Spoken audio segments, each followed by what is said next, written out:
Close the door with the 2-2. Swing and a miss. Strike three. Line into left field for a base hit.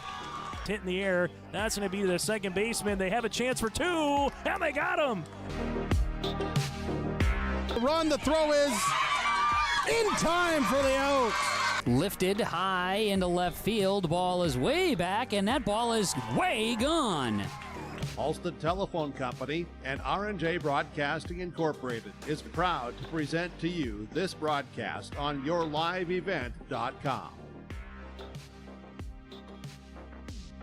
Cash, fetch. Good evening, ladies and gentlemen, and welcome into Kindred, North Dakota on a beautiful Thursday, July 11th, 2024. We are gearing up in Kindred here for another Kindred night of baseball. We're going to have two games on tap here today. First game is going to be a 13-year-old battle against the two Kindred teams. Kindred Blue, the visitors on the scoreboard, they are coming out onto the field right now. And Kindred White will be announced here in just a second. You can see the Kindred Blue right there. Once again, Kindred Blue are the visitors. A bunch of 13-year-olds with one 12-year-old on the field in the white jersey there. Kindred Blue are the visitors. They're going to be taking on the Kindred White team that's being introduced as we speak, running out to their positions. I want to thank everybody for tuning in. My name is Josh Almaris, joined alongside by Nick Nicholas, Eggy the Eggmeister, Mr. Eggman. Nick, how you doing? Doing good. It's been a hot week so far, and I'm excited to bring some 13-year-old action tonight in Kindred. Speaking of hot week, it's been a hot minute since you and I have been on the air together, and it's a pleasure to be back together, wouldn't you say?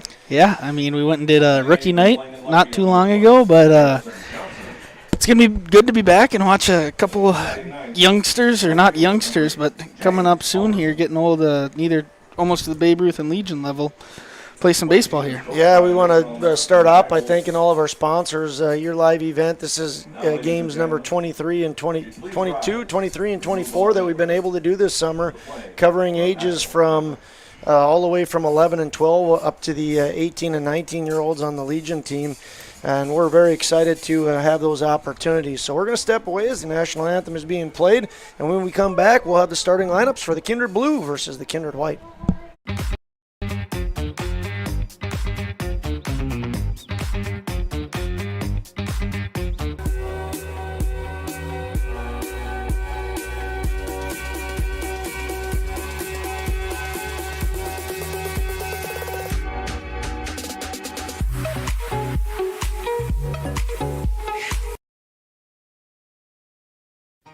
For trusted news, weather, and sports from your community, look to R&J Broadcasting Incorporated, KRJB, KRJM, and KKCQ Radio, and rjbroadcasting.com.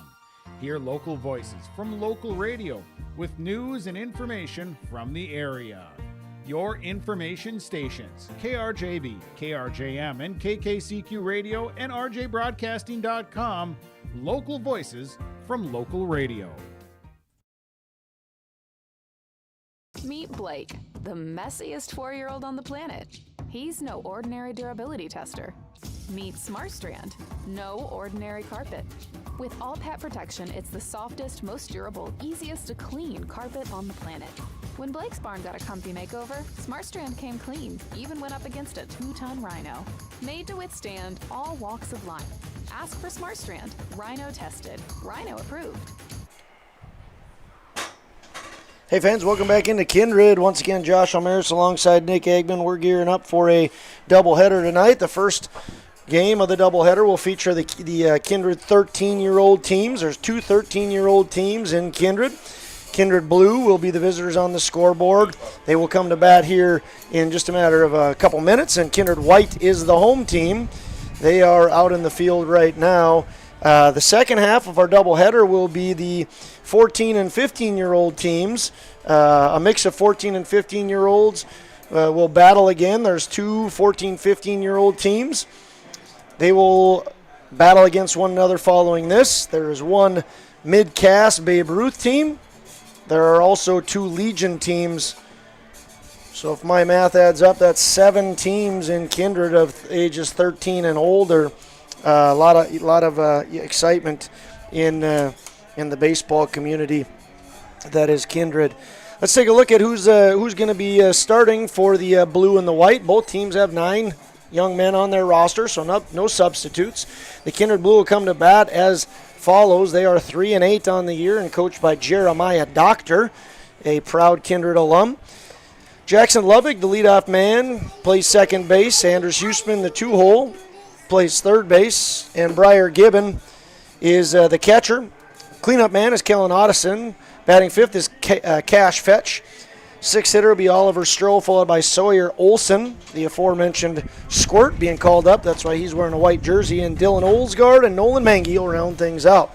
Defensively for the Kindred White, on the mound is Evan Olshager. He wears number 25. He comes in with a 3-2 record and a 1.3 ERA. Fun fact about Evan Olshager, you'll like this one, Nick. We'll talk more about it when he comes up to bat.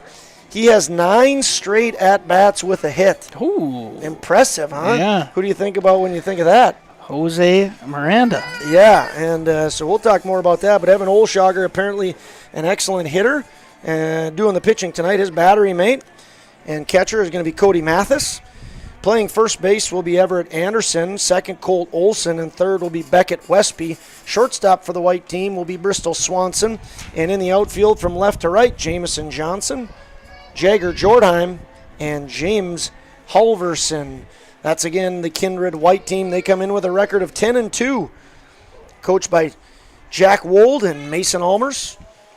Again, a couple of Kindred faithful. Fun to see these young men come back and do some coaching for the younger generation. Here we are. We're about to kick off with opening pitch. It is going to come at exactly 5:31 p.m., and it's in for a strike. Jackson Lovig. Where's number 29? Plays second base. Season 0-1 count. Here's the pitch. Taken outside. Going to go to 1-1. Zach Sumption behind the plate tonight. Looks like he's rolling solo. Looks like it. I think he's in for a doubleheader tonight. We have the next one, too. I think the next one, they have plans of Mason Almer's going to go from a player this morning to a coach now, and then an umpire tonight. Where's all the hats? Yep. Which we do quite a bit of. Yeah. I don't know if our audience is picking up the background there, but there's someone who can't control their child in the other room. We won't mention who that young man's parents are. I think the audience has a pretty good guess. 2-2 pitch comes in just a little inside, and the count will go to 3-2. So Jackson Lovig doing a good job of seeing some pitches. Good leadoff man. Jackson Lovig's family from the Park River area. He follows that one almost right up here. And he's got, he might have some grandparents watching up in Edmore, he said. Dale and Doreen, if they're in Edmore tuning in, Jackson Lovig sends his thank yous and best wishes to Grandma and Grandpa. This one he hits out to the right side of the infield. Nicely taken, but thrown away. Going to reach on an air. Lovig is, and he's going to look to advance on to second. He's going to do so successfully. Nice play by Everett Anderson to snare that one, but wasn't able to toss it on to his pitcher, Evan Olshager, successfully. Yeah, and Olshager came over and fielded his position nicely. As soon as he realized the ball was hit to the right side, he was coming straight to the bag. Just unfortunately, took him away and got past him. Yeah, you definitely like to see that pitcher covering there. And again, a nice play by Everett, but you got to finish things off and make that throw across. Anders Huseman comes in to the batter's box next. The 2-hitter wears number 4, plays third base. Huseman with the blue helmet, wide stance, takes ball number 2. Looks down over to Coach Doctor and steps back into the batter's box. Huseman comes into the game with 2 triples on the year. Swings and misses at that one. Count goes to 2-1. He's a healthy hack. Seemed like he wanted to hit another triple. Well, he has the speed to do it. Huseman, a good football player as well. Here's Olshager's pitch, going to be a called strike. Strike 2. 87 degrees here in Kindred. 12 mile an hour south wind. The wind feels nice, but the smell that comes with the south wind is not that nice. Well, with the press box facing the way that it is on a hot day like this, I'll take the smell and the south wind versus a north wind and getting no movement in here. So, yes, for those of you that are familiar with the Kindred area, on a hot day, the south wind feels good up here. Here's the 3-2, chopped down the line, going to go foul. Terrible attempt by Coach Doctor there. You're nicer to him than me. I don't think I was very nice to him right there. Yeah, well, that's I know. Man on second base is Jackson Lovick, reached on an air, nobody out. Evan Olshager works from the set, kicks and pitches. Going to be a ball 4, a walk. It's going to get by the catcher, and Lovick is going to advance on to third on that wild pitch. So Huseman walks. Lovick advances to third. And that's going to bring up number 2, the catcher, Briar Gibbon. Gibbon having a good year offensively. This one off the helmet of the catcher. Runner decides not to come home, but Huseman wisely advances on to second base. Gibbon batting .630. Ooh, that's a good batting average. Also has 11 RBIs. You can get on base, or you can get a hit. He's got a chance for 2 more. Yeah, 63% of the time. He can pick up 2 RBIs here, put him at lucky number 13. Will he do it? Swings and misses. 1-1.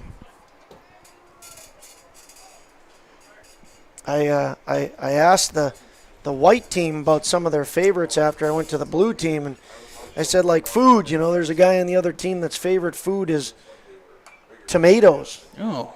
Everybody immediately on the opposing team knew it was Briar Gibbon, who loves tomatoes. So it's an interesting choice, Briar. Not only does he have a love for tomatoes, but everybody seems to know about it. Now even more people do. Well, I'll give props to Briar. Briar got up quite a bit. Early morning weight room throughout the school year last year and getting stronger and getting ready for baseball season and the other sports. Well, he takes called third strike here. And that'll be the first out for the Kindred White team. Kindred White team in the field. Anders Huseman at second. Lovig at third. Kellen Otteson coming to the plate. He wears number 10, plays left field. Otteson with a chance to pick up some RBIs.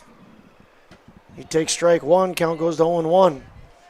Otteson, another impressive batting average, .357 for Kellen. The cleanup man with a big opportunity to drive in the first runs of the game. Take strike 2. So he sees himself in an 0-2 hole.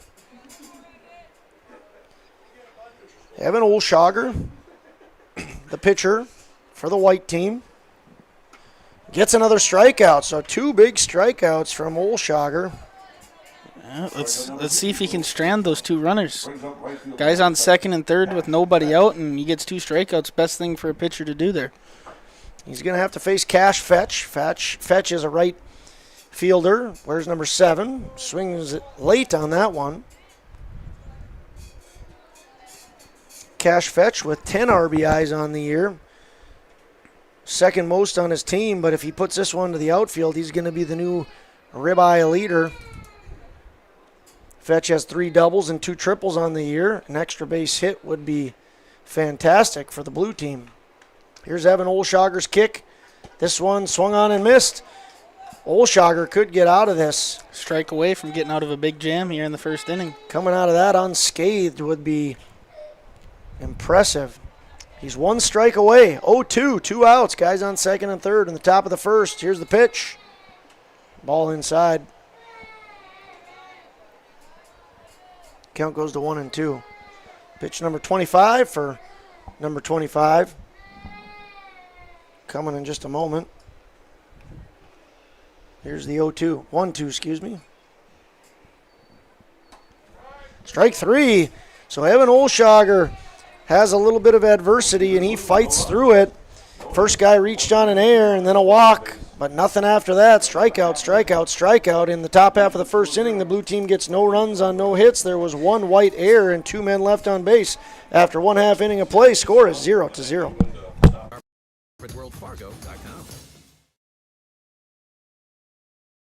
Buying, selling, or leasing commercial real estate or farmland in the Fargo-Moorhead and surrounding area? From office to retail, industrial to multifamily, commercial land to farmland. As the #1 commercial, sales, and leasing brokerage in the FM region, Goldmark Commercial has the experience and skills to handle all of your commercial real estate and farmland needs with the highest levels of customer service and marketing around. Trust the experts at Goldmark Commercial Real Estate to lead your team to success.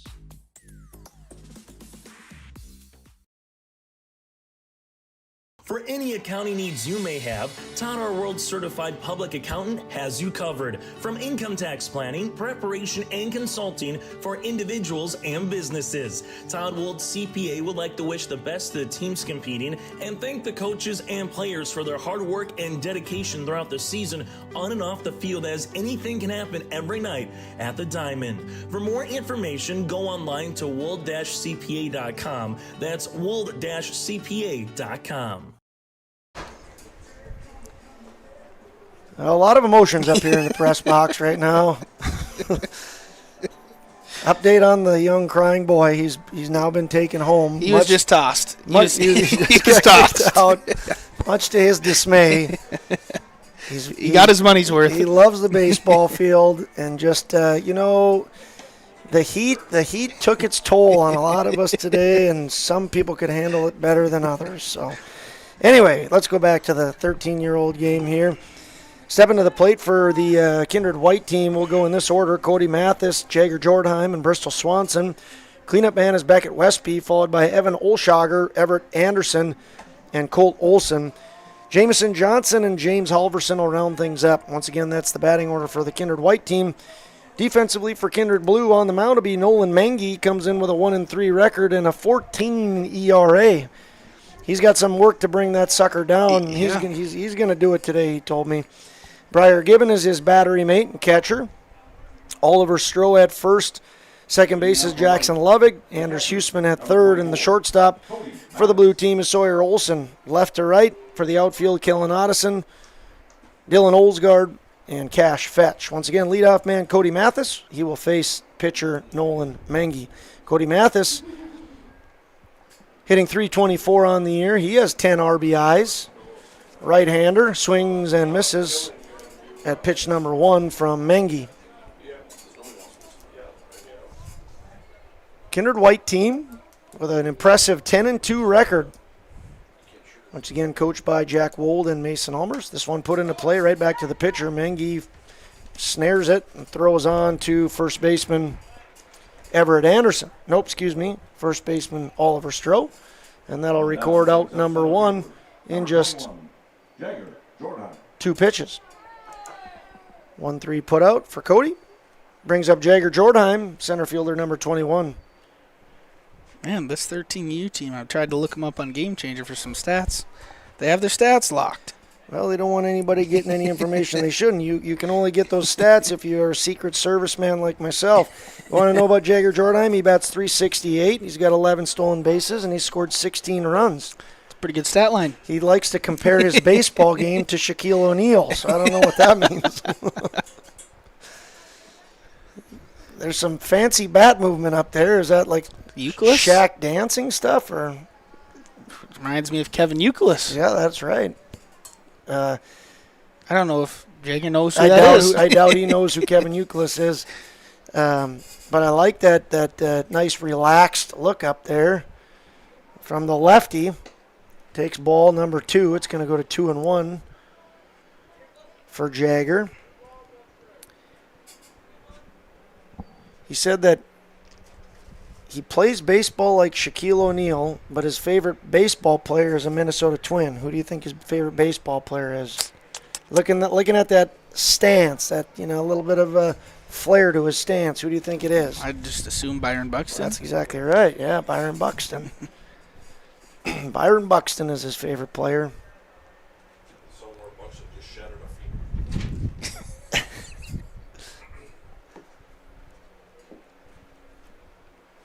Here's the pitch. Swung on, hit out to third baseman. Nice play over there by the third baseman, Anders Huseman.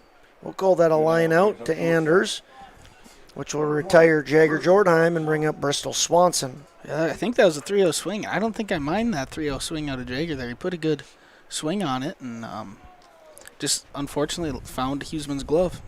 Yeah, I like that aggressiveness of swinging hard on a 3-0. If you like the pitch, hit it hard. Mm-hmm.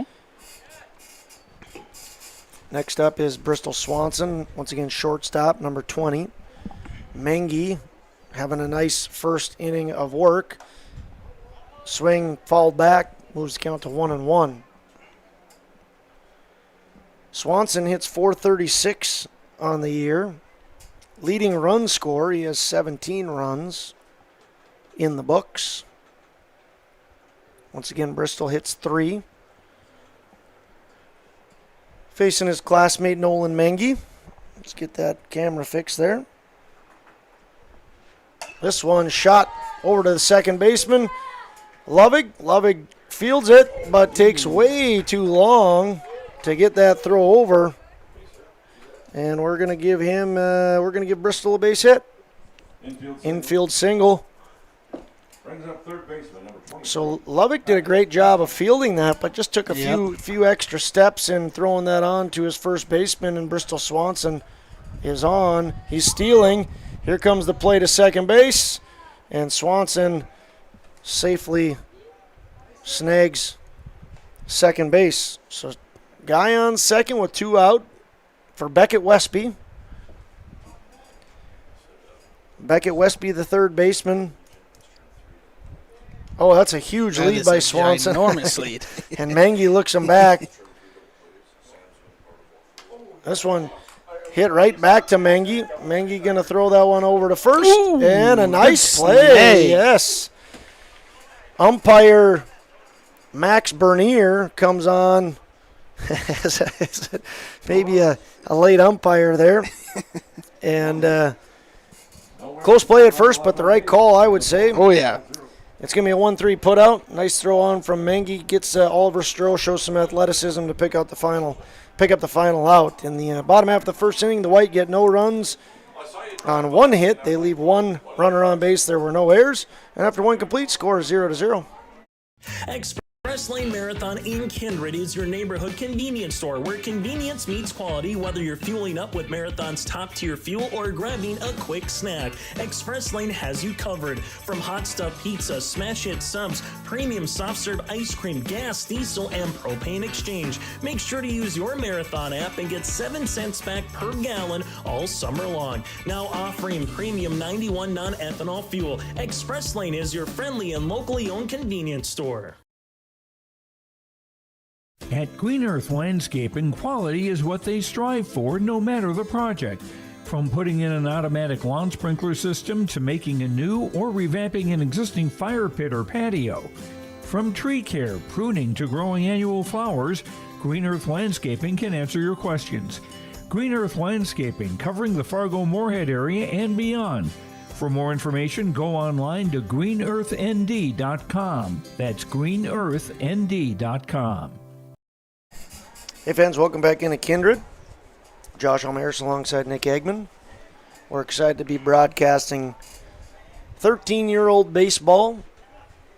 Once again, 2 13-year-old baseball teams in Kindred. Kindred Blue and Kindred White. Kindred Blue the visitors tonight. Kindred White the home team. Front end of a doubleheader. Next game will be the 2 14, 15-year-old teams from Kindred. Kindred also has a mid-cast Babe Ruth team and 2 Legion teams for 7 total. Up to bat right now for the Blue will be Oliver Stroh, followed by Sawyer Olson and then Dylan Olsgaard. First pitch is across low and in the dirt from Evan Holshager. It'll be a ball. And Oliver Stroh sees the count go to 1-0. Stroh plays first base. Where's number 30? Comes in with an impressive batting average of .438. Stroh bats left-handed, and he chops this one foul. Good hustle by Everett Anderson over in first base. It looks like Beckett Westby might be limping over there at third. Yeah, they just asked if he was okay, and he shook his head no. I think they asked if he wanted to come in. Oh, okay. Well, he shook his head no to whatever they asked him. So, you know, do you hope the Guardians win tonight? No, he said. Yeah, no. I agree. I'm changing teams. I'm going to go to the Twins now. I like the Twins better than the Guardians. I wonder if he swung when he hit that one. I was going to say live if it hit him or not, but. Yeah. It might have hit him off the foot, and that's why I'm almost positive that's what happened. Hopefully he's okay. Over there at third. As we're talking about Beckett at third, we missed the fact that Olshager just picked up another strikeout. He struck out Oliver Stroh, and that'll bring up the shortstop, Sawyer Olson. Sawyer Olson wears number 13. Again, he's in a different jersey, number 23. He wears a different jersey because he is a 12-year-old, plays on the Squirts. We got to see him play earlier this year.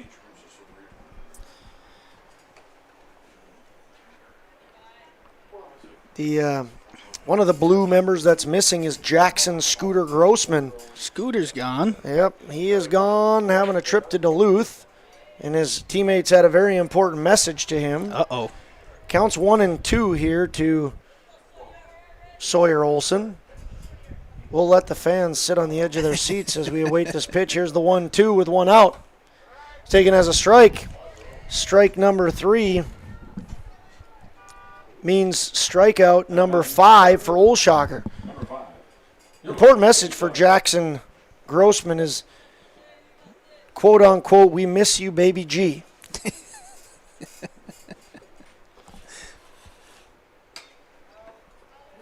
Dylan Olsgaard up to bat right now. He's the center fielder, number 5.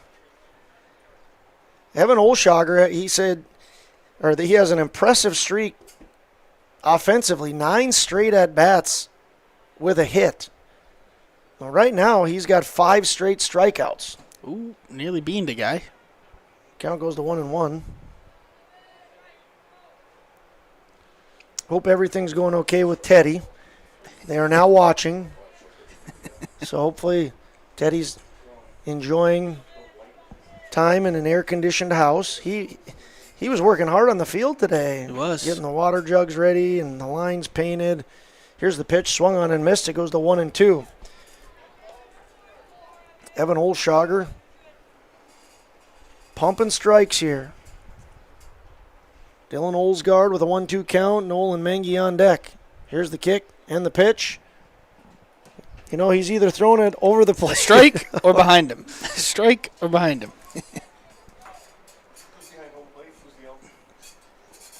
Zach Sumption, the home plate umpire, and Max Bernier on the bases. Here's the 2-2 with 2 outs. And there it is. Throw it behind him, throw it for a strike, throw it behind him, throw it for a strike. This one for a strike, and it's strikeout number 6 for Evan Olshager in the top half of the second. The Blue get no runs on no hits. They leave nobody on base, and there were no white errors after 1.5. It's 0-0. Check out the YourLiveEvent.com free stage powered by Halstead Telephone Company and R&J Broadcasting Inc. at the Red River Valley Fair with a full lineup of great performers and shows each day. You'll enjoy live entertainment from Quick 56, Ashley Weiland, Slamabama, and more. The Red River Valley Fair is 3 weekends from June 28th through the 30th, July 4th through the 7th, and July 11th through the 14th. For entertainment schedules and more information on the YourLiveEvent.com free stage, check out RedRiverValleyFair.com. That's RedRiverValleyFair.com. Homegrown local radio is now worldwide with 24-hour streaming. Download the RJ Radio app to hear local voices from local radio with KRJB, KRJM, and KKCQ 24 hours a day from anywhere. You can listen to your favorite programs like the RJ Family Morning Show, local news, farm markets, music, high school sports, church services, more from anywhere. KRJB, KRJM, and 96.7 KKCQ is streaming on the RJ Radio app. Download it to your device and take us with you wherever you go. Hey fans, welcome back into Kindred. Thanks for tuning into your live event. Josh Almaris alongside Nick Eggman. Kindred White coming to the plate, bottom half of the second inning. Evan Olshager, Everett Anderson, Colt Olson, 5, 6, 7 hitters. Jameson Johnson and James Halverson to round out the batting order if they continue to move forward. Evan Olshager comes in batting .400. He's the pitcher. We talked about this already. 9 straight at-bats with a hit. I think a hit, whether it be a single, a couple doubles added in there. So we'll see if he can keep his streak alive. Talked about how that reminded us of Jose Miranda. What did he end up with, Nick? Was it 12 straight plate appearances with a hit? 12 straight at-bats with a hit. 13 plate appearances by getting on base. Yeah. Okay. Tied a major league record. It was a heck of a lot of fun to watch that happen. I was able to watch some of those, or the final games anyway, the last 2 games, and heck of a feat in Major League Baseball to go that long. Yes. Against phenomenal pitching, the best pitching in the world, and get that many hits in a row. I think as I was watching those broadcasts, I think they said his batting average went up by like 50 points in that stretch.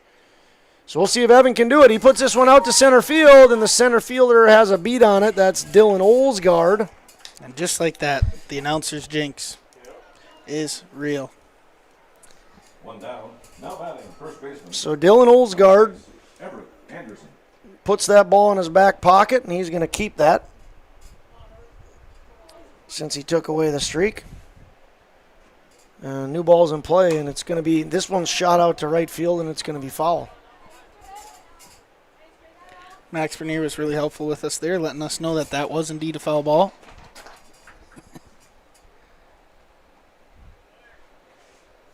Count goes to 0-1 to Everett Anderson. This one taken outside. Everett Anderson wearing some humongous sunglasses in the field, but elects to take them off in the batter's box. Got his jaw protector, number 6. Takes strike number 2. Count goes to 1-2. Nolan Mengi doing a good job of pumping strikes and challenging batters. He's only thrown 17 pitches. Here's pitch number 18, a little bit outside, and that'll even up the count at 2-2. Everett Anderson's favorite player is Pete Alonso, but he's a Minnesota Twin fan, supposedly being recruited by LSU, he said. Oh, nice. We'll see what he can do to go down to Baton Rouge. Yeah, showcase some. Feels like we're in Baton Rouge with the humidity and heat today. Well, Josh, it's going to get worse. Big Legion tournament in town this weekend. 5 games on the field tomorrow, 5 on Saturday, and 3 on Sunday. 20-team tournament in which Kindred is one of the hosts. Everett Anderson walks here. And it's going to be a hot one. Games kick off tomorrow at 9:30 and go at 9:30 noon, 2:30, 5, and 7:30. Kindred Legion playing the 9:30 a.m. game against the Fargo Bombers and the 7:30 game against Sioux Falls. Step on out for some baseball. Perfect day tomorrow for the Vikings because as the runner steals second base, we'll give an update on that. Throw is by Lovick, but Olsen there to back it up. Everett Anderson going to pick up a stolen base. Playing early in the morning and at night, it's good for be good for the boys, don't you think, Nick? Yes, it will. Good for the Kindred boys, at least. I don't think it'll be any different for us because we'll be up here in some capacity all day. But not complaining by any means. There'll be a lot of good teams in town. I might need to pull a Teddy and just need to be tossed out and go take a nap at some point. That's why there's a couch back here. The pool in Kindred is Sioux Falls, Bismarck, Aberdeen, Fargo, and Kindred. Winner will advance on to the semifinals. Nice pick play to the second baseman, but the runner is safe, sliding back to second. Counts 1-1 with 1 out. Colt Olson up to bat, second baseman. Where's number 22? Olson pops this one back. Good effort. Yep, good effort by the catcher, Briar Gibbon. Count will go to 1-2. Olson, 10 RBIs on the year and 11 stolen bases. Him and Jagger Jordheim are tied with the stolen bases on the team. They each have 11. Colt Olson also has hit 3 doubles. Good hitter. We'll see if he can pick up an RBI here. Swings and misses. This one gets by the catcher, so he will advance. Runner also goes down to third, but broke late. And the play at third is not close. So Everett Anderson goes to third. Olson strikes out, but reaches first after the catcher missed it. Nolan Mengi gets his first strikeout, but it doesn't go in the books as an out. Colt Olson broke for second to try and pick up his 12th stolen base, but will not get it because Jamison Johnson was just hit by the pitch. So Jamison Johnson, number 12, the left fielder, is on first, and the bases are loaded for James Halverson. Right fielder, number 8. Halverson in the batter's box. Johnson on first, Olson on second, and Everett Anderson on third. That's a lot of standard names there. Not Halverson so much, but Johnson on first, Olson on second, Anderson on third. That's about as North Dakota. Yeah, where's Smith? Who's on second? Who's on first? What's on second? Except for we got the normal names. James Halverson with an opportunity to get in the first run of the game. We'll see if he can do it. He swings and misses at that, and the count goes to 0-2. Yeah, if you're Briar back there too, make sure everything in the dirt's getting stopped here. 0-2, 1 out. Mangy trying to pick up a second out here. If Halverson were to strike out and the catcher misses it, he is out. But the runners can advance. Doesn't matter. It's right down Broadway, and Halverson takes it for strikeout.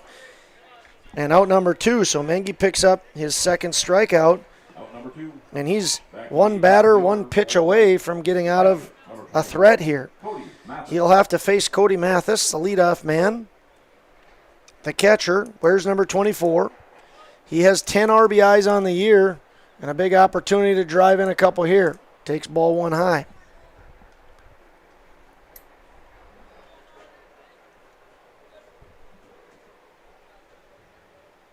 Bases juice, 2 outs. Mengi leans in, likes the call, sets, and delivers. It's a ball hit into play right back to Mengi. Mengi takes it, elects to go home, and that'll do things here in the bottom half of the second inning. So Mengi works out of a little bit of a jam with the 1-2 put out. The white team gets no runs on no hits. They leave 3 on base. There was 1 error for the white team. Actually, doesn't go in the books as an error. Anyway, 0-0. Meet Blake, the messiest 4-year-old on the planet. He's no ordinary durability tester. Meet SmartStrand, no ordinary carpet. With all pet protection, it's the softest, most durable, easiest to clean carpet on the planet. When Blake's barn got a comfy makeover, SmartStrand came clean, even went up against a 2-ton rhino. Made to withstand all walks of life. Ask for SmartStrand, rhino tested, rhino approved. Available at Carpet World, carpetworldfargo.com. Express Lane Marathon in Kindred is your neighborhood convenience store where convenience meets quality, whether you're fueling up with Marathon's top-tier fuel or grabbing a quick snack. Express Lane has you covered. From hot stuff pizza, smash hit subs, premium soft serve ice cream, gas, diesel, and propane exchange. Make sure to use your Marathon app and get 7 cents back per gallon all summer long. Now offering premium 91 non-ethanol fuel. Express Lane is your friendly and locally owned convenience store. Buying, selling, or leasing commercial real estate or farmland in the Fargo-Moorhead and surrounding area? From office to retail, industrial to multifamily, commercial land to farmland. As the #1 commercial, sales, and leasing brokerage in the FM region, Goldmark Commercial has the experience and skills to handle all of your commercial real estate and farmland needs with the highest levels of customer service and marketing around. Trust the experts at Goldmark Commercial Real Estate to lead your team to success. Oh, you can't grab his glove, Mike. You can't go back and swing and try to grab it. We're having some heated discussion up in the press box. Sorry about that. We're back in Kindred. You know, that's what baseball does. It brings out all kinds of different scenarios. Do you remember this one time? I got a good one for you. Nick, see if you can. Oh, boy. So, in Minnesota, there's this baseball field, and in left field there is a pig farm. Okay? The ball gets hit out to left field, and there's a hole in the bottom of the fence. And the batter hits it, and it goes right to that little hole there. By the way, up to bat right now for the blue team is Nolan Mengi, the pitcher, 9-hitter. He'll be followed by Jackson Lovick and then Anders Huseman. The ball is hit out to left center field, and it falls right near that hole underneath the fence. Right as the left fielder's about to go grab it, this is taken for a ball, 1-1. A pig comes and grabs the ball underneath the fence before the left fielder can get it. So what's the call when the pig takes the ball out of play? It's ground rule double. It's actually an in-the-pork home run. Oh, my God. Just... Count goes to 1-2 here. Dad jokes. Gotta love them. There's all kinds of baseball scenarios out there you could talk to your blue in the face about. That's a unique one there. Check the rules, Nick. I thought you were going somewhere for a little bit. I never should have thought that. Okay, you just don't believe me. No. There's got to be a baseball park somewhere out there that has a pig farm in left field. I'm sure there's a hole in the fence, too. Here, Nolan Mengi swings and misses. He breaks late to first. Briar Gibbon throws. And Nolan Mengi's going to make it there safely. Actually, that wasn't Briar Gibbon. Excuse me, that was Cody Mathis. So Nolan Mengi reaches on something that hurt him earlier. He strikes out, but reaches on the pass ball. That'll bring up Jackson Lovick. Mengi breaks for second. Throw is not going to be in time. It's going to be a stand-up stolen base. Jackson Lovick up to bat now. Nobody out. An 0-1 count. Lovick. Little small ball here. A lot of crashing going on here. And he bunts it foul, so the count goes to 0-2. 0-2, nobody out. No runs have been scored yet. Both teams playing each other evenly, which is what you'd hope. 0-2 for Lovick. The second baseman swings and fouls that back. Evan Olshager. Pumping strikes here. On deck is Anders Huseman, and in the hole is Briar Gibbon. Evan Olshager looks for his signs, comes set, checks the runner at second, kicks and delivers. Strike three. Called strike. And that is strikeout number 8 in a row for Evan Olshager. Anders Huseman up to bat now with a runner in scoring position. Once again, that runner is Nolan Mengi. He reached on a strikeout that the catcher missed. Here's the pitch. Swung on and put into play. Shortstop fields it nicely, throws on to first. And an excellent play there by Bristol Swanson. Thrown on to Everett Anderson. And that'll record the second out of the top of the third inning. 6-3 putout will bring up Briar Gibbon. Once again, Briar with a .630 batting average and 11 RBIs. Got another RBI opportunity here now. He had one in the first, but struck out. Here's the 0-0 count with 2 outs. Evan Olshager throws on to second base, but not in time.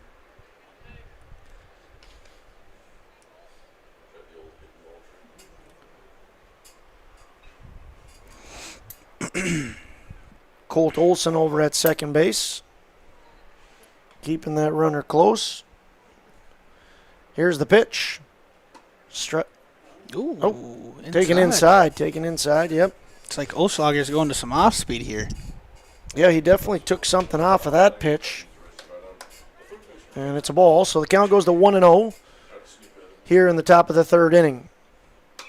It's fouled back, 1-1. Olshager throwing quite a few more pitches than Mengi. This will be pitch number 52. Mengi with 30. Of course, Olshager's earned 2 more outs up to this point than Mengi.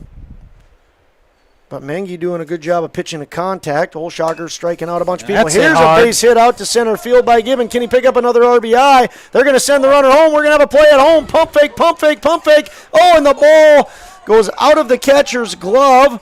And on to third is going to be Briar Gibbon. So Briar Gibbon smokes that ball out to center field. Aggressive base running by Nolan Mengi. And Gibbon going to pick up his 12th RBI on that single out to center field. He hit that ball hard, Nick. Yes, he did. Looked like there was a play at the plate, too. I think if Mathis holds on to that ball, I think he's out.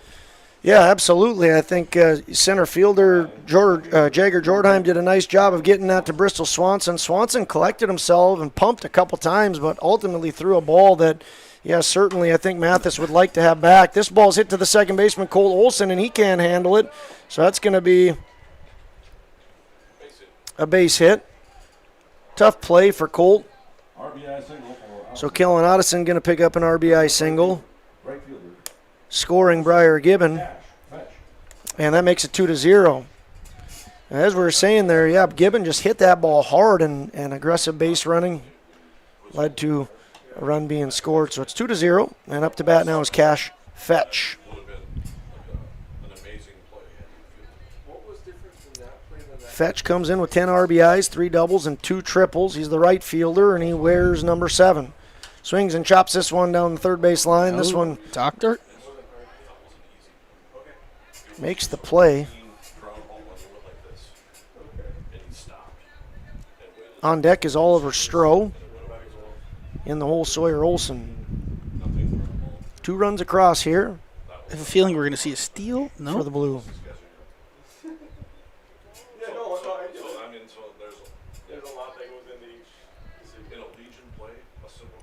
2-1 pitch here coming with 2 outs in the top of the third.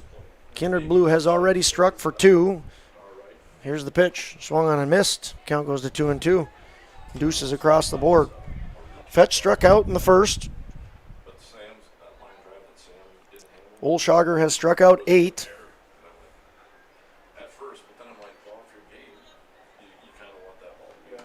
And that's strikeout number 9. So Olshager picks up strikeout number 9 as Cash Fetch is retired. But before that, Kindred Blue got 2 runs on 2 hits. There's no white errors and 1 man left on base. After 2.5, we have a new score. It reads Kindred Blue 2, Kindred White 0. Green Earth Landscaping offers a full range of services, including commercial and residential landscape design and installation, maintenance and sprinkler services. From outdoor kitchens to patios, retaining walls, lighting, fine grade, sod and hydroseed, and anything in between, Green Earth Landscaping has you covered, servicing the Fargo-Moorhead area and beyond. For more information, go online to greenearthnd.com. That's greenearthnd.com.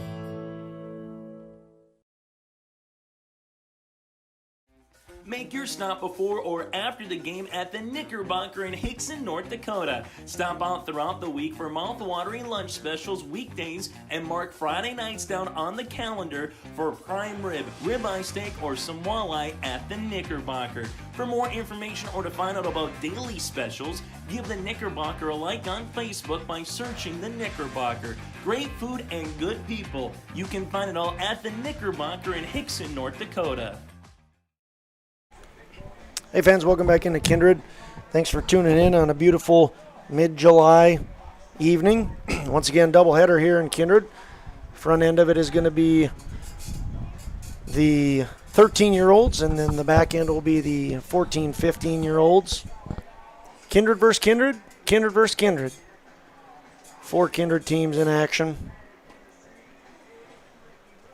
as we're getting ready for the bottom of the third inning. Bottom of the third inning will feature Jagger Jordheim, Bristol Swanson, and Beckett Westby.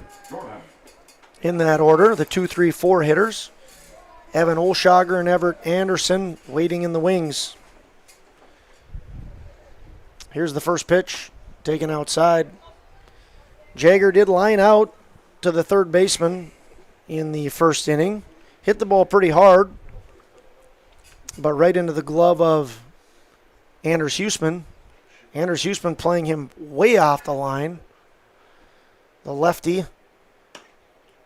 takes ball number 2. Count goes to 2-0. A little bit of a shift here in 13U. Mengi about to throw pitch number 33. Evan has 59 in the books. This one's taken as a ball. And another 3-0 count for Jagger. Think he's swinging this time? He swung last time and hit the ball hard. We'll see what he elects to do here if he gets a strike. Mengi's got to throw a strike, though. We'll see if he does. This one swung on and chopped foul. Now that I would not say was a good 3-0 swing, I would Josh. not either. You need to hit that ball hard if you're swinging on 3-0. You can't make a little chop of that ball. I like the fact that you want to hit, but your team's down 2-0. You need to get on base. Jagger also has 11 stolen bases. This one's going to get by the catcher. Jagger's going to earn the freebie. And more than likely, we will see Jagger take off for second. Brings up shortstop, number 20. Now up to bat will be number 20, the shortstop, Bristol Swanson, hitting .436. Once again, Jagger Jordheim on first. He has 11 stolen bases. We would expect that he's going to take off. Well, not even holding him on. They're not holding him. Here's Mengi's set, and Jagger goes. Swung on and missed. Ball's going to be thrown down to second. Close play, but Jagger Jordheim is able to dive in safely. He calls time, and base umpire Max Bernier grants it. So a stolen base. Bristol Swanson. You think he goes to 3-2, Josh? Maybe. Bristol Swanson swung and missed at that pitch. Jagger looks like he's ready to take off for third. And he's going. He's off. So this one's fouled off. Count goes to 0-2 to Bristol Swanson. Well, his coach standing over at third does have the Kindred record for stolen bases in a year. So I can assume his team is going to steal some bags. 41 is that record.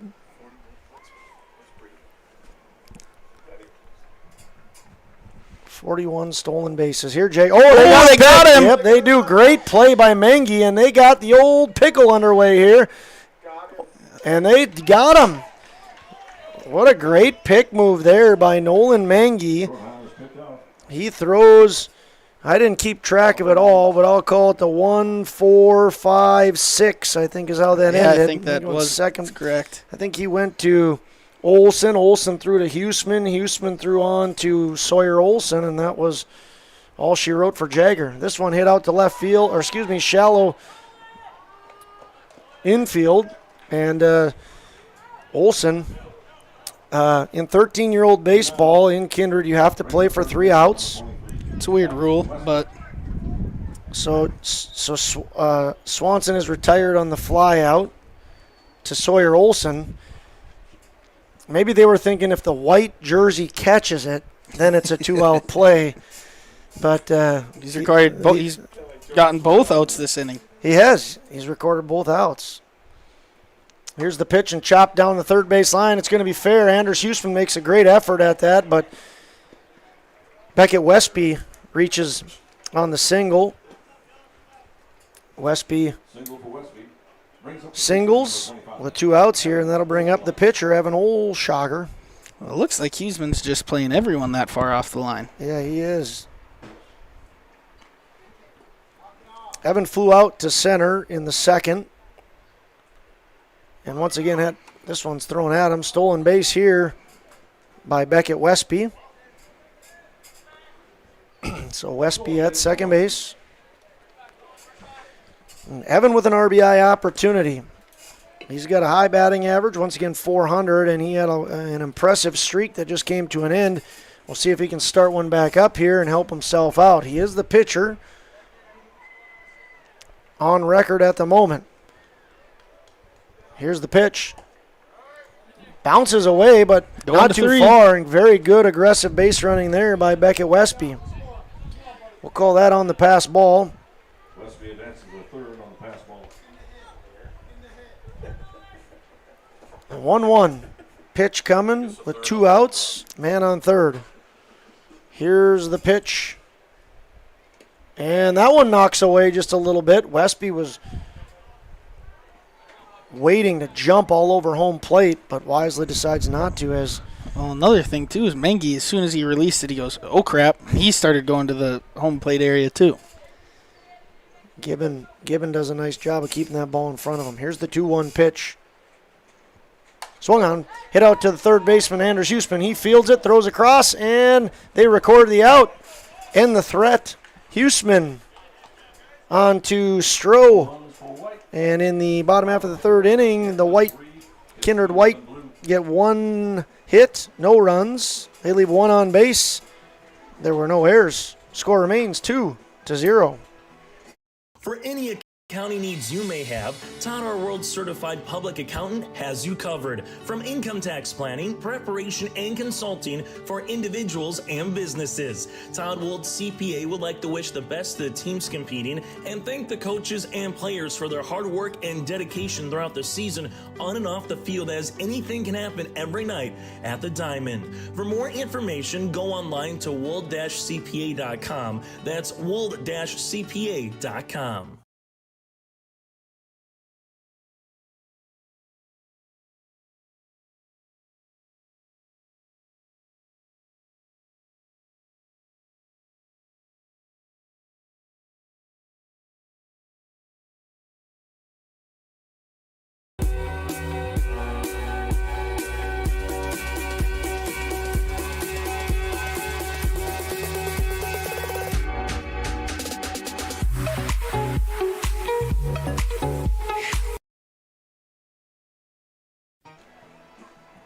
Welcome back into Kindred, ladies and gentlemen. Beautiful night here in Kindred.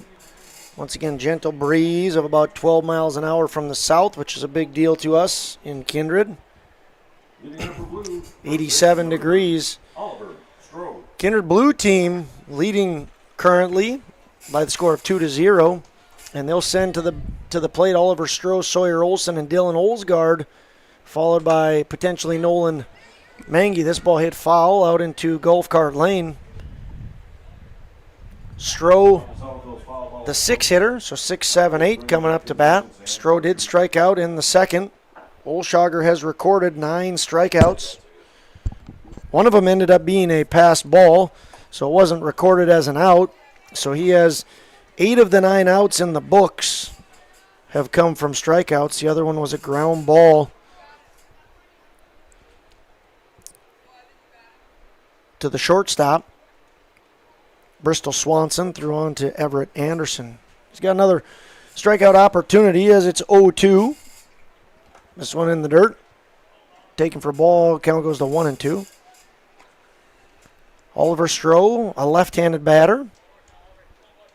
Once again, 438 was his average coming into today's game. Kindred Blue team are 3-8. This one hit out into the outfield. Center fielder comes on, but it falls right in front of him. And out in center field, that's Jagger Jordheim. Well-placed ball by Oliver Stroh. He picks up a single. So Oliver Stroh, the leadoff man, is aboard with a single, and that'll bring up number 23, the shortstop, Sawyer Olson.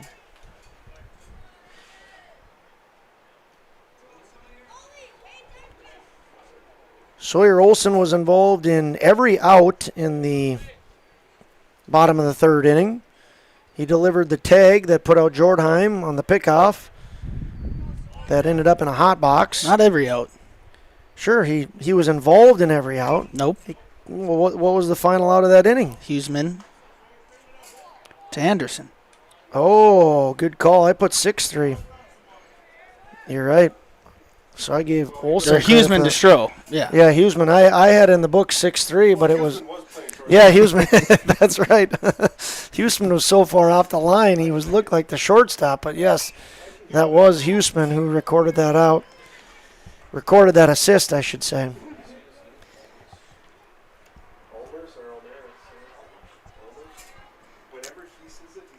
Number 23, Sawyer Olson up to bat. Counts 0-2.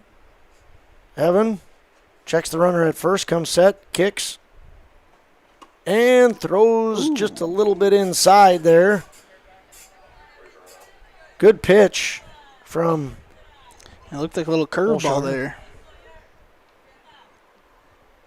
He got Sawyer ducking a bit, but didn't get the call. Here's the 1-2. This one's also inside. He's not missing by much. 2-2 count now. Zach Sumption hails from Rapid City. He's the home plate ump. Played junior college baseball. He's seen a lot of baseball in his day. I can guarantee you he's seen a curveball before, wouldn't you say, Nick? I would think so, yes. Evan Olshager does end up getting the strikeout. It's a swing and a miss from Olson. And now that'll bring up Dylan Olsgaard, the center fielder, who wears number 5. He swings and misses. Count goes to 0-1. One out. Runner on is Oliver Stroh. He's on first. He led off the inning with a single out to center field. Kindred Blue with a record of 3-8. Had a lot of tight games this year.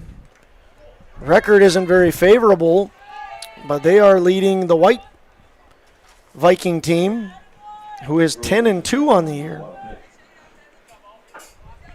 Wild pitch allows Oliver Stroh to advance on to second base.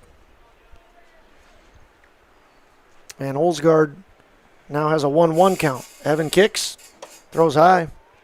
2-1's the count.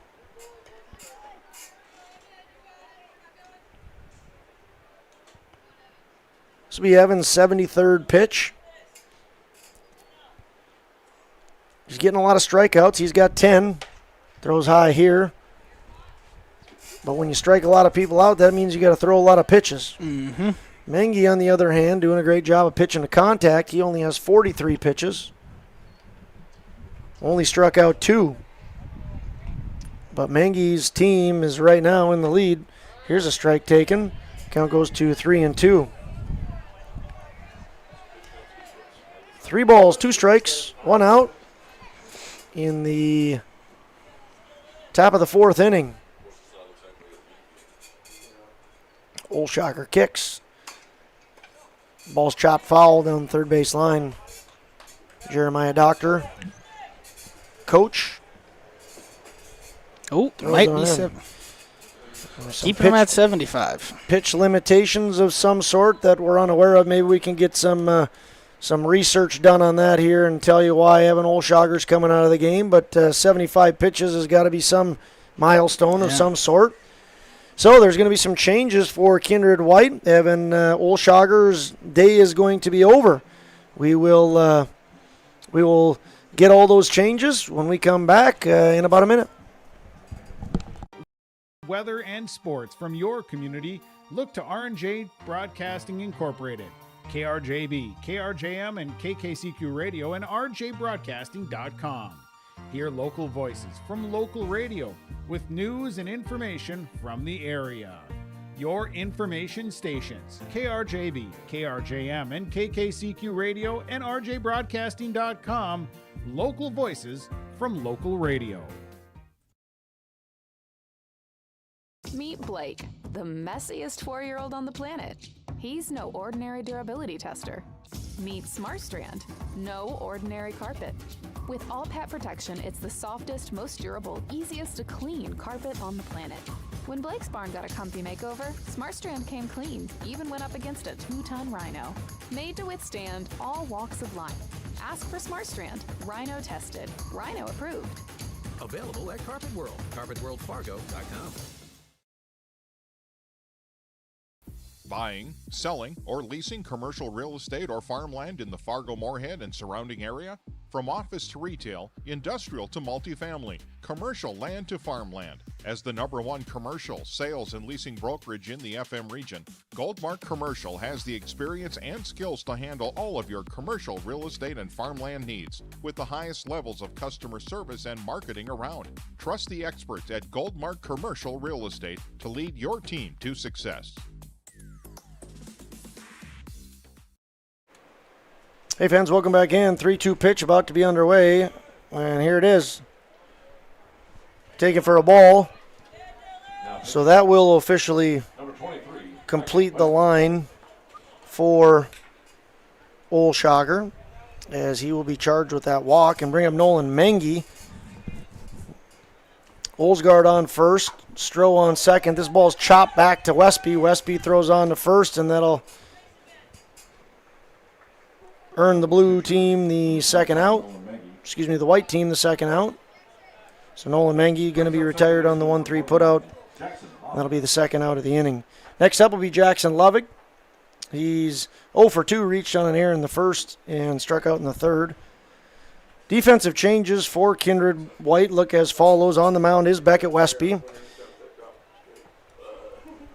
Evan Olshager was pitching. He moved out to center field. Center fielder was Jordheim. He moves over to left field. And left fielder was Jamison Johnson, who's now at third. So Westby on the mound, Olshager in center. Jordheim moves to left, and Jamison comes into third base.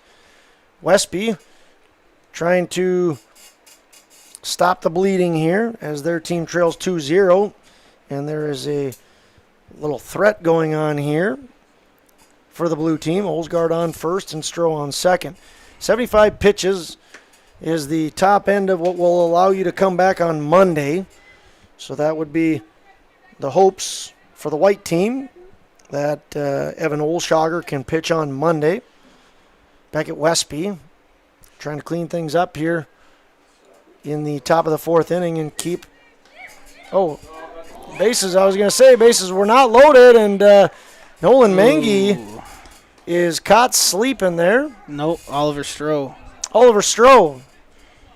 What happened there, Nick? Probably thought the bases were loaded.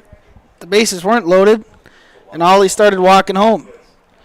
And then ball got thrown back to Westby, and Westby threw it to Mathis and tagged him for the third out of the inning. Yeah, I think I said that wrong, too. Olsgaard was on second. Stroh was on third. Yeah. There was nobody on first. It was not ball 4, so Mengi took off for home. And not Mengi, sorry. Stroh took off for home thinking it was ball 4, and they threw him out. Well, it was ball 4. Just no one was on first. Got it.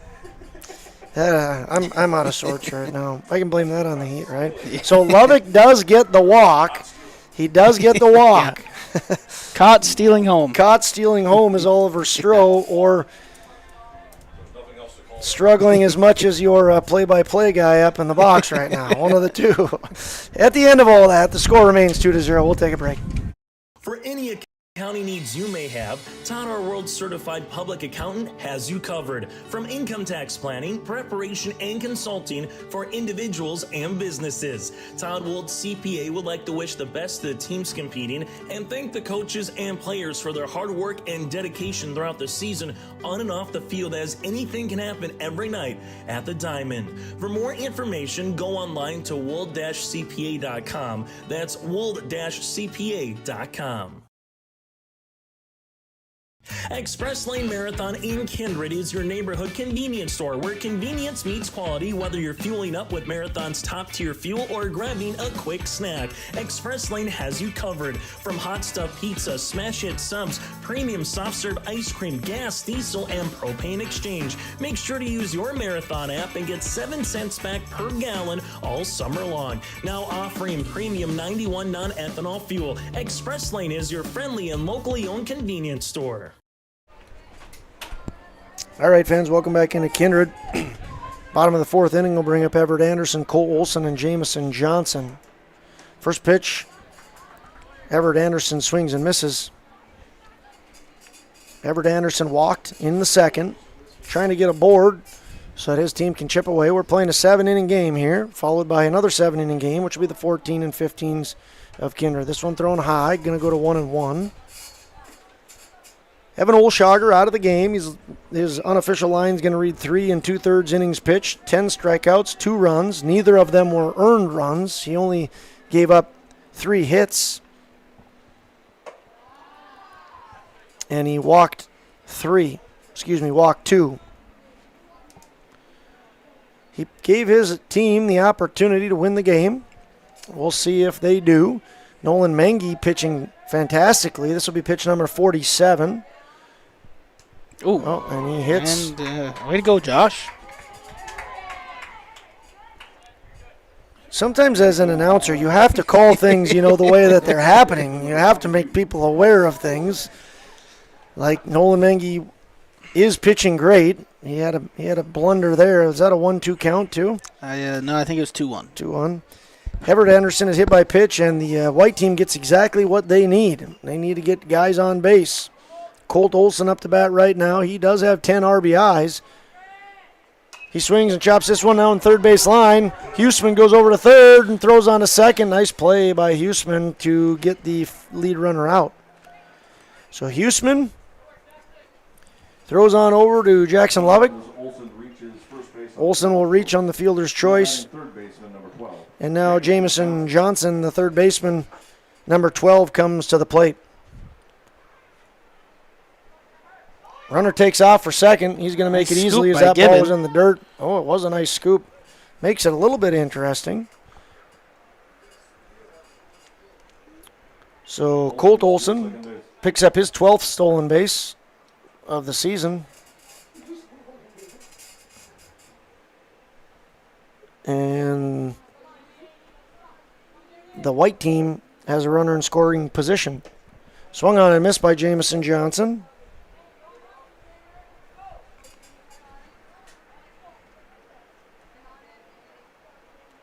Guy on second. We're in the bottom of the 4th. Blue leads the white 2-0. Mengi on the mound. Pitch number 51 coming. It's a 1-1 pitch with 1 out. This one thrown behind Johnson. And Olson going to trot on down to third base. I meant to say Colt was going to trot on down to third base. That'd be a good one. It would have been if it came to me a second earlier. Full of dad jokes tonight. Jamison Johnson on the 2-1. Pitch from Mengi. Swung on and missed. Count goes to 2-2.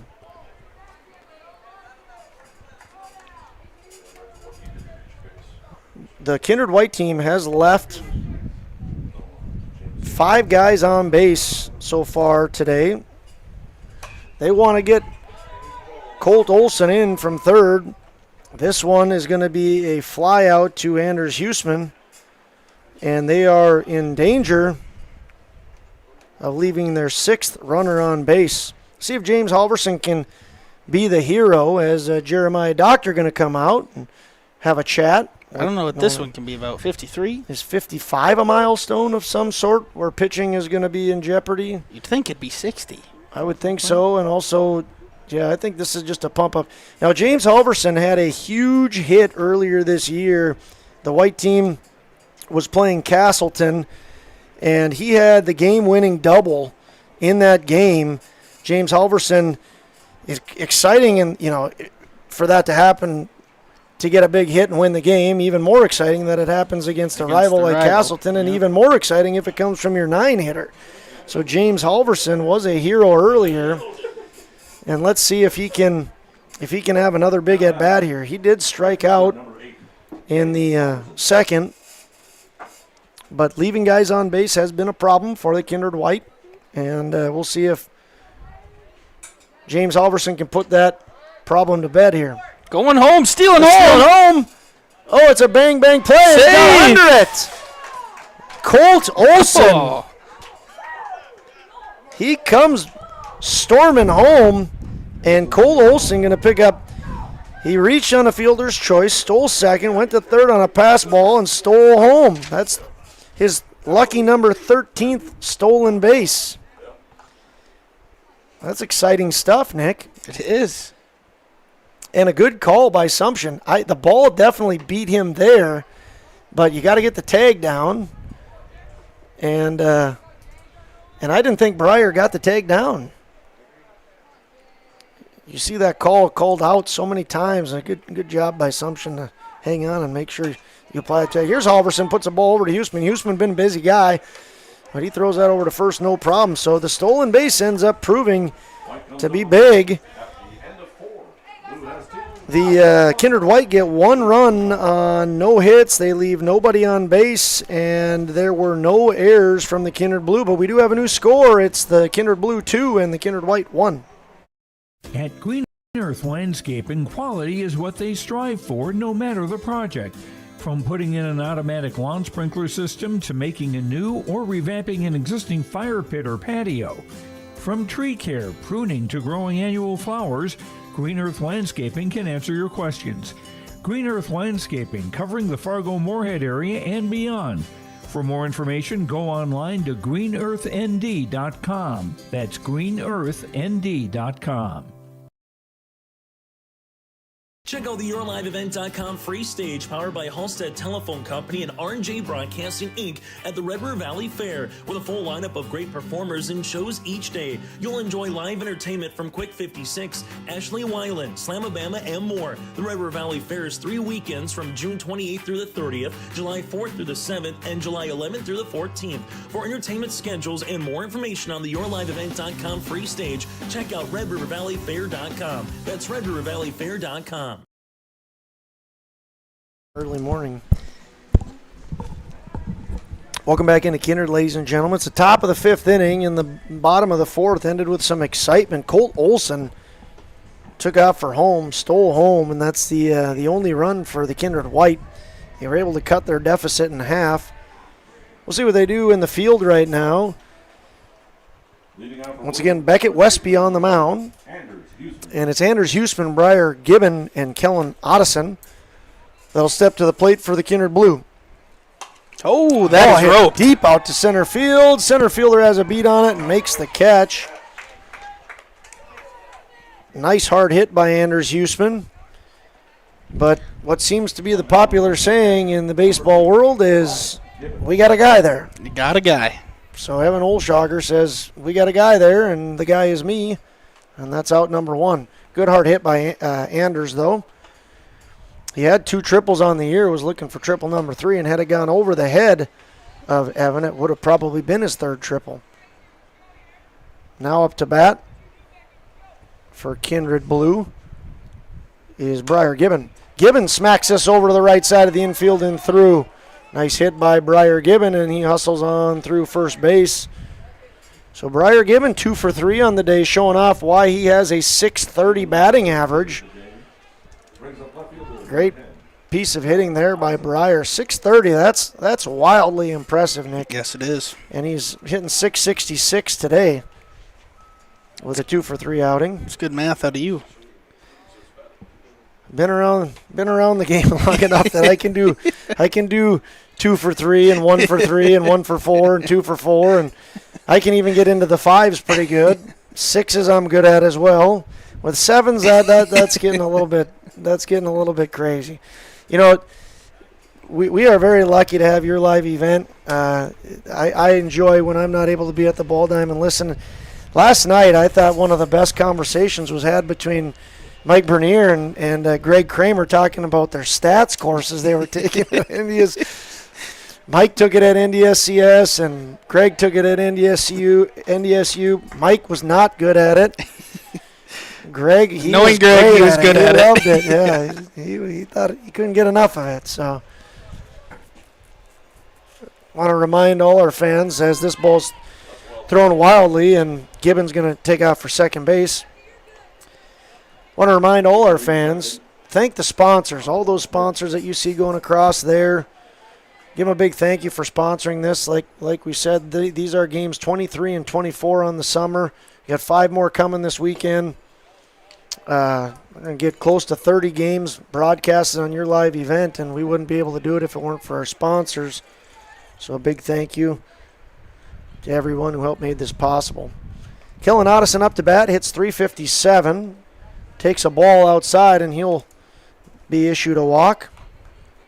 Otteson singled in the third, got an RBI out of the deal, struck out in the first. So Otteson right now with the big hit that put his team up 2-0, and that's the difference in the game right now. Otteson on first, Gibbon on second. Fetch at the plate. Takes a strike. It's 0-1. Fetch has struck out twice today. Once in the first, once in the third. Here's the 0-1. This one's fouled back, not a play. Fetch with 10 RBIs on the year. 3 doubles and 2 triples. Extra base man. First time he's faced Westby. This one goes in the dirt. Bounces in front of the catcher, Cody Mathis. Runners move up on that wild pitch. And there's a big moment in this game right now. Yep. 1-2 pitch with 1 out and 2 runners in scoring position with Cash Fetch up to the plate. Westby kicks, pitches, throws back to the backstop. This is going to be a play at the plate. Here's the throw, and safely sliding into home is going to be Briar Gibbon. So Gibbon has 2 singles, an RBI, and 2 runs scored. That's an impressive line in a 3-1 game. Kellen Otteson did advance on to third. And to get a big moment, 2-2 to Cash Fetch. More insurance out there for the blue team. The white team hoping to stop things. Here's the kick and the pitch. Swung on and missed for out number 2. So Westby gets his first strikeout. First baseman, number 30, Oliver Stroh. That'll bring up Oliver Stroh. He singled in the fourth, struck out in the second. Another tough hitter, hits .438 on the year. 2 outs here, and this one goes to the backstop. Runner breaks for home. It's Kellen Otteson, and he's going to slide in safely. So a couple of wild pitches Otteson scores on the wild pitch. have hurt Kindred White in this inning. In fact, both runners, Gibbon reached on a single, Kellen on a walk. They moved around the base paths on wild pitches. So 4-1 in favor of Kindred Blue here in the top of the 5th inning. Here's the 1-0 to Stroh in the dirt, 2-0. Beckett Westby working to pump strikes. Oliver Stroh up, Sawyer Olson on deck. Here's ball 3.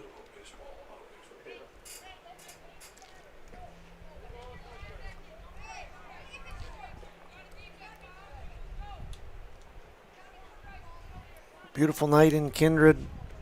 13-year-olds battling against each other here. 3-0 swing and a miss from Stroh.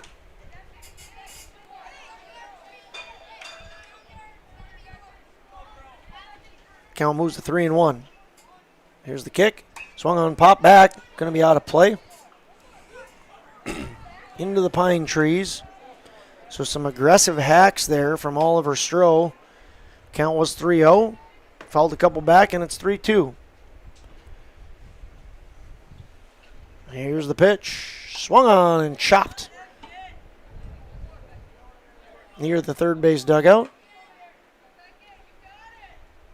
Keeping teammate Sawyer Olson on his toes. Oliver Stroh waits for the pitch, and here he hacks another one. Great at bat by Oliver Stroh. This is going to be pitch number 8 of his at bat. Oliver Stroh, an impressive .438 batting average, and showing a little bit of why that is. Here's the swing and the miss from Oliver Stroh, and Westby picks up his second strikeout. But in the 5th inning, Kindred Blue strikes for 2 more runs, and we have a new score. It's Kindred Blue 4, Kindred White 1.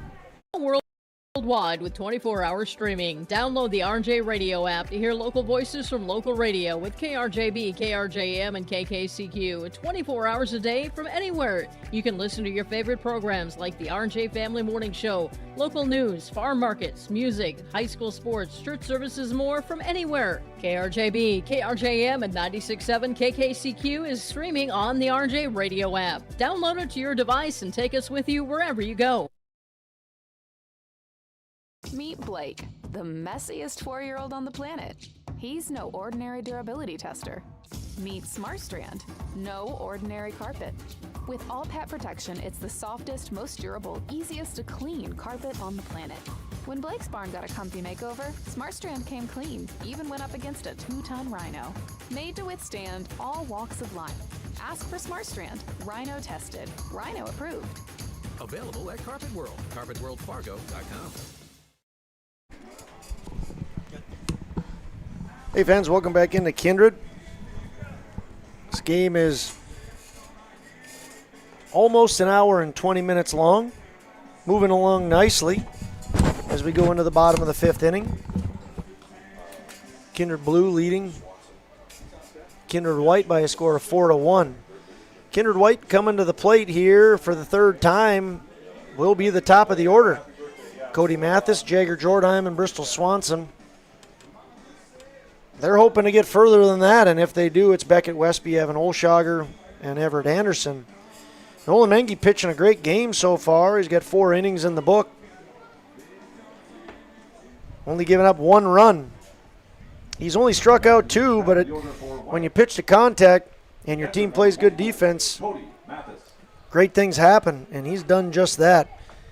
He's only given up 2 hits. One of them was to the 3-hitter Bristol Swanson. Another one was to Beckett Westby. He's done a very nice job of throwing strikes and making the batters put the ball in play. His defense has been outstanding behind him. Kindred Blue has made no errors in this game, and that is really one of the big differences on why they're leading 4-1. First pitch is in as a ball to Cody Mathis. Cody Mathis grounded out to the pitcher in both of his at-bats. This one's hit out to center field, and the center fielder under it makes the play. That was Dylan Olsgaard out in center field, and that'll be a fly out to center off the bat of Cody Mathis. So 1 out here.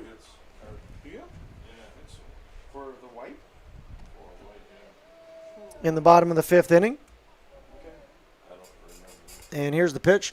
Swing and a miss by Jagger Jordheim. Jagger Jordheim is 0 for 1 with a walk. He hit the ball hard in the first. It was a line out to Anders Huseman. And in the 3rd, he reached on a walk. He stole second. Picked up his 12th stolen base of the year, but then was picked off trying to advance on a 3rd on a very heads-up play by Nolan Mengi. Mengi with 4 1/3 innings recorded, and this will be pitch number 61. Here's the 1-1 pitch with 1 out. Swung on and missed. Count goes to 1-2. Jagger Jordheim, left-handed batter. Byron Buxton is his favorite batter. Nice to have a lefty in that 2 spot. Jagger Jordheim been doing a good job there this year. Hitting .368, scored 16 runs. Jagger Jordan playing left field right now. 2-2 count. Mengi sets. Slide step. Swung on and fouled back. Jordheim stays alive. Fun game here in Kindred so far tonight. Got another one coming soon thereafter. And a lot of action on the baseball field throughout the weekend. 13 Legion games over the next 3 days. Jagger Jordheim swings and misses. Briar Gibbon did end up dropping that, but finishes the play by tagging out Jordheim, and that'll be the second out at the bottom of the 5th inning. And now batting will be Bristol Swanson. He has one of the 2 hits for the white team. It came in the first. He stole second, but was one of the stranded runners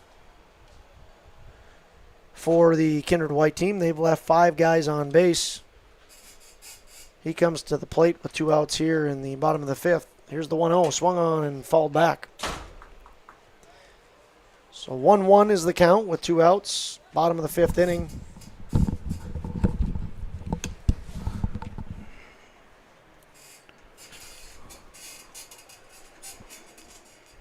Field looking great here in Kindred. As usual, Dan Nathan, Paul Quisland do outstanding work on this field, and it looks marvelous. Here's a ball taken up high. Count goes to 2-1 to Bristol Swanson. Swanson again comes in today with a batting average of .436. Leads the team in runs scored with 17. Here's the 2-1. Taken inside, on the inside part of the zone for a strike. So count goes to 2-2 with 2 outs. The bottom of the 5th inning. Josh Almaris alongside Nick Eggman as Nolan Mengi comes set. Here's the pitch. Hit hard. Out to the outfield. Dylan Olsgaard going to have to run for it. Goes over his head. He snares it nicely and gets it in Keeps quick. It to a single. Ball's hit over the center fielder's head. But a great job out there in center by Dylan Olsgaard to get the ball barehanded and then throw it in quickly. That keeps Swanson at first. I would guess Swanson will be stealing. Head coach Mason Ulmer says don't get picked off. This ball's put into play as he steals, and Swanson's going to get to second. But that's all the farther he's going to go. So back-to-back hits here. Good little hit and run action there. Back-to-back 2-out hits. That one off the bat of Beckett Westby. So another threat here for Kindred White. Yeah, I think Sawyer Olsen makes that play if he's not going to break and make the play at second on a stolen base. Big moment in the game for Evan Olshager. Right now he's on the hook for the loss. But he could take himself off with a big hit. He hits this one up the middle to Sawyer Olsen. Sawyer Olsen bobbles it, can't pick it up, and the runner takes a huge round on third. But he stops before any other action goes. So Bristol Swanson to third, Westby to second, and Olshager going to reach on that error. And now there is a very big moment in this game with Everett Anderson coming to the plate with the bases juiced. Tying run aboard for Kindred White. Olshager on first, Westby on second, Swanson on third, and Everett Anderson to the plate. Let's take a 30-second break, and when we come back, we'll see what happens. Express Lane Marathon in Kindred is your neighborhood convenience store where convenience meets quality, whether you're fueling up with Marathon's top-tier fuel or grabbing a quick snack. Express Lane has you covered. From hot stuff pizza, smash hit subs, premium soft serve ice cream, gas, diesel, and propane exchange. Make sure to use your Marathon app and get 7 cents back per gallon all summer long. Now offering premium 91 non-ethanol fuel. Express Lane is your friendly and locally owned convenience store. All right, fans. It's been a great game here in Kindred. Nolan Mengi done an excellent job on the mound. He's pitched 4 2/3 innings, only giving up 4 hits and only 1 run. But a big moment right now for Kindred White as Everett Anderson comes to the plate with the bases loaded. He walked in the second and grounded out in the fourth to the third baseman. Here he punches this one out to right field, but it's going to be foul. So Everett Anderson gets some good lumber on that one. Like that aggressiveness, huh, Nick? Yes, I do. You got an opportunity to cut the lead or to tie the game. You want to go up there hacking, and that's just what Everett Anderson, the LSU prospect, did. The next Paul Skeens? Paul Skeens, did you see that today? Yeah. He was throwing a no-hitter through 7, and then they lifted him, and the next 2 guys come up to bat, and they get a hit and a hit. I think the Pirates still did win. They were up 1-0 going into the 9th, but I cannot confirm that. Anyway, bigger things to talk about here. Everett Anderson goes to 0-2. The white team has left 5 on base. They don't want to go to 8. But they're in jeopardy of that as Nolan Mengi is 1 strike away from getting out of the jam. Nolan Mengi coming in today with a 14 ERA. Has pitched outstanding. Here's the pitch. Ooh. The umpire did the old arm thing, but he was saying outside. So the white team takes a collective sigh of relief, and the blue team does a clap of the hands in disgust. Nolan Mengi, the 1-2, here it comes. Swung on, chop to the second baseman. Can they get out of it? He bobbles, throws on a short, and they'll get the out. Jackson Lovig throws on to his teammate Sawyer Olson, and the threat dissipates as the Kindred White get no runs on 2 hits. They leave 3 on base for 8 total left on base this game. We don't have a new score. It's 5 complete. Blue 4, white 1. Buying, selling, or leasing commercial real estate or farmland in the Fargo-Moorhead and surrounding area? From office to retail, industrial to multifamily, commercial land to farmland. As the #1 commercial, sales, and leasing brokerage in the FM region, Goldmark Commercial has the experience and skills to handle all of your commercial real estate and farmland needs with the highest levels of customer service and marketing around. Trust the experts at Goldmark Commercial Real Estate to lead your team to success.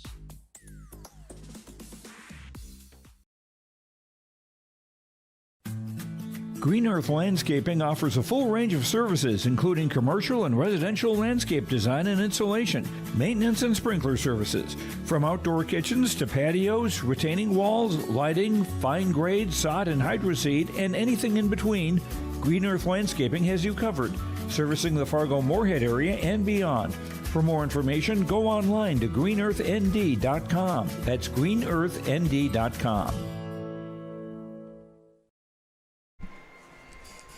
Fun night here in Kindred as the Kindred Blue are leading the Kindred White by a score of 4-1. Golf cart alley is packed. You can't get another golf cart down there. They moved over to the third base That's line. right. I just counted 6 golf carts. And now we got another one that's on the first base side. The grandstand is filling in very nicely. Patios have good attendance. A lot of people love their baseball in Kindred, and that is fantastic to see. Especially from 2 baseball guys, right, Nick? Exactly. Yeah. Fun atmosphere. It'll only continue as the weekend goes on. Like we said, 13 Legion games all weekend. Shields Invitational, 4 sites. Kindred is one of them.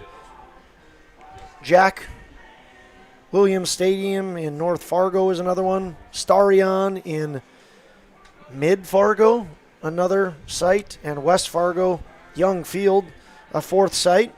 Each site has 5 teams in the Shields Invitational, and the winner of each site will advance to a semifinal, and then if they win that, to a championship. So 20 teams from 3 different states and 2 different countries. You know, the other country, yeah. Oh, if I had a wild guess. Oh, you're laughing, so just making sure you know. Yeah, I don't know. I'm not positive, Josh. That all kicks off tomorrow at 9:30 a.m. Sawyer Olson, Dylan Olsgaard, and Nolan Mengi are the 7, 8, 9 batters that will come to the plate here in the top of the 6th inning. Sawyer Olson has struck out in both of his at-bats. He swings and chops this one. Count goes to 1-1. Sawyer Olson said his favorite food was chicken strips. Nice. Can never go wrong at a restaurant. If you don't know what to get, chicken strips. Yeah, that's a good, safe bet. Should have asked him what his sauce flavor was. Is he a dipping guy? Is he going honey mustard or ranch or blue cheese? Is he? It's not blue cheese. Ew. There's a lot of people that are really passionate about their blue cheese versus ranch discussion. And I'm all in on the ranch side. Here's a ball targeted out to right field, and it's a nice catch made by right fielder James Halverson. We're about to get a flyover here in Kindred. Yeah, the helicopter flyover. Not bad in center field. There she comes, right up there. We've had some pretty cool flyovers here in Kindred. Sawyer Olson's retired. That'll be the first out, and that'll bring up now Dylan Olsgaard, center fielder. He wears number 5. I won't expand on this, but I was told Dylan Olsgaard has a special person in the crowd today. I don't want to take it too far, for these 13-year-olds who might be a little embarrassed. So hopefully Dylan Olsgaard can do something special for the special person in attendance. He struck out in the second and walked in the fourth. Playing center field, he's made some very nice plays out in center field, including the one in the last inning that was just hit as a leadoff hitter. Cody Mathis hit it over his head, but Olsgaard did a great job hustling it down, caught it on one bounce, barehanded it, chucked it in, and kept the runner. That was Bristol Swanson who hit that. He caught Cody Mathis's ball in the air. 2-2's the count now to Dylan Olsgaard with one out in the top of the 6th. He takes a ball outside, count goes full.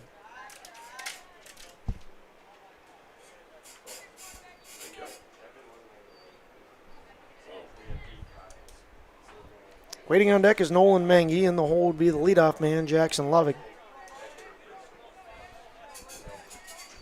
Here's the 3-2 from Beckett Westby. It's a ball low. Olsgaard picks up another walk. One out walk for Olsgaard. We'll bring up Nolan Mengi.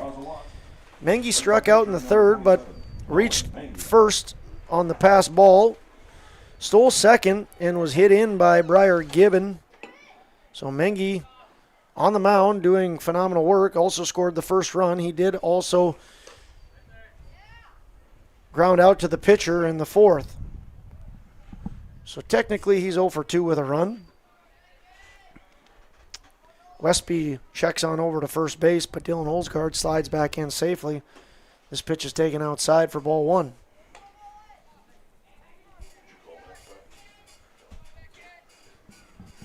Westby came in the fourth, got the final out,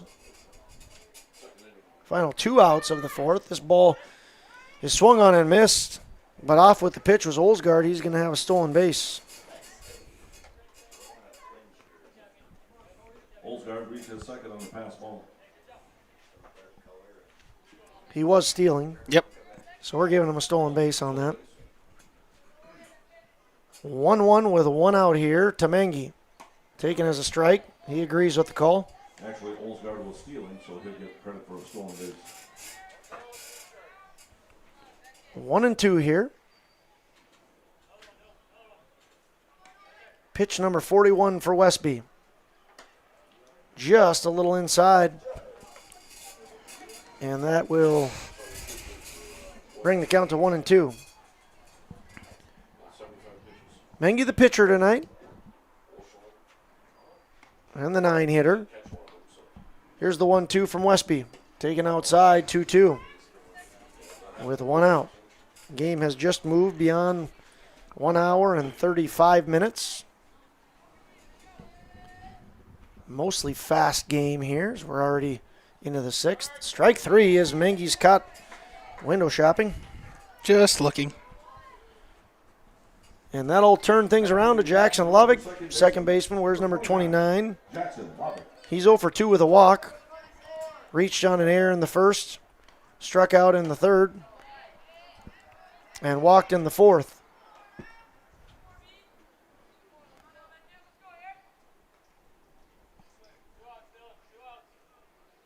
2 down here in the top of the 6th inning. This one's thrown inside. And number 29 dances around that, moving the count to 1-1.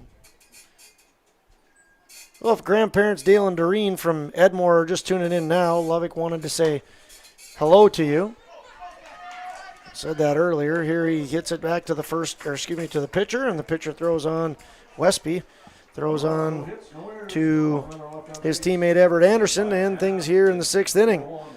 In the 6th inning, Kindred Blue get no runs on no hits. They leave 1 on base. There were no errors, and the score remains Kindred Blue 4, Kindred White 1. We're excited we got a chance to get him here this year. Make your stop before or after the game at the Knickerbocker in Hickson, North Dakota. Stop out throughout the week for mouth-watering lunch specials weekdays and mark Friday nights down on the calendar for prime rib, ribeye steak, or some walleye at the Knickerbocker. For more information or to find out about daily specials, give the Knickerbocker a like on Facebook by searching the Knickerbocker. Great food and good people. You can find it all at the Knickerbocker in Hickson, North Dakota.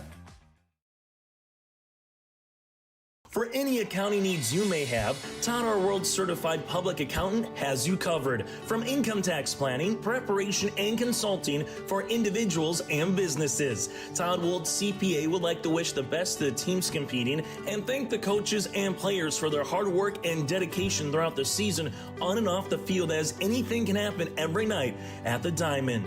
For more information, go online to wold-cpa.com. That's wold-cpa.com. Hey fans, welcome back into Kindred. Bottom of the 6th inning. Kindred Blue leads by a score of 4-1. Been a good game. Kindred Blue looking to improve their record from 3-8 to 4-8 with a victory. They are coached by Jeremiah Doctor. Kindred White coming with a record of 10-2, coached by Mason Almers and Jack Wold. Been a good game. Kindred Blue struck for 2 in the 3rd and 2 more in the 5th.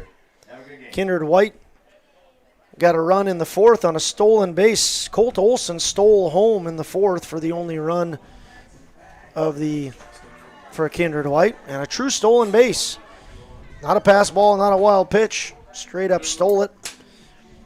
Kindred White has had many opportunities. They've left 8 on base, but have yet to crack Nolan Mengi. Mengi with 5 innings pitched and just about to throw pitch number 77. Great outing from Nolan. Kindred White will bring to the plate Colt Olson. Only run scored for White has been from Colt Olson. He'll be followed by Jamison Johnson and James Halverson. And if you're just tuning in, the lone run for the Kindred White is Colt Olson stealing home. It's almost like you weren't listening to anything I just said, Nick. I probably wasn't. Sometimes I like to tune you out. That's all right, Nick. That's okay. But in case anybody missed it out there, in case anybody at all missed it, Colt Olson stole home. He stole home. And it was in the 4th inning, and it is the only run of the game. He is looking to reach for the 3rd time today. He reached on a strikeout. That was a pass ball in the 2nd, and then reached on the 4th, on a fielder's choice. So he's 0 for 2, but really trying to get on base here and cut this lead. 3-1 is the count now. Mengi facing the 7, 8, 9 batters, Olson, Johnson, and Halverson. Mengi has pitched 5 innings, only given up 1 run and 4 hits. Here's the 3-1. Swung on, chopped to third base. Anders Huseman's been a busy boy. He throws over to the diamond, and maybe one blemish on Huseman's belt today is that error. Olson is going to get over to second base. So Olson reaches on the air. Huseman has had a very good game at third base. Second base on the throwing error. Brings up third baseman number 12. Was that in the dirt to first, or it was not? So we are going to change that. We're going to give that error to the first baseman. It was in the air? I thought it was in the air. Okay, I agree. Yeah. And I'm sitting next to a first baseman, so he, of course, thinks Yeah. got to have that play. But if it was in the air, it's definitely an error on the first baseman. In any case, what matters most for Kindred White and Kindred Blue is that there's a guy on second with nobody out. Jamison Johnson up to bat, and he sees a 1-0 count. Olson is on third. There was a pass ball that got him to third. Olson reaches third on the pass ball. And Johnson takes ball number 2 here. So 2-0. Johnson followed by Halverson, and then it'll bring it back to the top of the order for Kindred White. Mengi kicks, and this one's shot right up the middle, right beyond the outstretched arm of second baseman Jackson Lovick. Going to be a hit and an RBI for Jamison Johnson. And that'll bring in Colt Olson. Olson's got both runs now for Kindred White. RBI single off the bat of Jamison Johnson. Jamison Johnson 1 for 2 with a single and RBI, and he was hit by a pitch in the second. That'll bring up James Halverson. Halverson, the 9-hitter and right fielder, struck out in the second and was thrown out by Huseman in the fourth. We were talking about how many plays Huseman has been involved in tonight. Nick, want to take a guess? How many outs he's either made or assisted? Go 6. Yep, 6 exactly. 6 of the outs. See, I am paying attention. You are, just to the game and not me, but that's okay. The game is more important than me. So the Kindred White are in business. They've got a run across here in the 6th inning, and nobody out. They have a runner on as well. It's Jamison Johnson, and James Halverson up to the plate. He swings and misses at that pitch. It goes to 0-1. Jeremiah Doctor came out, had a talk with Nolan and the team. What do you think he's saying, or what do you think he said to his squad there, Coach Eggman? Hey, just relax. We're up 2 runs. Just make sure we're taking outs when they're given to us. Absolutely. Take every out you can get, and if you go into the 7th up 2, that's great. You go up 1, fine. Yep. Let's just make sure we got a lead going into the 7th. And probably checking on Nolan, too. He's at 86 pitches now. Arm and body might be getting a little tired. Here's the 1-1. Thrown by the catcher. And that wild pitch is going to allow Jamison Johnson, the Jose Miranda fan, to move on to second. Who isn't right now? Fun guy to watch, Jose Miranda. Talked about him earlier. But Johnson at second is a Jose Miranda and a New York Yankee fan. Well, interesting combo. Yeah. Halverson takes that for a ball. It's 3-1. I wonder if he knows about the torment the Yankees have given the Twins for all these years. It's been a lot, to put it simply. Kind of like field goal kickers for the Vikings. You had to do it. Top of the order looms after James Halverson. That's a 3-1 pitch that is a called strike. It's 3-2. So Cody Mathis, Jagger Jordheim, and Bristol Swanson, some dangerous hitters will follow. What a phenomenal job the White bottom of the order could be doing if they get a run in and 2 runners on. Here's the pitch, and Halverson is hit. So the bottom of the order sets the table here for the top of the order. Colt Olson reaches on an air. Johnson reaches on a single, drives in Olson, and Halverson is hit by the pitch. 1 run across with runners on first and second, nobody out, and Kindred White bringing the top of the order to the plate for the 4th time. There's going to be some pitching and defensive changes for Kindred Blue. We'll step away for about 90 seconds, and when we come back, we'll have them all ready for you.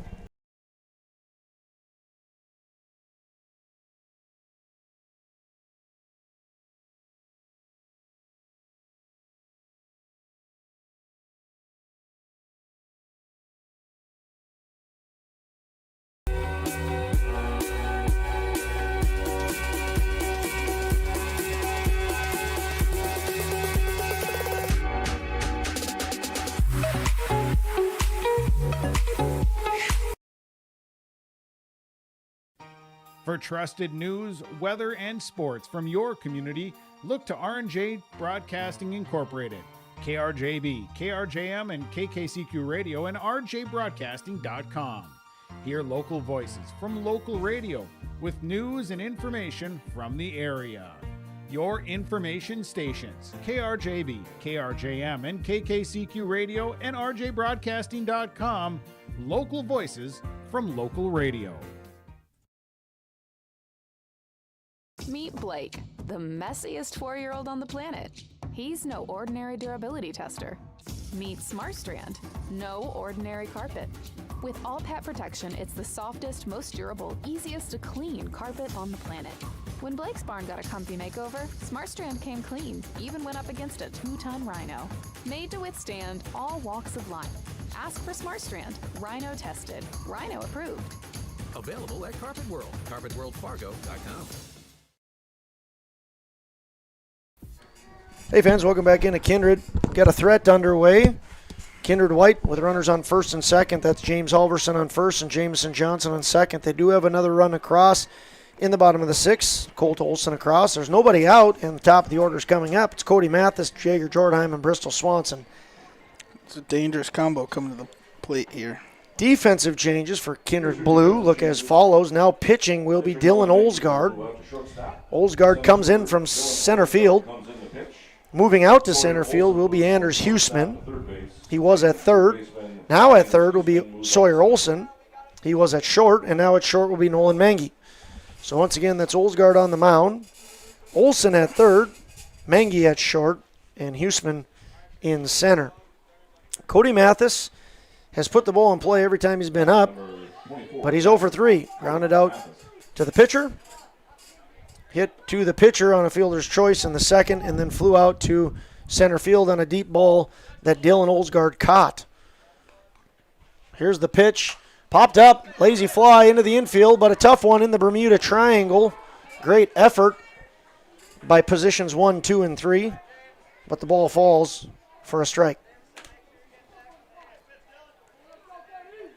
Cody Mathis, runners on first and second. Waggles his bat. Olsgaard covers his face, looks in for a sign, kicks and delivers. Swung on and fouled away by Mathis. A little bit of pressure, excitement, anxiety amongst the players here, as there is yet another big moment in this game. Nobody out, 0-2. Andy Pettit / Dylan Olsgaard pitches that one right back to him, and he elects to throw it almost over the head. Wow, Stroh saves the day there. So Olsgaard had a chance to get any runner and rushed to throw over to first, but Oliver Stroh with a great play. That's scoring 2 runs and putting the winning run at least on second. Jager Jordheim comes into today with a .368 batting average, but is 0 for 2. Lined out in the first, walked in the third, and struck out in the fifth. Guys on second and third. Johnson on third, Halverson on second. Olsgaard sets, and then sets again. This one a ball taken up high. 1-1. Boy, this would be... Big pressure-packed moment here. Yes, if Kindred Blue can get out of this, that would be impressive. Here's the pitch. Swung on, chopped down to the third baseman. Sawyer Olson going to field it and throw across, but Jordheim beats it out. So a run comes across at Jameson Johnson. Halverson moves on to third. Jager Jordheim going to move to first on the RBI single, and it's first and third. Well, I bet it's a pitch away from second and third here. Jordheim has 11 stolen bases, actually 12 because he has one today, and he's off. This one's hit perfectly right where the second baseman was. It's a perfectly executed hit and run. Bristol Swanson picks up an RBI, and they're going to Jager Jordheim Jordheim kept rounding third, and the ball was thrown in and missed the cutoff man. Jordheim looked like he was going to take home. He stopped. And anyway, Bristol Swanson gets an RBI single. They're going to intentionally walk Beckett Westby.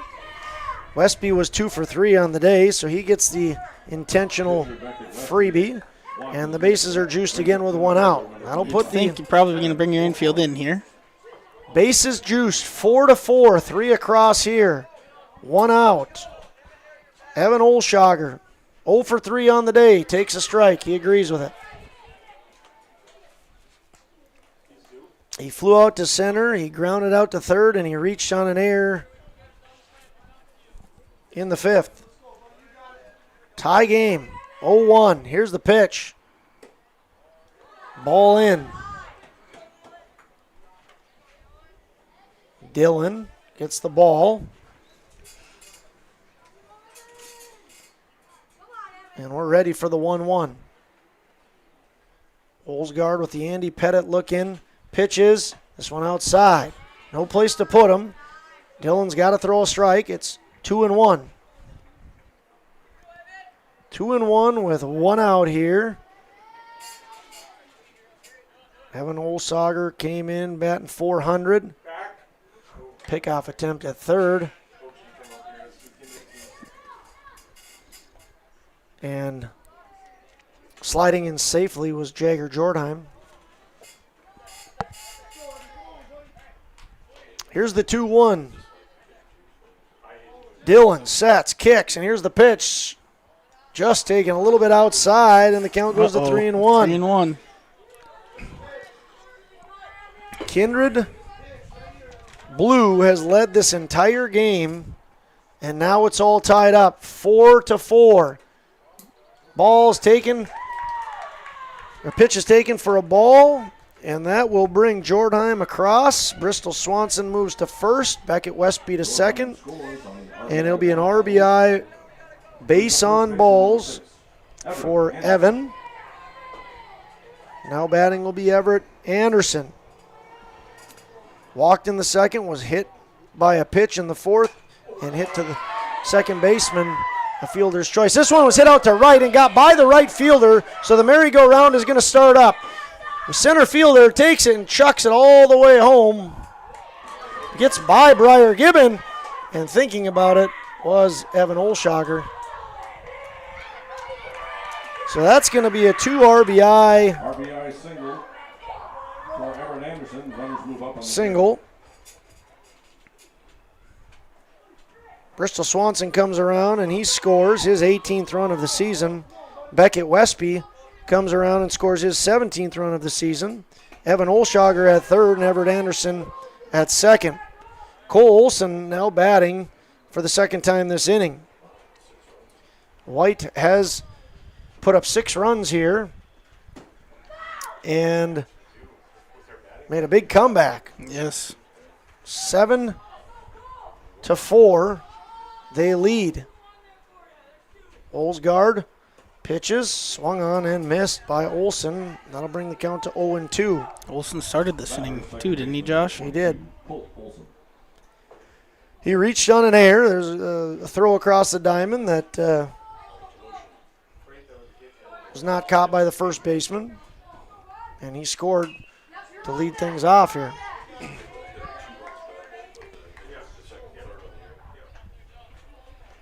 Colt Olson fouls that one off, sees the 0-2 count reset. Again, just 1 out right now for the Kindred Blue team. Kindred White up to bat. Colt Olson takes that one in the dirt. Briar Gibbon has it knock off of him, keeps it in front of him so that Evan Olshager can't take home.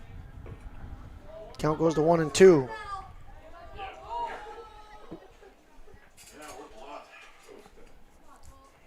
Here's Dillon's kick. Ooh, ball taken outside. Count goes to 2-2.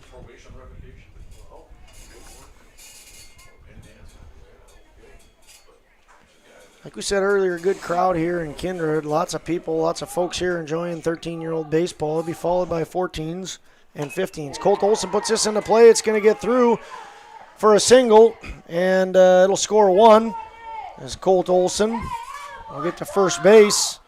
And we'll more than likely see some movement from him coming here. Evan Olshager scores. Anderson moves on to third. And Cole Olson's been on base every single time tonight. There he goes. And he's stealing second. He'll go in safely.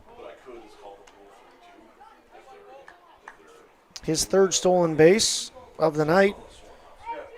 He's up to 14 stolen bases on the year. Here's Jamison Johnson. Had a big RBI single earlier. He hits this one to the shortstop. Shortstop makes the play and throws it across. This one Stroh catches. But Johnson does pick up the RBI there as Everett Anderson comes in. So it's his second RBI of the night for Jamison Johnson. Nice play there by shortstop Nolan Mangy. Throw on over to Stroh. And it's 9-4. 2 outs. Brings James Halverson back up. He was hit by a pitch earlier this inning, and he scored. 9-4 right now. Kindred White leads Kindred Blue.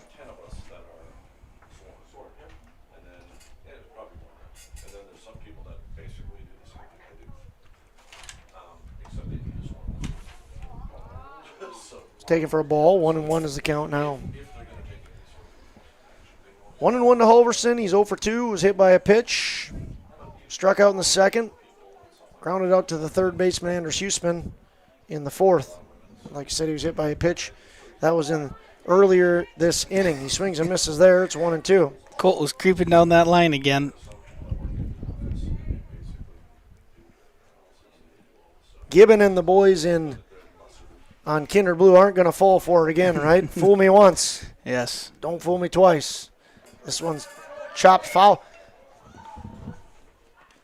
Oh, they called, okay. Swing and a miss. I thought he got a piece of that, but he did not. So it'll go in the books as a strikeout, and then to complete the play, Gibbon throws on to Stroh. But a big inning for Kindred White. Huge crooked number for them. They put a snowman up. 8 runs in the 6th for Kindred White. They now lead 9-4, and we could be entering our final half inning unless Kindred Blue scores some runs. Come back in third in a minute to see what happens. Commercial real estate or farmland in the Fargo-Moorhead and surrounding area? From office to retail, industrial to multifamily, commercial land to farmland. As the #1 commercial, sales, and leasing brokerage in the FM region, Goldmark Commercial has the experience and skills to handle all of your commercial real estate and farmland needs with the highest levels of customer service and marketing around. Trust the experts at Goldmark Commercial Real Estate to lead your team to success.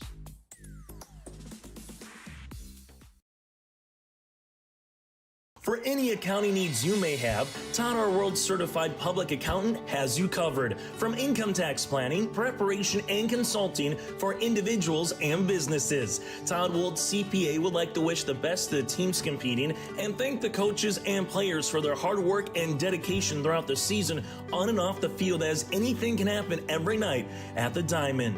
For more information, go online to wold-cpa.com. That's wold-cpa.com. Express Lane Marathon in Kindred is your neighborhood convenience store where convenience meets quality, whether you're fueling up with Marathon's top-tier fuel or grabbing a quick snack. Express Lane has you covered. From hot stuff pizza, smash hit subs, premium soft serve ice cream, gas, diesel, and propane exchange. Make sure to use your Marathon app and get 7 cents back per gallon all summer long. Now offering premium 91 non-ethanol fuel. Express Lane is your friendly and locally owned convenience store. Hey fans, welcome back into Kindred. We're going in the top of the 7th. Kindred Blue needs runs. And they'll look to Anders Huseman, Briar Gibbon, and Kellen Otteson to do the trick. They're down 5. Once again, up to bat is Anders Huseman.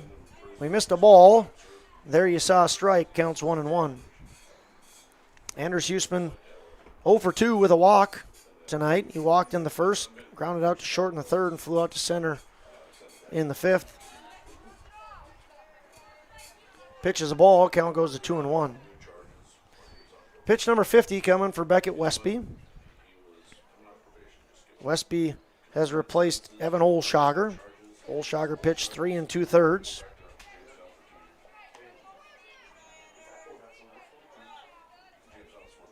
And Westby has been on the mound ever since. 2 1/3 in the books for Westby. He walks. Huseman. There's a rule that was just broken there. Yep. Nick, what's that rule? Got to have a shutdown inning after you score a lot. Go up there and you throw strikes. You never walk the first batter, let alone walk anyone. If Beckett goes back and watches this, hopefully he understands. You put an 8 spot up on the board. You challenge that next batter. He answers now and throws a strike to Briar Gibbon. Briar Gibbon follows it off. Gibbon having a great day at the plate. 2 for 3. Came into today batting .630. Set to see that batting average improve. It's 2 for 3. Westby throws over to first. Everett Anderson catches it, but not before Anders Huseman gets back safely. 0-1 to Briar Gibbon. Westby sets, kicks, and pitches. Strike 2. So great job here of Westby attacking Gibbon.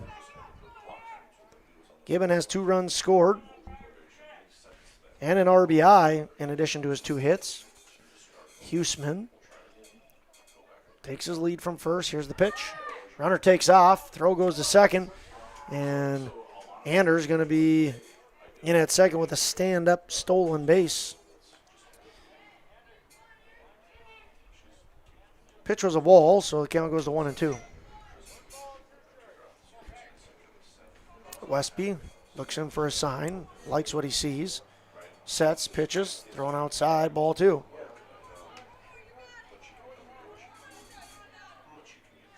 Catching for White once again is Cody Mathis. Here's the set and the pitch from Westby. Chopped down the third base line, but going to be foul. And we'll reset the 2-2. 2-2, nobody out. Blue needs 5 to tie, 6 to take the lead.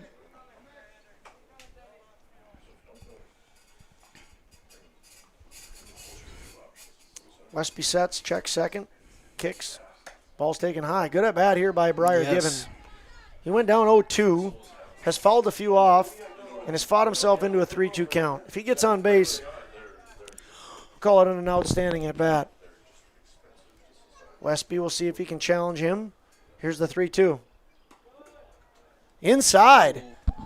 So Gibbon reaches on a walk after going 0-2, and he has now been on base 3 of the 4 times. So Westby walked the leadoff guy, and now Briar Gibbon. Up to bat now is Kellen Westby. They're going to steal third. Successfully. That was Anders Huseman who took out for third. Gibbon did not move on to second. Pitch was a ball. Kellen Otteson up to bat. Where's number 10? Comes into today batting .357. He is 1 for 2. Strikeout, single, and a walk. Takes ball number 2. Not quite sure why the Kindred White team is playing in right now. Very interesting philosophy, Nicholas. They need outs. 2-1 is the count. Up 5 here late in the game. Kellen Otteson, the 4-hitter, the cleanup man. 2-1 count, swings and misses. Count's going to go to 2-2.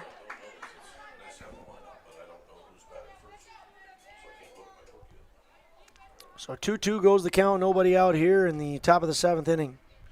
Here's the pitch. Runner takes off. That's Briar Gibbon. Going to be a strikeout, but Gibbon's going to move on to second. So Otteson strikes out for the second time tonight, and that'll bring up Cash Fetch. Gibbon on second, Huseman on third. Going to be a chat on the mound. Coach Jack Wold comes out. Looks like we're going to have some pitching changes. So we'll come back in about 90 seconds and report those back to you. At Greener Earth Landscaping, quality is what they strive for, no matter the project. From putting in an automatic lawn sprinkler system to making a new or revamping an existing fire pit or patio. From tree care, pruning to growing annual flowers, Green Earth Landscaping can answer your questions.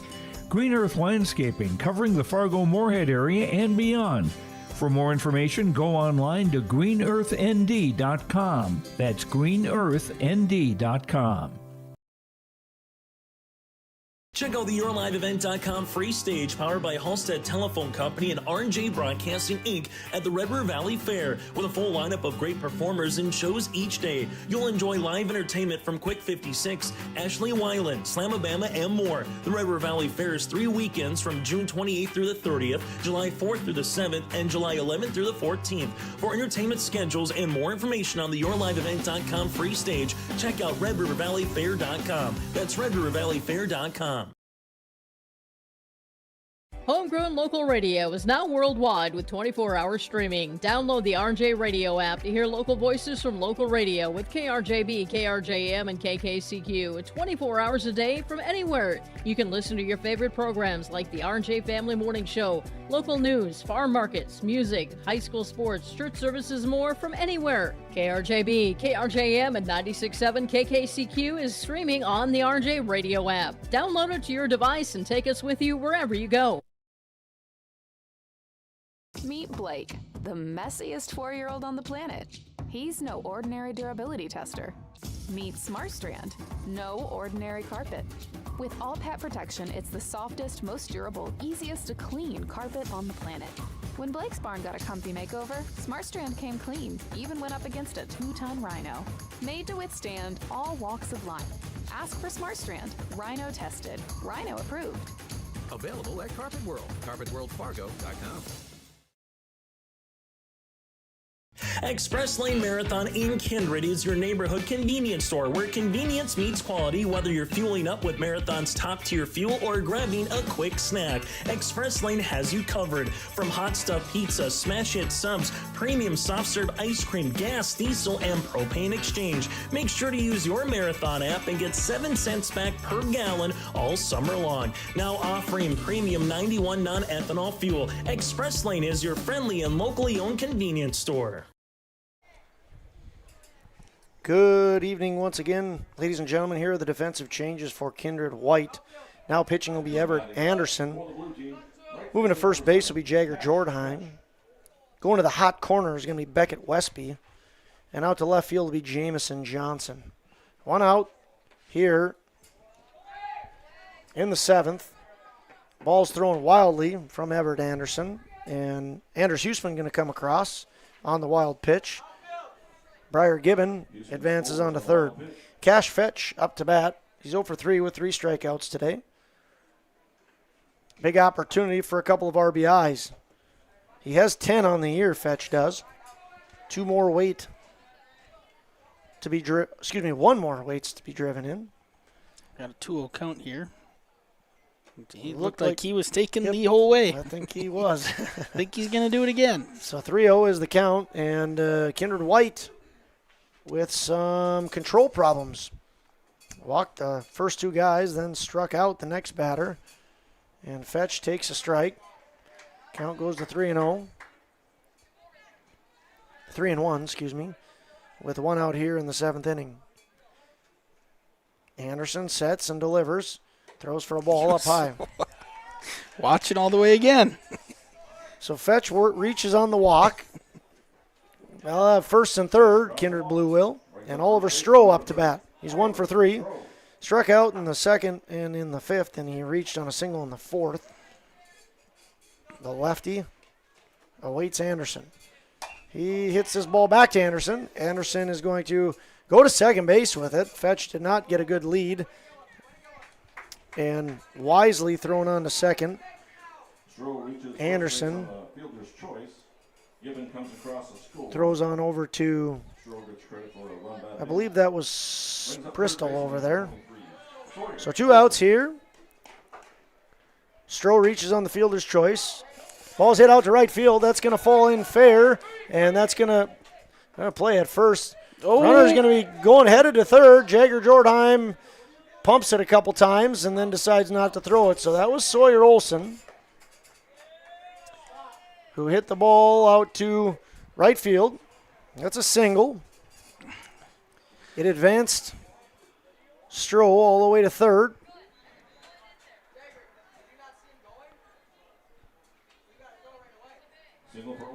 Now we have the tying run up to the plate. Yes. Dylan Olsgaard up to bat right now, swings and misses. And Olson's going to take off for second. Olson's going to reach second. So Sawyer Olson at second, Oliver Stroh at third. Those runs don't mean much. The big run here is Dylan Olsgaard. Can he get across? If he does, it's going to be a tie game. Ball gets to the backstop, but Oliver Stroh decides not to come home. He does have to be 100% sure that he can make it, because you don't want to make that third out there knowing that your run means nothing. Right. Here's the 1-1 pitch to Dylan. That one thrown low. Goes to 2-1. And Nolan Mengi waits in the wings on deck. He's the 9 hitter. Jackson Levick would be up next. This ball is chopped to the shortstop, bobbled, and the play will not be made by shortstop Bristol Swanson. So an error puts Olsgaard on first, brings Stroh across to score, and the tying run is at first base. Nolan Mengi up to bat.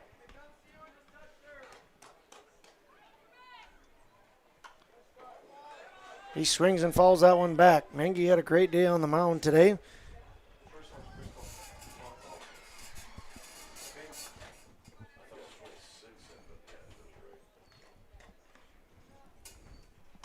He fouls that back, and it's 0-2. Kindred White is one strike away from winning this game.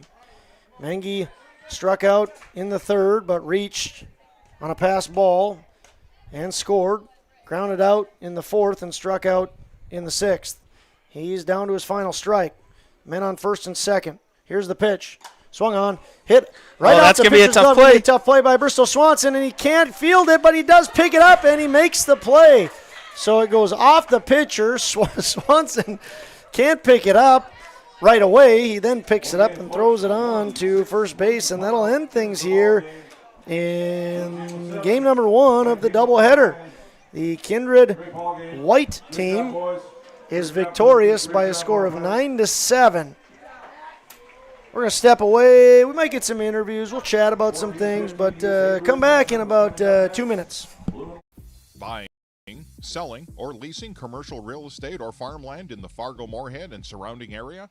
From office to retail, industrial to multifamily, commercial land to farmland. As the #1 commercial, sales, and leasing brokerage in the FM region, Goldmark Commercial has the experience and skills to handle all of your commercial real estate and farmland needs with the highest levels of customer service and marketing around. Trust the experts at Goldmark Commercial Real Estate to lead your team to success.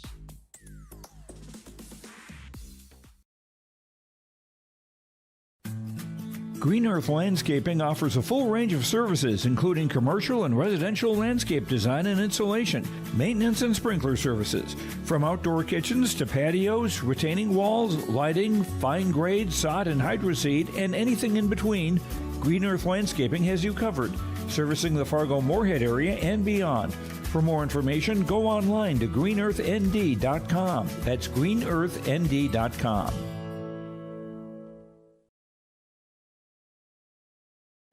Make your stop before or after the game at the Knickerbocker in Hickson, North Dakota. Stop out throughout the week for mouth-watering lunch specials weekdays and mark Friday nights down on the calendar for prime rib, ribeye steak, or some walleye at the Knickerbocker. For more information or to find out about daily specials, give the Knickerbocker a like on Facebook by searching the Knickerbocker. Great food and good people. You can find it all at the Knickerbocker in Hickson, North Dakota.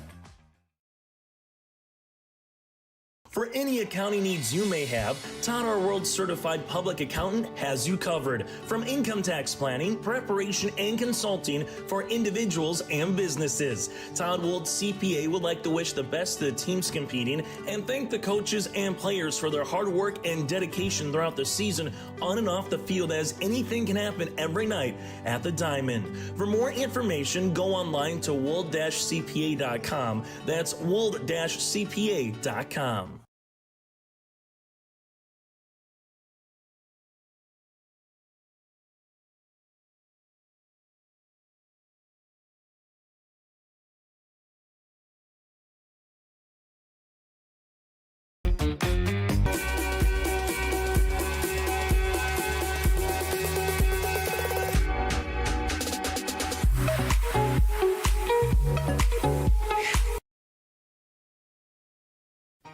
For trusted news, weather, and sports from your community, look to R&J Broadcasting Incorporated. KRJB, KRJM, and KKCQ Radio, and rjbroadcasting.com. Hear local voices from local radio with news and information from the area. Your information stations, KRJB, KRJM, and KKCQ Radio, and rjbroadcasting.com. Local voices from local radio. Meet Blake, the messiest 4-year-old on the planet. He's no ordinary durability tester. Meet SmartStrand, no ordinary carpet. With all pet protection, it's the softest, most durable, easiest to clean carpet on the planet. When Blake's barn got a comfy makeover, SmartStrand came clean, even went up against a 2-ton rhino. Made to withstand all walks of life. Ask for SmartStrand, rhino tested, rhino approved. Available at Carpet World, carpetworldfargo.com. Buying, selling, or leasing commercial real estate or farmland in the Fargo-Moorhead and surrounding area? From office to retail, industrial to multifamily, commercial land to farmland. As the #1 commercial, sales, and leasing brokerage in the FM region, Goldmark Commercial has the experience and skills to handle all of your commercial real estate and farmland needs with the highest levels of customer service and marketing around. Trust the experts at Goldmark Commercial Real Estate to lead your team to success.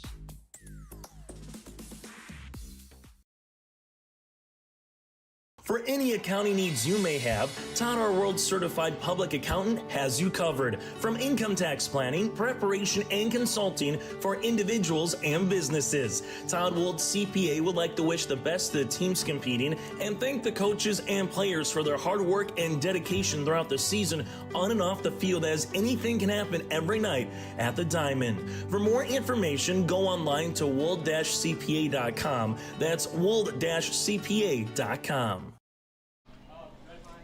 Hey fans, welcome back in. We have a special treat up in the booth today. We've got a couple of the youngsters from the Kindred White team.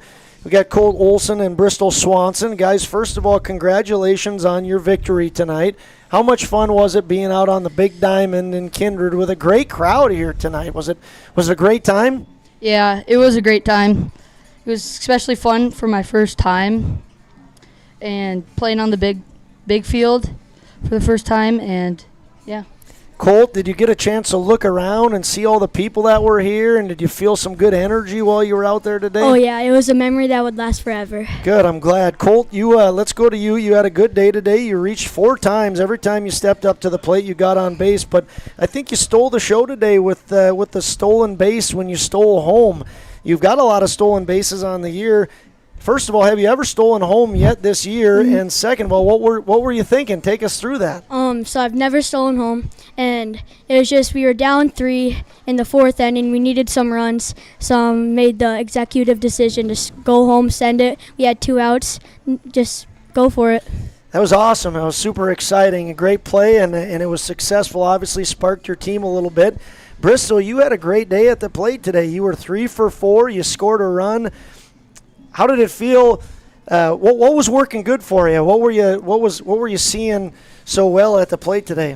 Well, I just tried to stay confident and let the ball travel to me, and then when it got there, I just sit back and just drived it. It was a lot of fun watching you guys on the field. We appreciate you coming up and doing an interview. Any last shout-outs you guys want to give? Shout out to my team especially for not giving up when we were down 4-1. Then we came back, scored 8 runs in that inning, and then kind of got a little shaky there at the end. Good. Anything, Colt, you want to do a special shout-out? That we have the bragging rights over them now. A little friendly rivalry amongst the Kindred folks. Yep. I think they got a big picture going down there, so we better let you guys go. But a big thank you to Bristol and Colt for coming up, and a congratulations to you guys and for all the Kindred youngsters. We'll be back in about a minute. Express Lane Marathon in Kindred is your neighborhood convenience store where convenience meets quality, whether you're fueling up with Marathon's top-tier fuel or grabbing a quick snack. Express Lane has you covered. From hot stuff pizza, smash hit subs, premium soft serve ice cream, gas, diesel, and propane exchange. Make sure to use your Marathon app and get 7 cents back per gallon all summer long. Now offering premium 91 non-ethanol fuel. Express Lane is your friendly and locally owned convenience store. At Green Earth Wine. All right, fans, welcome back into Kindred. You can see a good up-close look at our booth here. We are going to step away and get ready for our next game. Once again, second half of the doubleheader will feature Kindred 14-year-old teams, 14, 15-year-old teams, I should say. So we'll be back when the field is ready. Give us about 5, 6, 7, maybe 10, 12 minutes before we get everything set. Want to once again congratulate all the 13-year-olds for a fun night at the ballpark. Great attendance, great audience, great energy and atmosphere. Special congratulations to Kindred White for their victory. They moved to 11-2 on the year. They win by a score of 9-7. Kindred Blue, it was fun watching both teams. Fell to the White team 9-7. They dropped to 3-9. I want to thank Bristol Swanson and Colt Olson for coming up. Special thank you to all our sponsors for making this possible. Especially want to thank Goldmark and Todd Wold for all that they do to make these broadcasts possible. Once again, we're going to step away, and when we come back, we will have 14, 15-year-old Kindred baseball back in action.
Close the door with the 2-2. Swing and a miss. Strike 3. Lined into left field for a base hit. Hit in the air. That's going to be the second baseman. They have a chance for 2, and they got him. Run. The throw is in time for the out. Lifted high into left field. Ball is way back, and that ball is way gone. Alston Telephone Company and R&J Broadcasting Incorporated is proud to present to you this broadcast on yourliveevent.com.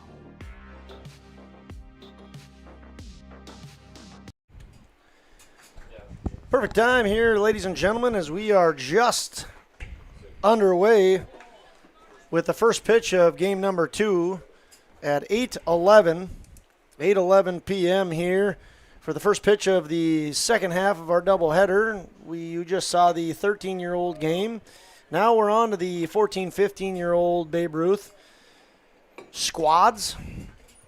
Two 14, 15 Babe Ruth teams that play in the Fargo League, and then the mid-cast team, so 3 Babe Ruth teams in Kindred. Up to bat right now is Carter Gronwald. This game will feature the Kindred Blue taking on the Kindred White. Kindred Blue is led off by Carter Gronwald. He's going to pitch tonight. He sees ball number 3, moves the count to 3-1. Jack Savageau on deck, Sam Bernier in the 3-hole. Trayton T-Berg going to be the cleanup man, followed by Brock Wagner, Jacob Lindemann, Alex Iverson, Beckett Westby, and Logan Jordheim. We'll get the defense here in just a second as Carter Gronwald fouls that back. Count goes to 3-2. For Kindred White, on the mound is Braden Olson. Braden Olson's battery mate is Derek Stone. So Derek Stone doing the catching as the left-handed catcher. Good opening at bat here by Carter Gronwald as he's already seen 6 pitches. Count continues to be full. Playing first base for the White team will be Isaac Johnson. At second is Aiden Ostrich, and third is T. Erdman. Shortstop is Asher Swenson. Here's the 3-2 pitch, taken for strike 3. Stone drops it, throws it to first base just for good measure, or as a part of around the horn. And Gronwald going to be caught window shopping to lead off this game. So Braden Olson picks up his first strikeout. Out in the outfield for Kindred White, in left is Jacob Pearson, center Clayton Altoff, and in right is Bryson Erbstasser. There is an extra hitter for the White team, and that's Henry Kuzna. Second batter for Kindred Blue is Jack Savageau. He's a center fielder, wears number 14, bats left-handed, takes a ball, and it's 1-0. Once again, Braden Olson on the mound, pitching to Derek Stone. And Savageau takes a strike. Count goes to 1-1. Fun night at the ballpark. Great atmosphere, great energy, good crowd as we have all the 13-year-old baseball players here and 2/3 of the 14-15s. Jack Savageau swings at the next pitch. Count goes to 1-2. 1 ball, 2 strikes, 1 out here in the top half of the first inning. Time of the first game was 2 hours and 15 minutes. 2 hours and 15 minutes. Kindred White team was victorious over Kindred Blue 9-7. Ball called inside to Jack Savageau, another full count. Kindred Blue team, once again, up to bat right now, coached by Grant G. Money Spellhaug. He stands at third. Savageau follows this off. Good opening at bats for Kindred Blue. Unfortunately, Gronwald ended up striking out. Savageau, 3-2 pitch here. They're making Olson work. Kindred White is coached by Jorgen Swenson. This ball is shot down right off first base, the only first base. The ball hits first base, and it'll be a base hit for Jack Savageau. Haven't said this yet, but joined once again by Nicholas Eggy, the Eggmeister Eggman. Nick, what do you expect out of this game here tonight? I think it's going to be a closely tight battle here. Braden Olson can pitch some strikes, and he's got a good fastball here, a little bit of off speed, and Carter Gronwald, same thing, and these batters are going to have a tough time, I think, tonight. Coming up and throwing out. Jack Savageau runs down to second base, and the throw beat him, but Umpire Mason Almaris calls him safe. But as the tag might not have been applied. Back to my point, I think it's going to be a very closely contested game. So Jack Savageau steals second. Sam Bernier up to bat right now. He wears number 26, and he'll be doing the catching. This ball gets out of the glove of Stone, but not too far away. So Savageau's forced to stay on second. 1 out, 1 on. Runners on second. It's Jack Savageau. Here in the first inning, Sam Bernier up to bat. Carter Gronwald struck out in the first at bat. Sam Bernier takes ball 2. Count goes to 2-1. Beautiful night in Kindred. Temperature a few hours ago was 87 with a gentle breeze. Right now that breeze has diminished as this pitch is in for a ball, 3-1. But it definitely was a hot, humid day. Yes. Temperatures dropped to 82, so dropped by 5 degrees. But without that wind blowing in here, it's pretty hot, huh, Nick? Yes, it is. We're in store for a heater this weekend, too. We'll say it one more time. Big amount of action will be out here in Kindred this weekend. 13 Legion games out in Kindred starting tomorrow at 9:30. 5 games tomorrow, 5 games Saturday, and 3 games Sunday. This one's fouled back. Great battles here by the leadoff 3 hitters. They've already got Olsen over 20 pitches and only 1 out in the books. 20-team tournament, 4 different sites: Kindred, West Fargo, Fargo Post 2 at Jack Williams, and Fargo Starion. There'll be 5 teams at each site, and Kindred will host 5 of those tomorrow. Olsen gets the comebacker and throws it a little bit sloppily over to Johnson, but Johnson snares it in the dirt and records the second out. Savageau does move down to third, and that'll bring up Trayton Teberg, the cleanup man. Trayton Teberg wears number 8, plays first base. He's up to bat with a man on third. Teberg hitting .312 on the year. He swings and misses at the first pitch. He has 10 hits and 32 at-bats, 39 plate appearances, and an on-base percentage of .436 for Teberg. 0-1. Ball taken outside. Brock Wagner waits in the wings. The 1-1 with 2 outs here.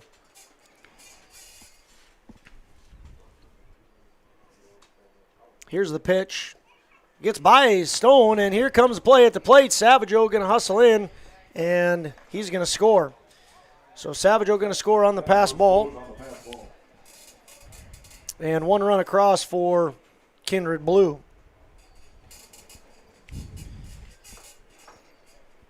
Kindred White team on the mound is Braden Olsen. He's pitched 5 innings this year. Hasn't had a tremendous amount of work with the Bees. He's 1-0. Count goes to 2-2 here. In those 5 innings of work, he sits at an ERA of just under 4. 3.938 is his ERA. And he gets a strikeout here, so he strikes out 2 in the top half of the first inning. And in the top half of the first inning, the Kindred Blue team gets 1 run on 1 hit. They leave nobody on base. There were no White errors, and after 1/2 inning of play, it's Kindred Blue 1, Kindred White 0. Strive for no matter the project.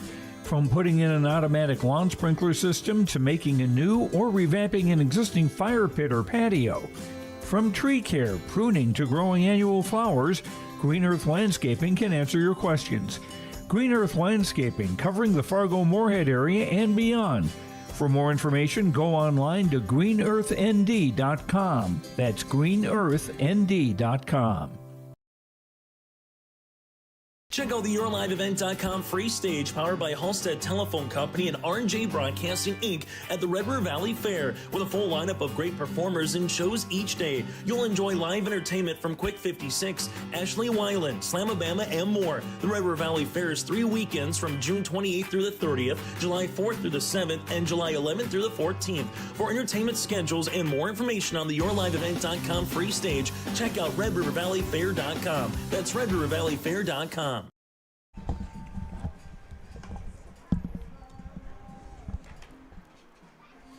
Hey fans, welcome back into Kindred. Trying to eat my supper here too, Nicholas. We're doing been a busy day. I ate mine before I came back up here. Not much that beats a hot dog at the ballpark. I'm more of a cheeseburger guy, Josh. You are? There's not much that beats a hot dog or a cheeseburger at a ballpark. Beautiful ballpark. Kindred Viking baseball field. Looking fantastic. Kindred White going to come to the plate. Braden Olson, Derek Stone, and Teague Erdman, the top three. Cleanup man is Jacob Pearson, followed by Hayden Ostrich. Asher Swenson, Henry Kuzna, the extra hitter, so they'll bat 10. 8-hitter is Isaac Johnson. Clayton Altoff, 9, and the 10-hitter is Bryson Herbstasser. Defensively for Kindred Blue, Carter Gronwald on the mound. His battery mate is Sam Bernier. First baseman Trayton Teberg. Second baseman Logan Jordheim. At third is Brock Wagner, and at short is Alex Iverson. First pitch is fouled off by Braden Olson. In the outfield, from left to right, is Jacob Lindemann, Jack Savageau, and Beckett Westby. Beckett Westby called up from the last game. There was quite a few scouts in the stands trying to figure out who the one call-up was going to be. And Westby had a good game, and he got the call. It's always exciting when you get a call-up, isn't it, Nick?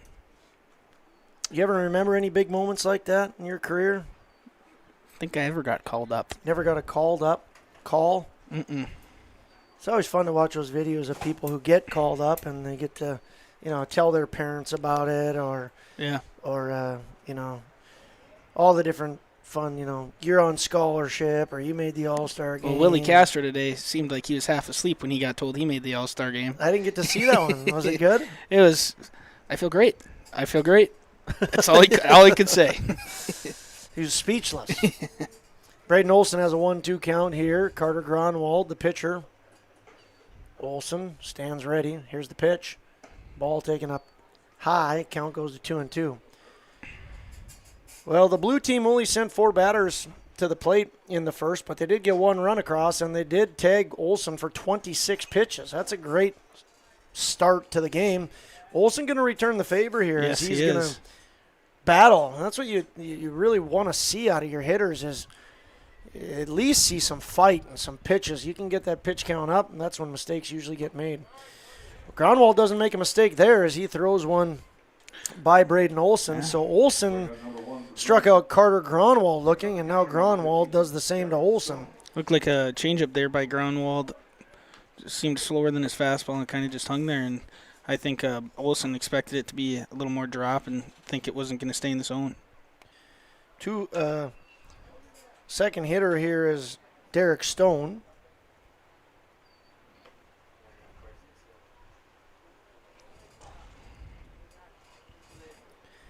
Gronwald for the white team. Well, I'm not understanding these stats, Nick. You might have to help me. I think some of these boys have played on both teams. Got it. That makes sense. Okay, so Olson has 5 innings pitched with the white team. Gronwald has 4 innings pitched with the white team. Hit by pitch there? Yep. So I might not be able to make any sense of any of these stats here tonight. Could go to the top right one. You do it. You're the stat guy here. So Derek Stone is hit by a pitch here, and that brings up Teague Erdman. Where's number 9? Plays third base. Stone on first. Erdman takes high for ball 1. Gronwald's pitched 5 innings, just 1 outing with the mid-cast team. He's given up 5 runs, 0 of them being earned. So he has a 0 ERA on the year. How many teams has Carter Gronwald played on this year? 3. Okay, 3. So he's played on the mid-cast team, the white team, and the blue team. Yep. Is his primary team the white team? I think his primary team. No, it'd be the blue team. Yeah, the blue team, right? It'd be the mid-cast team. Okay, got it. Yeah, for those people that don't understand all that, there's 3 Babe Ruth teams in Kindred. 2 that play in the Fargo League and 1 that's in the mid-cast league. Then you got Teague Erdman, who's played on the white team, the blue team, the mid-cast team, and the Class B Legion team. That's right. This ball's hit out to the second baseman. Thought it was going to go deeper than that. And making the play at second base is Logan Jordheim. Now batting. So it'll be 2 outs in the books here. Jacob Pearson. In the bottom of the first inning, Derek Stone stays at first base. And Jacob Pearson, left fielder, number 24, up to bat. Sitting 412 on the year. 7 hits in 17 at-bats. Ball was pass ball by catcher. Gets by Sam Bernier, and Derek Stone goes over to second base. So a runner in scoring position in the 0-1 count here. Just a little bit outside. Count goes to 1-1.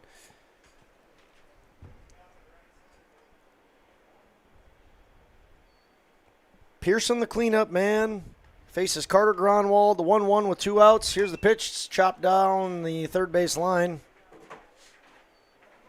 Cade Westby with the play over there in the blue dugout.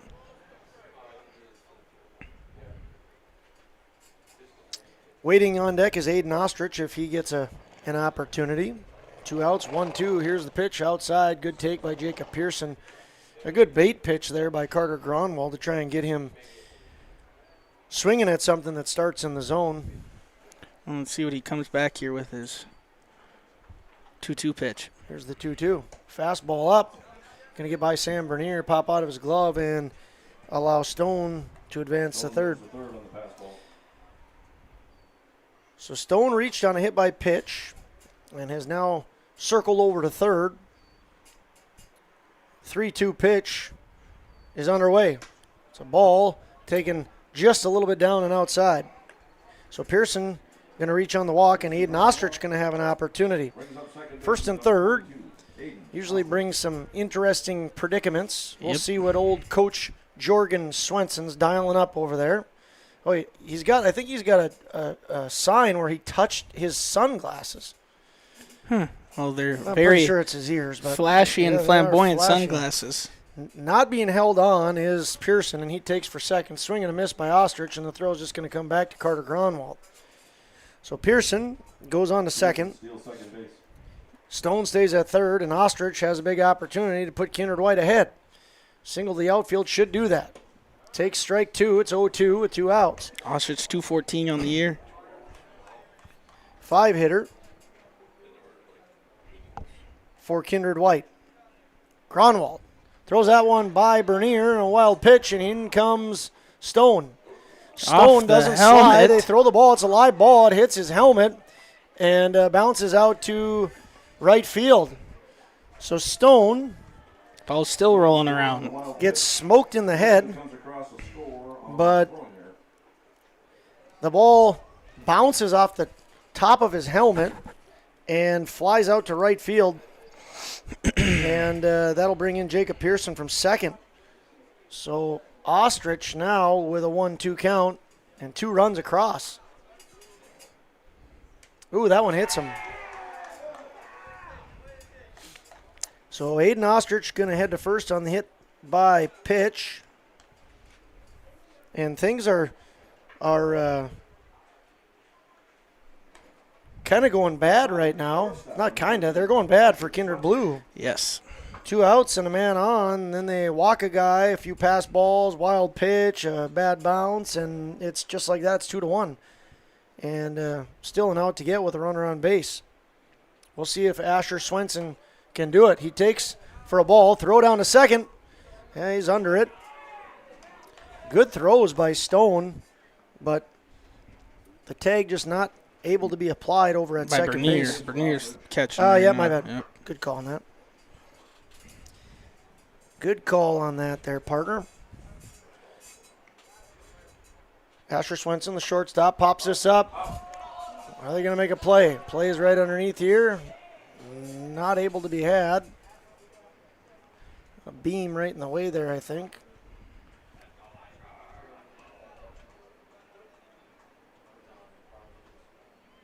So the count goes to 1-1. 1-1, 2 outs.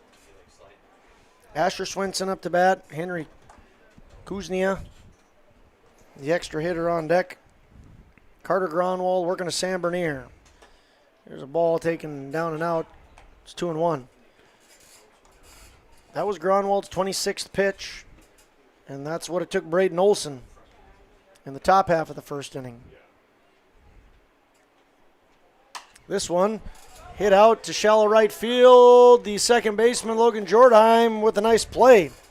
So Asher Swenson does a nice job of punching that ball out to shallow right, but Logan Jordheim makes the nice running catch. In the bottom of the first inning, Kindred White gets 2 runs on no hits. They leave 1 man on base, and after 1 complete, it's Kindred White 2, Kindred Blue 1. Homegrown local radio is now worldwide with 24-hour streaming. Download the RJ Radio app to hear local voices from local radio with KRJB, KRJM, and KKCQ 24 hours a day from anywhere. You can listen to your favorite programs like the RJ Family Morning Show, local news, farm markets, music, high school sports, church services, more from anywhere. KRJB, KRJM, and 96.7 KKCQ is streaming on the RJ Radio app. Download it to your device and take us with you wherever you go. Meet Blake, the messiest 4-year-old on the planet. He's no ordinary durability tester. Meet SmartStrand, no ordinary carpet. With all pet protection, it's the softest, most durable, easiest to clean carpet on the planet. When Blake's barn got a comfy makeover, SmartStrand came clean, even went up against a 2-ton rhino. Made to withstand all walks of life. Ask for SmartStrand, rhino tested, rhino approved. Available at Carpet World, carpetworldfargo.com. Express Lane Marathon in Kindred is your neighborhood convenience store where convenience meets quality, whether you're fueling up with Marathon's top-tier fuel or grabbing a quick snack. Express Lane has you covered. From hot stuff pizza, smash hit subs, premium soft-serve ice cream, gas, diesel, and propane exchange. Make sure to use your Marathon app and get 7 cents back per gallon all summer long. Now offering premium 91 non-ethanol fuel. Express Lane is your friendly and locally owned convenience store.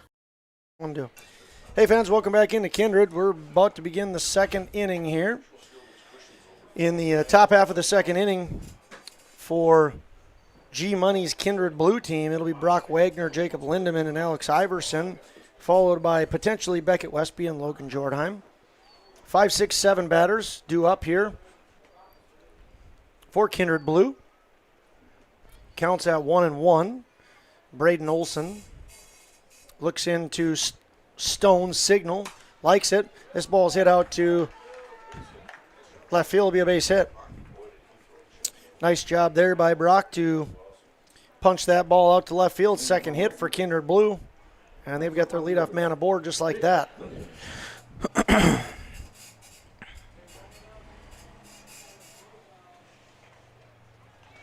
That'll bring up Jacob Lindemann, wears number 7 and plays position 7. This ball's thrown low and outside. Position 7, for those of you that don't know, is left field. Olson struck out 2 so far here tonight in the early goings. This game just 23 minutes old right now. Here's the second pitch. It's a ball. Count goes to 2-0.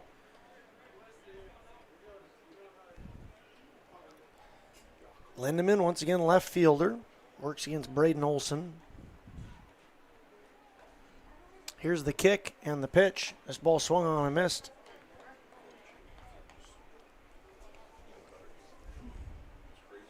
How's my stat man doing over there? Lindemann's sitting 242 on the year with 8 hits.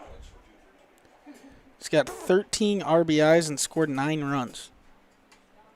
This ball taken just a little bit outside, and that'll move it to 3-1. Don't see too many left-handed catchers.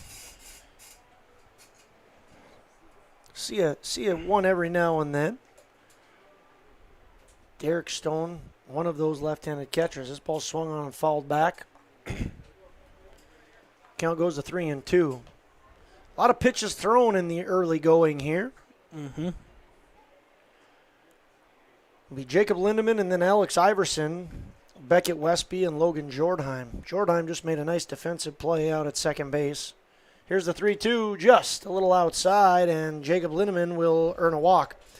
So the first 2 guys are on base for Kindred Blue. Wagner goes to second, Lindemann at first, and that'll bring up Snake Eyes, shortstop, Alex Iverson. Ivers hitting 185 on the year, 5 hits, 11 runs, and 12 walks. Squares the bunt, taken outside. Great job there. If you're going to bunt that ball, you make sure you're bunting a strike. And if they're going to give you a freebie, take the freebie. So Iverson does a great job of squaring early and then pulling back because the pitch was not a strike. Here he's going to look to swing. This one gets by the catcher, but it hit Ivor. He's arguing with the ump saying, that didn't hit me. I'm ready to hit the ball. Come on, man. It's like back in the days of, was it Albert Bell? I think it was Albert Bell arguing with the umpire saying, that ball did not hit me, let me hit. You don't know who Albert Bell is, do you? I think I've seen that video before. Yeah. So Ivor does his best Albert Bell impression, argues with the ump that he wasn't arguing. I don't want to make it seem like he's arguing with the ump, but he takes his hit by pitch, and Lindemann goes to second, Wagner goes to third. Now it's Beckett Westby. The call up. He hasn't earned his white helmet yet, Beckett hasn't. Westby plays right field, wears number 23. Playing his second game tonight. This one he chops right up the middle. Going to be a tough play for the infield. Jordheim. Oh, Jordheim makes a great play. Lindemann makes a great play. Yeah, I am so far off on my...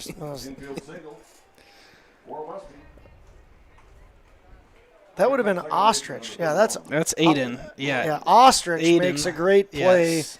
But Asher Swenson dropped the ball.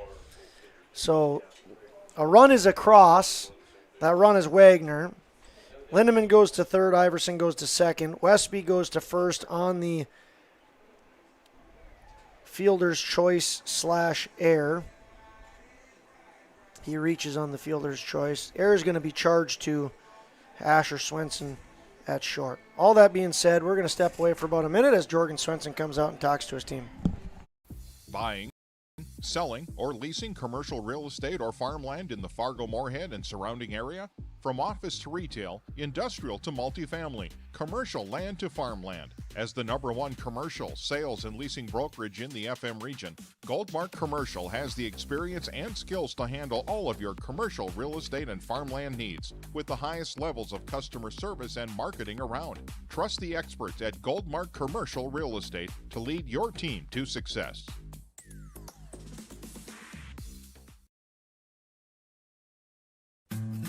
Green Earth Landscaping offers... Hey fans, welcome back. No defensive changes, just a chat out there. What do you think Coach Jorgen Swenson is saying to his squad out there, Nicholas? Just relax, keep humping strikes. We'll be fine. Let's try and get out of this. Let's minimize to the best of our ability here. Bases juice, one run across, nobody out. Logan Jordheim up to bat. He had a nice defensive play earlier. He takes ball one up high. One thing I think Braden's just slowing down his fastball here, trying to aim the ball. I think he's just got to rear back and trust that his fastball is going to get in there. Well, that's the thing, is if you start changing up velocity, then your release point gets all mixed up. You got to have one velocity. This ball gets away from Stone. Run's going to come across, and that is Jacob Lindemann, who scores. Lindemann had quite that go-around. He had the great play at second that we called earlier inaccurate, and then he now just scored. Yes. So it was, once again, Ostrich who made a nice play at second. 2-0 count here to Logan Jordheim. Runners on second and third. Takes the ball outside. Logan's hitting 150 on the summer. Westby, we did give the fielder's choice, but he did pick up the RBI on that ground ball. 3-0 count. Jordheim takes for a strike. 3-1. After Jordheim will be leadoff man Carter Gronwald and then Jack Savageau and Sam Bernier. No outs recorded in the top of the second. And here's ball 4. So Logan advances to first on the walk. Now leadoff man Carter Gronwald. Leadoff man and pitcher. Where's number 3? Struck out in the first to lead off the game. Looking for revenge. This one thrown at him, gets by him, does not hit him. So Alex Iverson comes in. Westby goes to third, Jordheim goes to second, and Carter stays in the box for another pitch.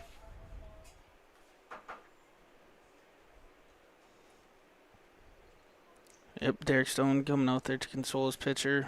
Maybe throwing a joke out there to try and get Braden to smile on that mound.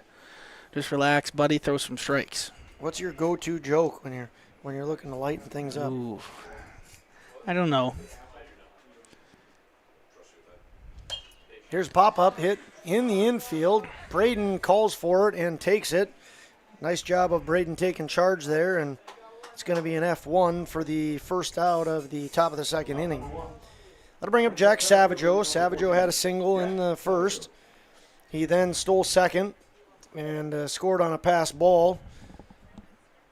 He was the first run of the game for Kindred Blue and the first hit of the game. Let's see if he can get another. This one he takes up high for ball one. Savageau, left-handed batter, playing center field. He's as old as his jersey says.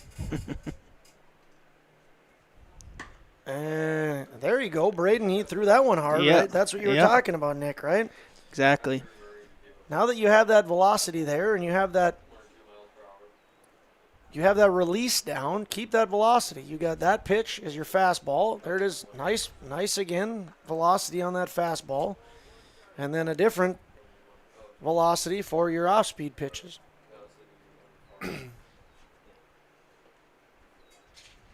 ESPY's underway, right?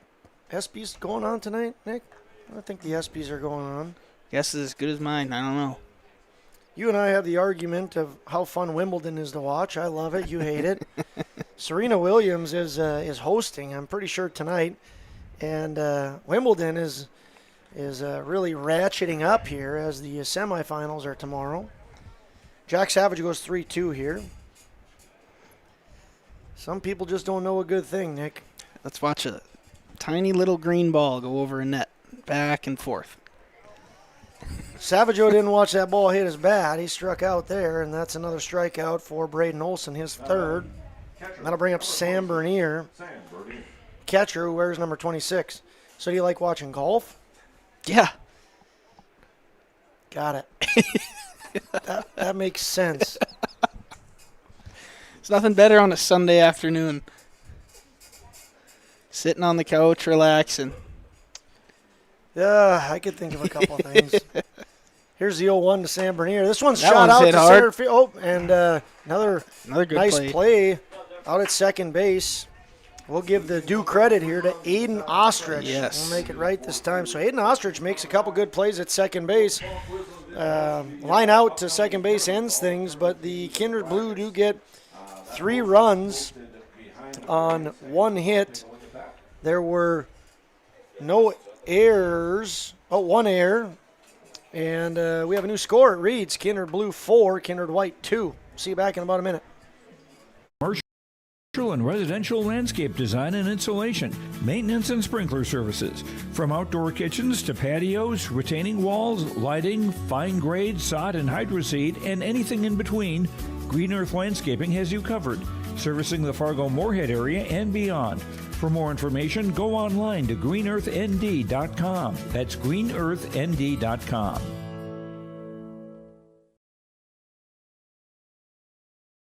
Make your stop before or after the game at the Knickerbocker in Hickson, North Dakota. Stop out throughout the week for mouth-watering lunch specials weekdays and mark Friday nights down on the calendar for prime rib, ribeye steak, or some walleye at the Knickerbocker. For more information or to find out about daily specials, give the Knickerbocker a like on Facebook by searching the Knickerbocker. Great food and good people. You can find it all at the Knickerbocker in Hickson, North Dakota.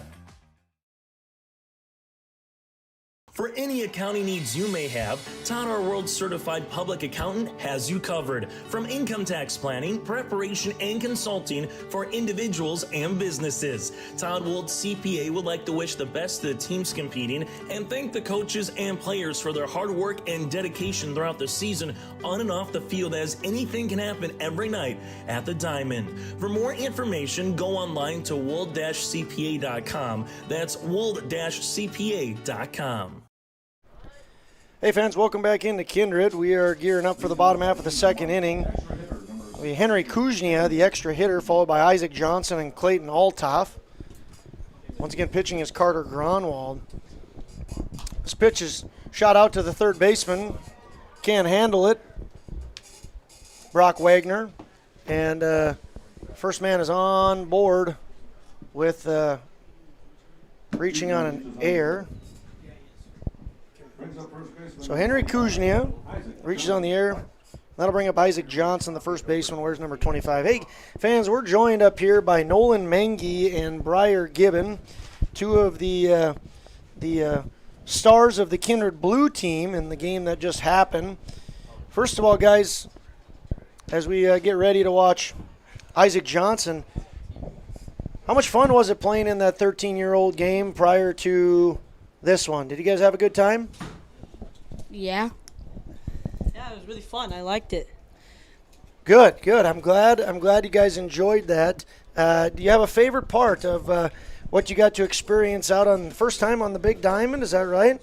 Yeah. You have a favorite? You guys have a favorite memory or something that you thought was really cool about being out there tonight? Yeah. My favorite part was probably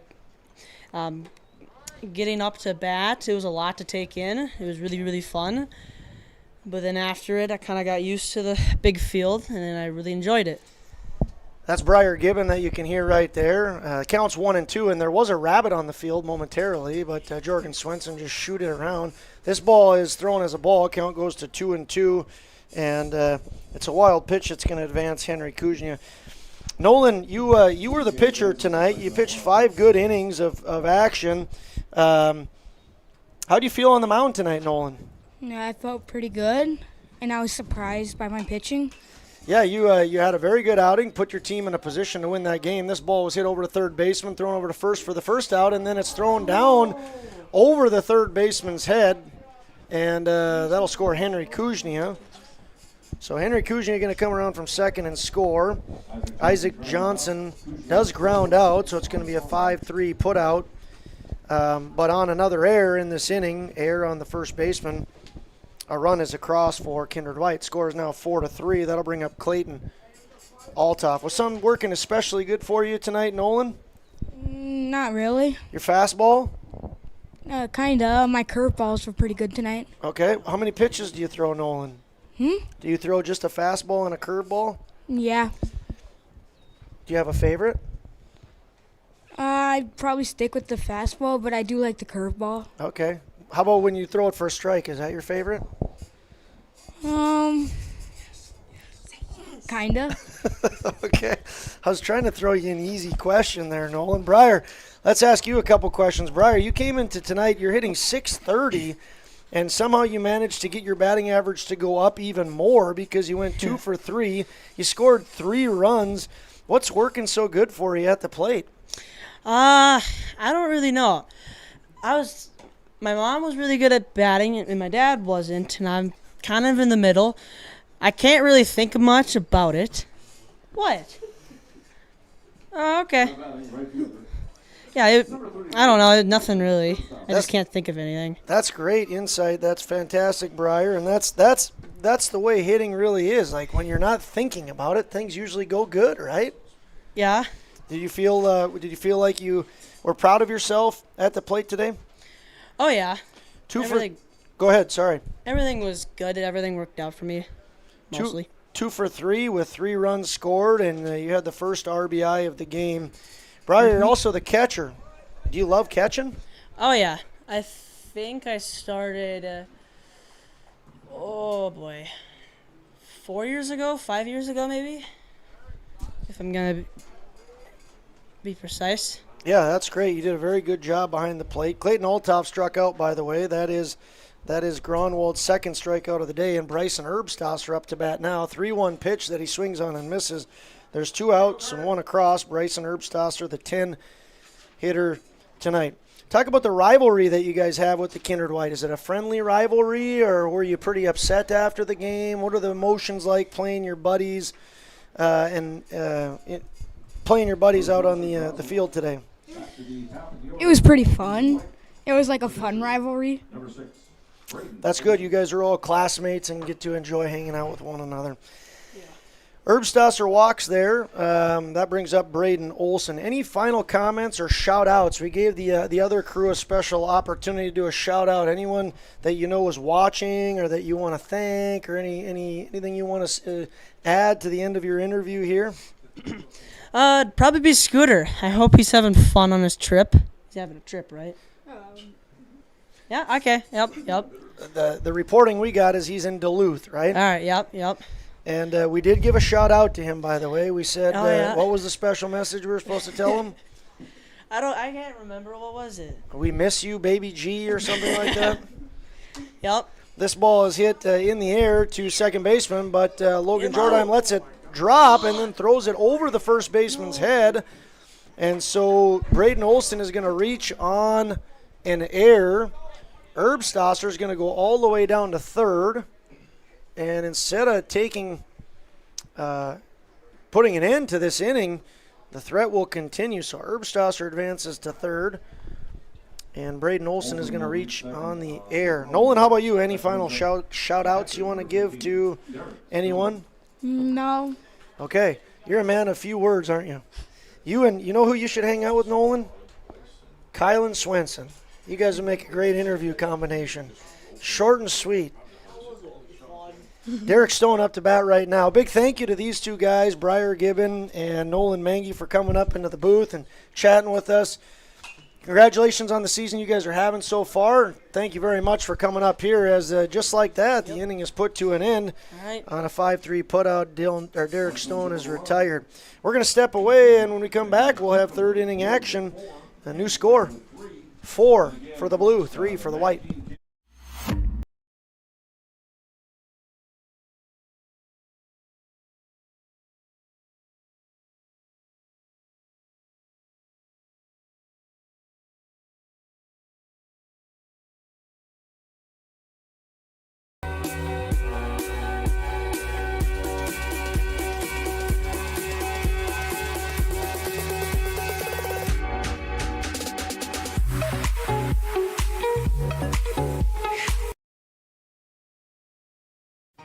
For trusted news, weather, and sports from your community, look to R&J Broadcasting Incorporated, KRJB, KRJM, and KKCQ Radio, and rjbroadcasting.com.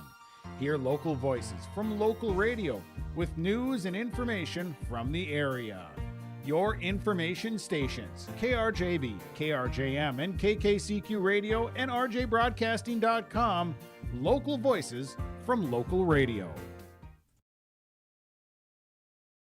Meet Blake, the messiest 4-year-old on the planet. He's no ordinary durability tester. Meet SmartStrand, no ordinary carpet. With all pet protection, it's the softest, most durable, easiest to clean carpet on the planet. When Blake's barn got a comfy makeover, SmartStrand came clean, even went up against a 2-ton rhino. Made to withstand all walks of life. Ask for SmartStrand, rhino tested, rhino approved. Available at Carpet World, carpetworldfargo.com. Yep. Hey, fans, welcome back in. 4-3 score as we move to the top of the third. Kindred Blue will bring to the plate Trayton Teberg, Brock Wagner, and Jacob Lindemann. I want to thank, once again, Nolan Mengi and Briar Gibbon for coming up into the press box and visiting with us. Fun fact about Briar, you know, Nick, and you and I were out sweating like crazy today and got done getting the field ready. And you know, in minor part because of you and I, you know, mostly Dan Nathan and Paul Quislin, but we did our work, and Briar Gibbon said, "Thank you, Coach, for getting the field ready for our game." And you don't hear that from very many 13-year-olds, but those kind of things mean a lot, and speaks loudly of the kind of young man Briar Gibbon is. This ball is hit out to the third baseman, Teague Urban, takes it on a one-hop, throws it over to Isaac Johnson, and one pitch and one out here in the top of the third inning. And the 5-3 put out. It's a good play by Teague Urban over there. He went up and got it at the short hop and came up and fired it across the diamond. Infield is very much about your feet, and if you sit there and cement them down, it's not going to work out. And he did take that quick step, killed the early hop, and threw on nicely to Isaac Johnson to retire T-Berg on out number 1. Next pitch is in for a strike to Brock Wagner. Wagner did get a single in the second inning. Where's number 27, plays third base. And he takes this for a ball.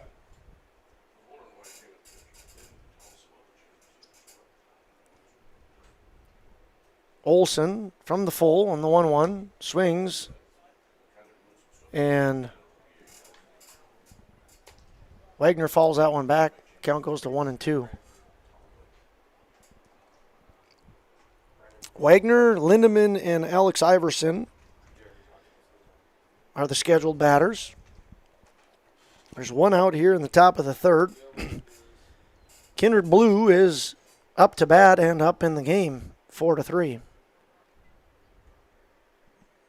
Olsen looks in for his signs from Derek Stone. Likes what he sees, goes from the full, and gets a swing and a miss.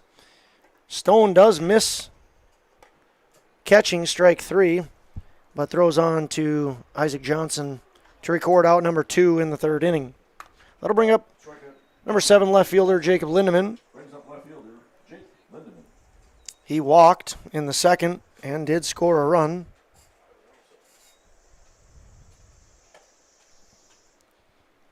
Takes for a ball here. Olsen about to register pitch number 62 as he works from the full. This one swung on and missed. It's strike 1. 1-1 here for Jacob Lindemann. Kindred Blue got 1 run in the first, 3 in the second. And the first 2 guys have gotten out here in the third. Kindred White got 2 in the first and 1 in the second.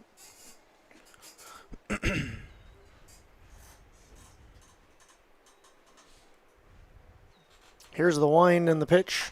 Fouled back and out of play. Moves the count to 2-2.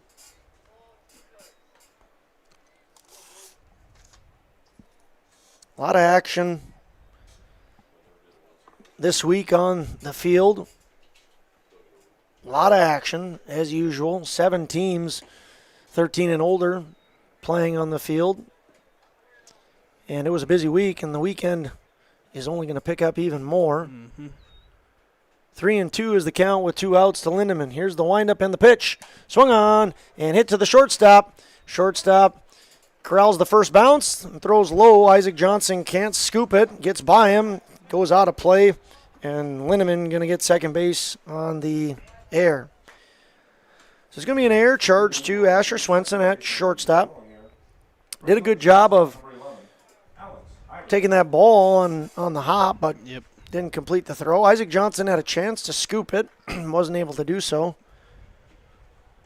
And instead of the inning being over, Jacob Lindemann moves to second and gives Alex Iverson, the shortstop, an opportunity to drive in a run here. Here's the pitch, taken inside by Alex Iverson.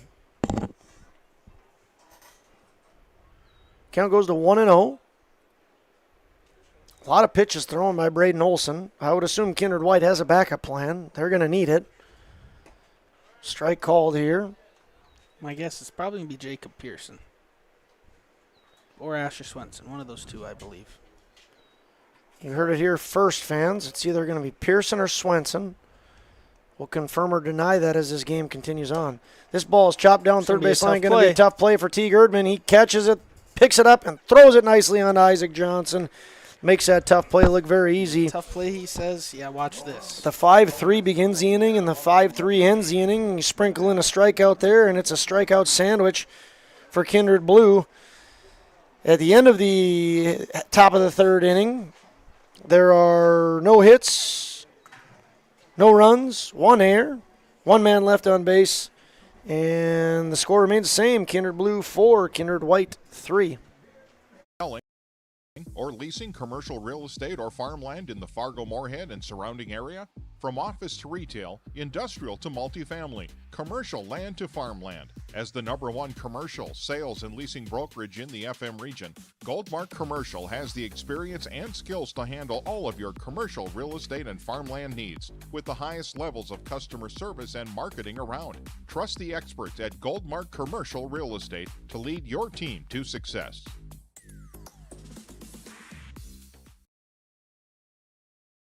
For any accounting needs you may have, Todd Our World Certified Public Accountant has you covered. From income tax planning, preparation, and consulting for individuals and businesses. Todd Wold CPA would like to wish the best to the teams competing and thank the coaches and players for their hard work and dedication throughout the season on and off the field, as anything can happen every night at the Diamond. For more information, go online to wold-cpa.com. That's wold-cpa.com.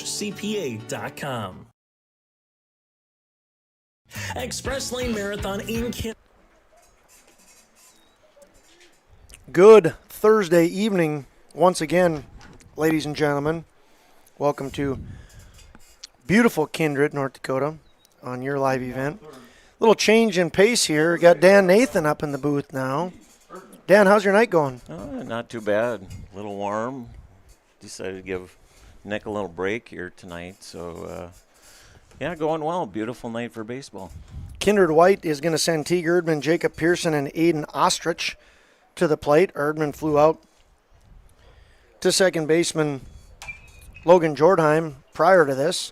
This ball is going to be hit to the shortstop. Third baseman does the somersault, duck and roll. Oh, T-Berg dropped that ball. Is that right, Dan? He did drop it, yes. That's a bummer. So Teague Erdman's going to reach. Not a bummer for Teague, just a bummer that play didn't get completed. Nice play there by shortstop Alex Iverson. Did you see Brock Wagner? Yeah, did a little he kind of somersaulted over there. Yeah. Teague Erdman's going to reach on the air, and that's going to bring up a bunt opportunity here for Jacob Pearson. Throw over to first. Trying to move over that run. Reminds me a little bit of Scott Milbrandt. He likes to play that little sacrifice game, yep. Small ball. And well, White needs to get one across to tie this up. Jacob Pearson has a run. He's going to bunt attempt this one, but doesn't get that one down. And the count's going to go to 1-1. Pearson did walk in the first, came around to score. Yeah, I was watching down on the patio. A lot of strikes are being thrown in the inning I watched. Kids are throwing pretty hard, and yeah, they are here. Off on the pitch is Teague Erdman. He slides, and he is out. So a throw, nicely thrown down. Sam Bernier throws to Jordheim, and Teague Erdman going to be retired on the 2-4 put out. Jacob Pearson now with a 1-2 count and one out. Takes just a little bit outside. What have you been doing for the last couple hours, Dan? Last couple hours, we've been hanging some signs for the tournament. Got our Big Shields tournament tomorrow. We hung some signs and got some poster board hung with all our teams that we have this year in baseball, and just kind of doing some odds and ends, getting ready for tomorrow. Jacob Pearson strikes out looking there. That's Gronwald's third strikeout. It'll bring up Aiden Ostrich. Ostrich is going to bat with nobody on and 2 outs. He did reach on after getting hit by a pitch in the first inning, ended up stealing second and got left there. Field looks great, Dan. You guys have done some fantastic work. It's been played on a lot this year. It has been played on a lot, and we got one more home stretch here to get through, and then it'll be just practices next week. Hard to believe it's the end of the season already. Aiden Ostrich hits that ball back to the pitcher. Gronwald fields it and throws on to his first baseman, Trayton T-Berg, and that'll do her here in the third inning as the Kindred White team gets no runs on no hits. There was one blue error. Nobody left on base after 3 complete. It is 4-3, Kindred Blue.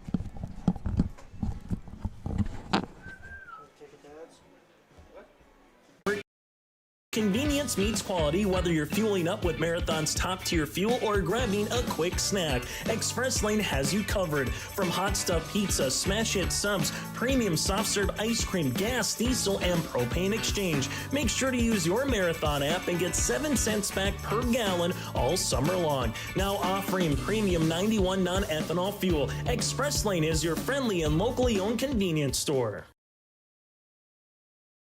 At Green Earth Landscaping, quality is what they strive for, no matter the project. From putting in an automatic lawn sprinkler system to making a new or revamping an existing fire pit or patio. From tree care, pruning to growing annual flowers, Green Earth Landscaping can answer your questions. Green Earth Landscaping, covering the Fargo-Moorhead area and beyond. For more information, go online to greenearthnd.com. That's greenearthnd.com.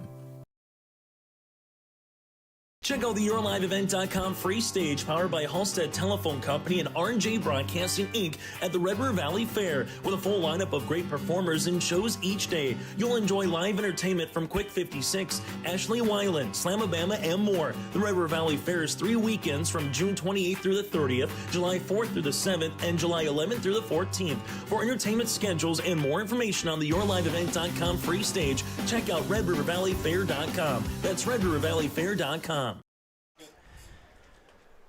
Welcome back to Kindred as we move to the top of the fourth, and Beckett Westby up to bat. He'll be followed by Logan Jordheim, and then back to the top of the order with Carter Gronwald. First pitch was in for a strike. Westby fouled it back, and here we are on the 0-1. Funny, Dan, you were just talking about how we have a busy stretch, and we're kind of in this last stretch here. Hard to believe that this is really the last weekend of baseball in Kindred. It is, yeah. It's hard to believe that summer's gone by after you hit that 4th of July. It's not much time left, and if you don't host any tournaments, there's just not much else that goes on here but practices. Count goes to 2-1. By tournaments, we've been fortunate in Kindred to have some of the postseason trail tournaments. We've had State Babe Ruth back in 2020, State Legion last year. We've had some regional tournaments. This year, there's nothing on the docket after this weekend. I don't think there's a single game on this field after Sunday. So if you're looking to get out to the ball diamond, 3-1 is the count, by the way, and catch some baseball, your last weekend is this weekend. We were talking earlier, pop-up, back to catcher Stone. Stone's got a tough play and can't make it. Count's going to go to 3-2, and Beckett Westby's going to get some new life. Once again, Westby got called up from the earlier game. He reached on a fielder's choice in the second and got an RBI. Nick and I were talking about what's better at a ball diamond, a hot dog or a cheeseburger?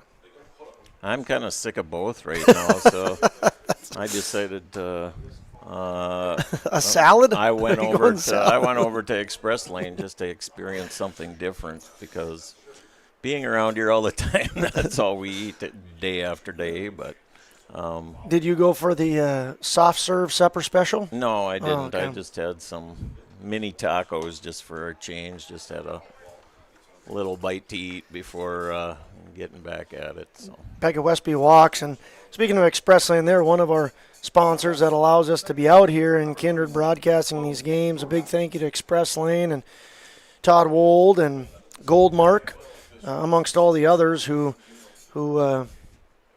help allow your live event to cover so many games. In Kindred, we've been able to cover games from 11 years old all the way up to 19 years old and gotten quite a few teams. 4-8, runner takes off for second, slides in safely. That's Beckett Westby, who gets the second on the stolen base. Yeah, it's great to see all these kids out here, though. Just not on their phones, not on computers. They're out here playing baseball, enjoying a beautiful night, and just good to see all the kids out here and all the fans that are all Kindred fans tonight. But great atmosphere here tonight. Yeah, 11 different teams have been broadcasted on your live event.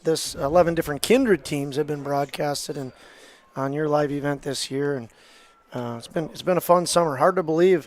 Didn't really hit me until you just said that, the final stretch, which we truly are.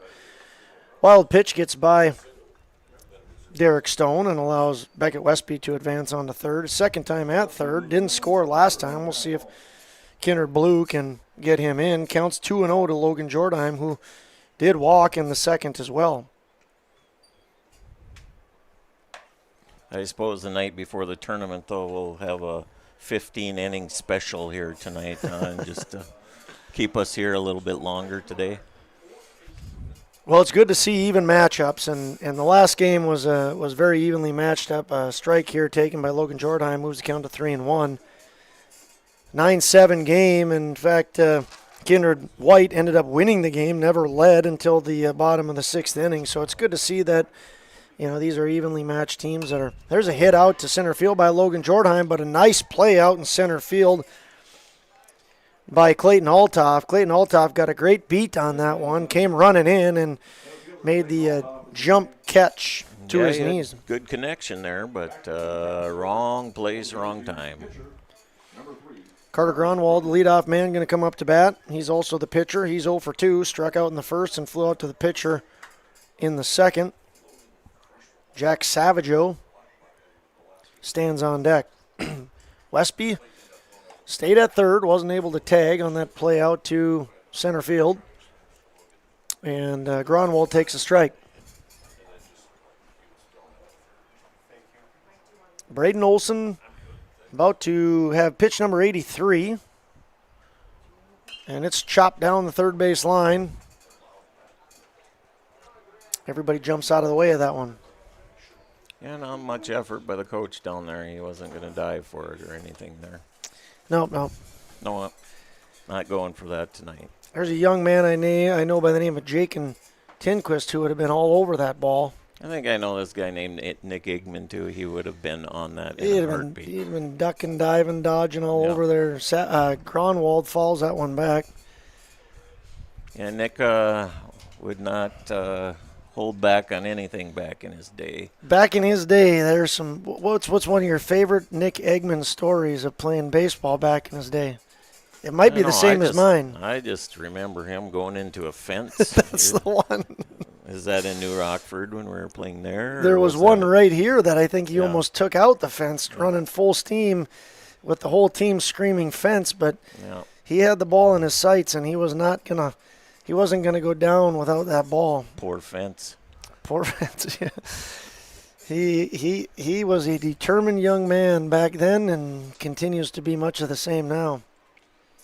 1-2 pitch, chopped down the first base line foul. Yeah, he's done a real nice job with the Babe Ruth team this year, too, and it's been fun to watch those boys play.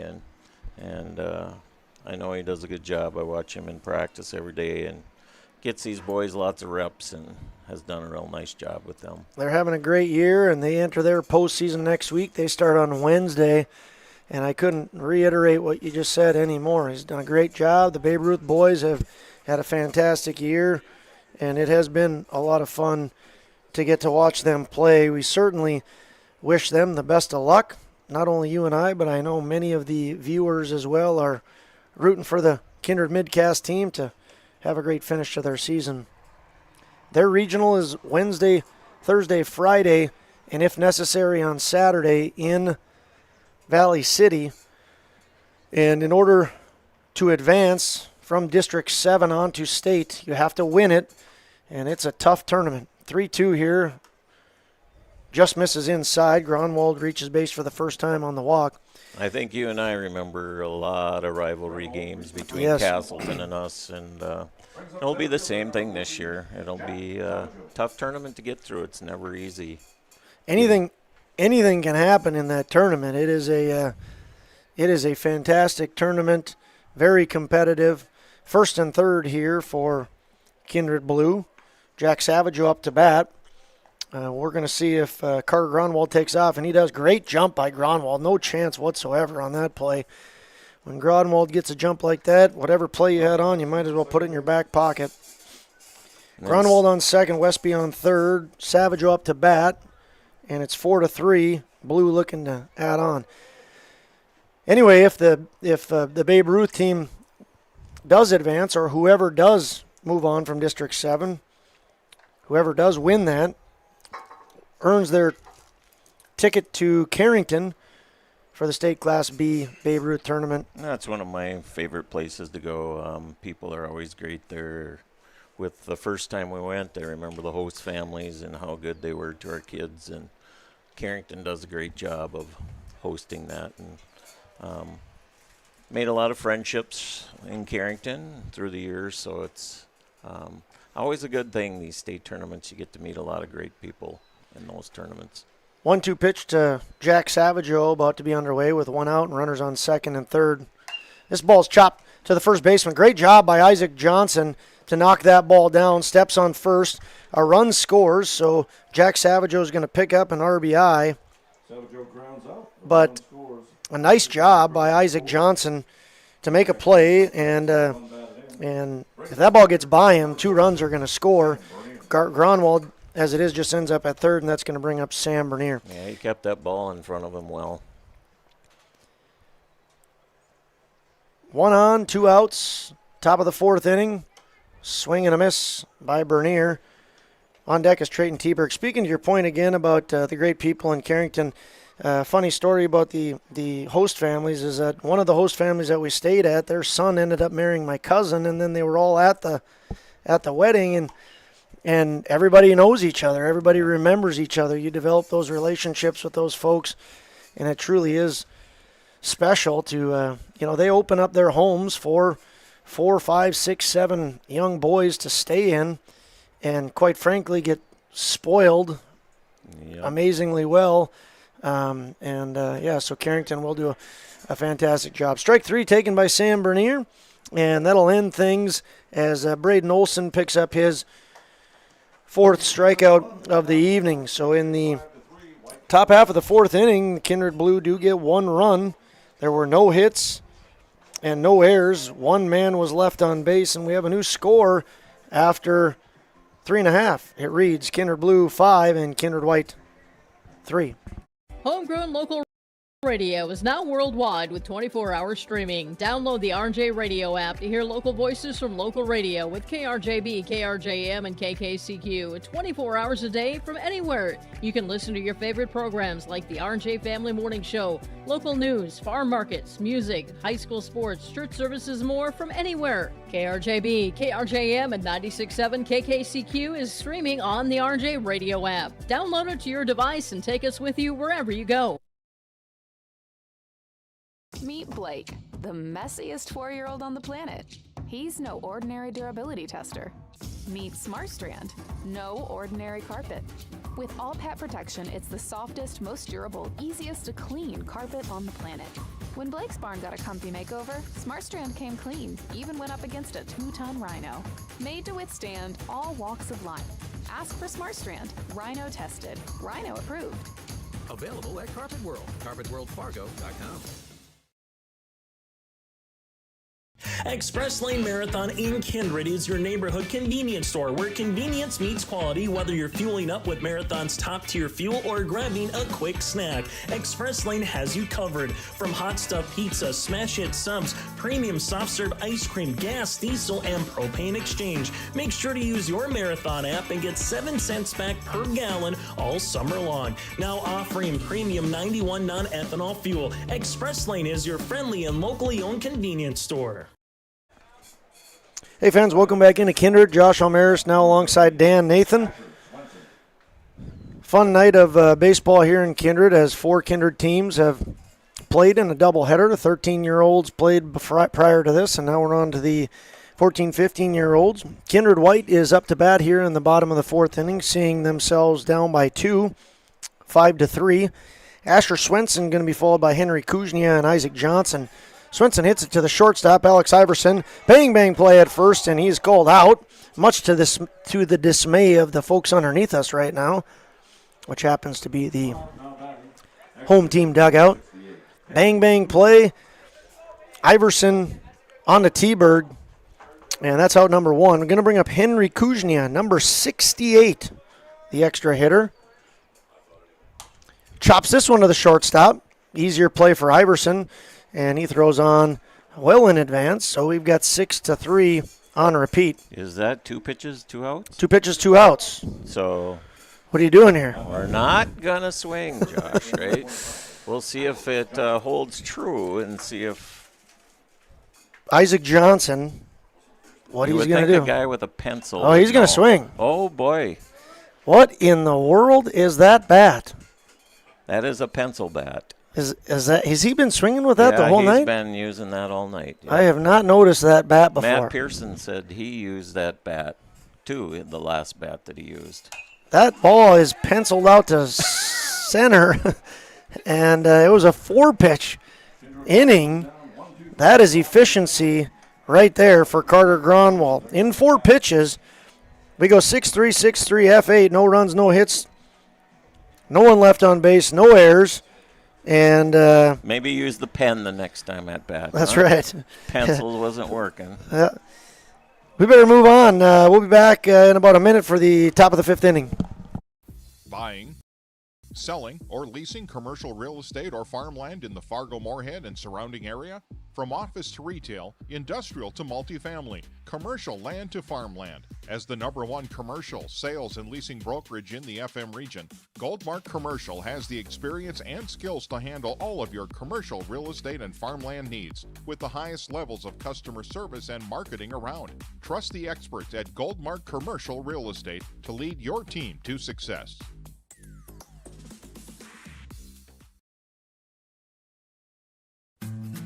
Green Earth Landscaping offers a full range of services, including commercial and residential landscape design and installation, maintenance and sprinkler services. From outdoor kitchens to patios, retaining walls, lighting, fine grade, sod and hydroseed, and anything in between, Green Earth Landscaping has you covered, servicing the Fargo-Moorhead area and beyond. For more information, go online to greenearthnd.com. That's greenearthnd.com.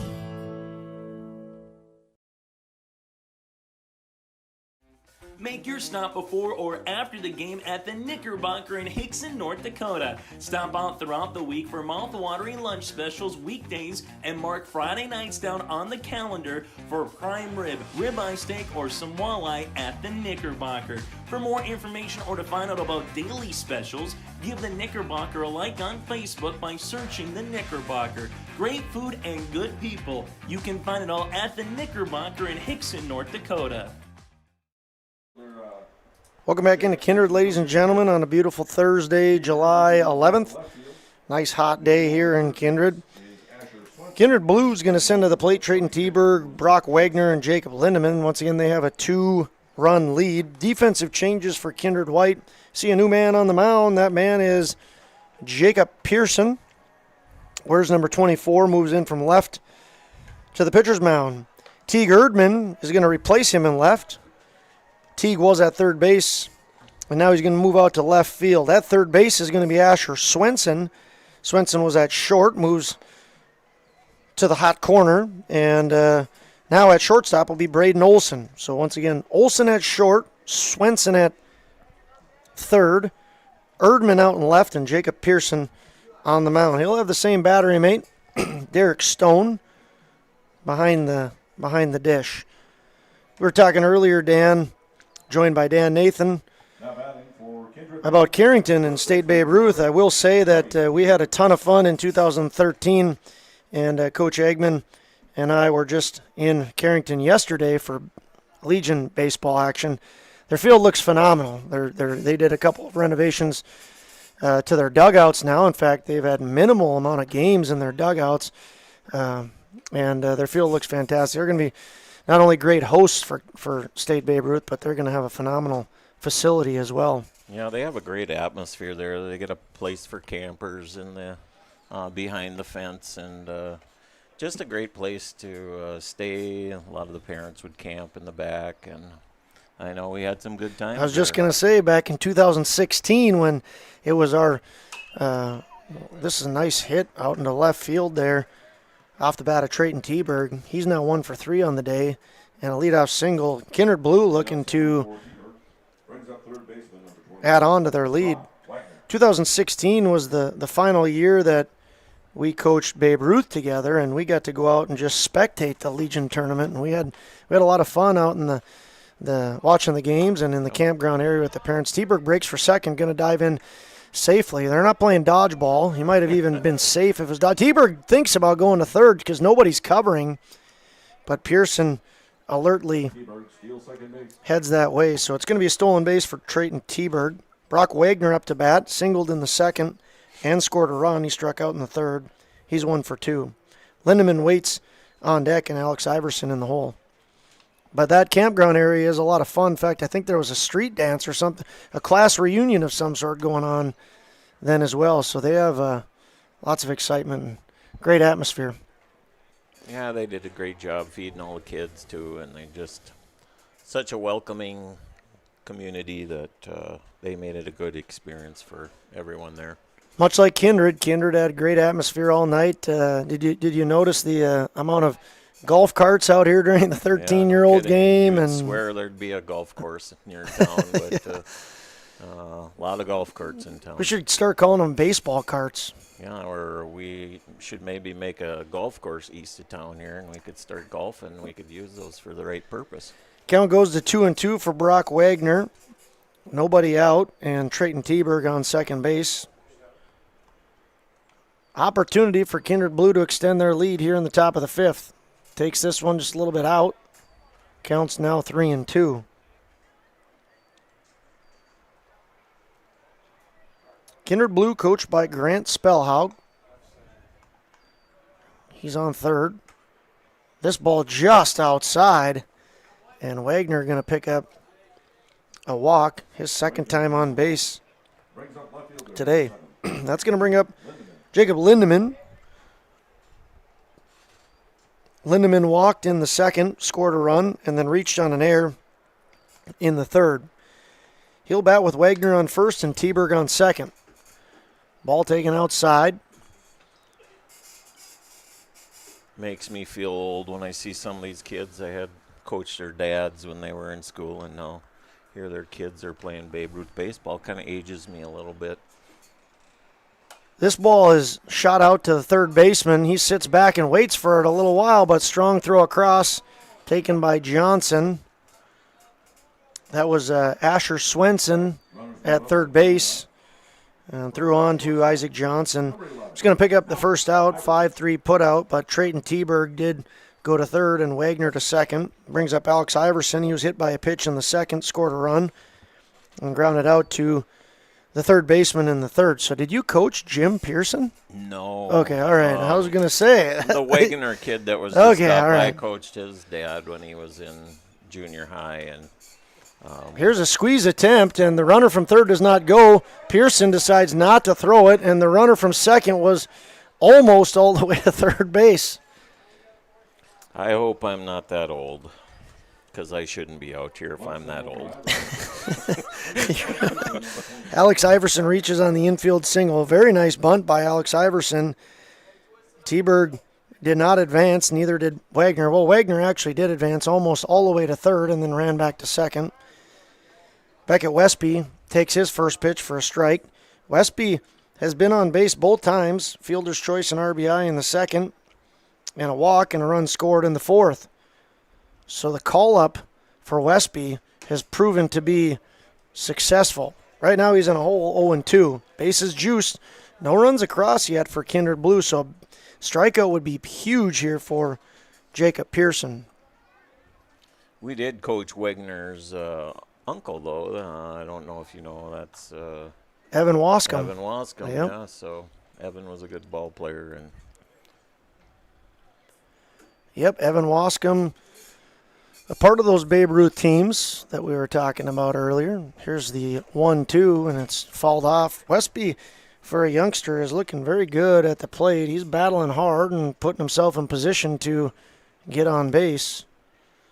As Jacob Pearson has one out in the books, and a strikeout would be big for Kindred White. They need to stop any additional runs from coming across. With just 9 outs left, they want to keep this game as close as they can. Pearson sets and delivers. This one's chopped. Oh, nice glove there by Asher Swenson. Throws on to second. Excellent play by Swenson. Boy, very nice play there by Swenson. He really got those feet moving and extended that glove to throw on to Logan Jordheim. And Westby on repeat here. Fielder's choice and RBI. He's done a great job at the plate of making people work. Trayton T-Berg comes across to score. Brock Wagner moves to third, and Westby's on first. It's first and third for Logan Jordheim. So did Westby get called up in time to learn the signs? Or are they just telling him, hey, go? We'll see if he even does that. Westby goes. He breaks for second. Stone fakes the throw, and it's a free base for Kindred Blue. Stolen base for Westby, so not bad for the youngster. I think somebody whispered in his ear. 2 RBIs for Beckett Westby, a run scored, a stolen base. See if we can get another run scored. Logan Jordheim trying to knock him in. Count's going to go to 2-1. 2-1 with 2 outs. Logan Jordheim wears number 31, plays second base, walked in the second, and flew out to center on a hard line drive in the fourth. Here he takes for a ball, 3-1.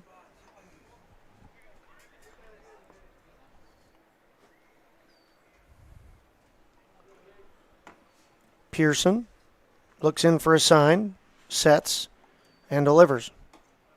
Ball outside, and Jordheim going to walk for the second time. Bases loaded once again. That'll bring up top of the order. Leadoff man, number 3, the pitcher, Carter Gronwald. Gronwald 0 for 2 with a walk. He could help himself out with a hit here. Swings and misses. Good aggressive swing there. It's nice to see some lefties come through the program, too. Haven't had a lot of those through the years, but we got a few coming through now. Gronwald hits this one out to left field. Left fielder coming in and drops the ball. It's going to be an error. Charge out to left field. T. Girdman, he's going to throw it home all the way home, and that ball is going to get by the catcher. So 2 runs in. Brock Wagner scores. Beckett Westby scores from second. Logan Jordheim advances on to third. And Carter Gronwald going to reach on the air and move to second on the throw. So 2 more runs come across there.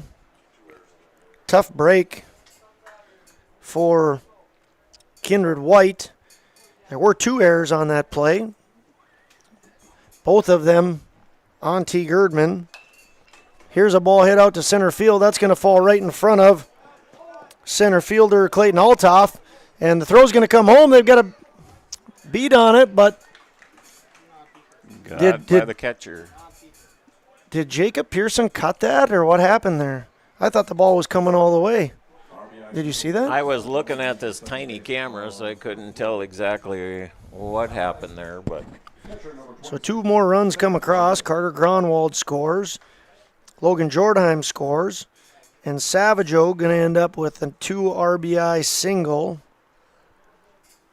He's having a very good night at the plate. He has 3 RBIs, 2 hits. And now Sam Bernier up to bat. Jack Savageau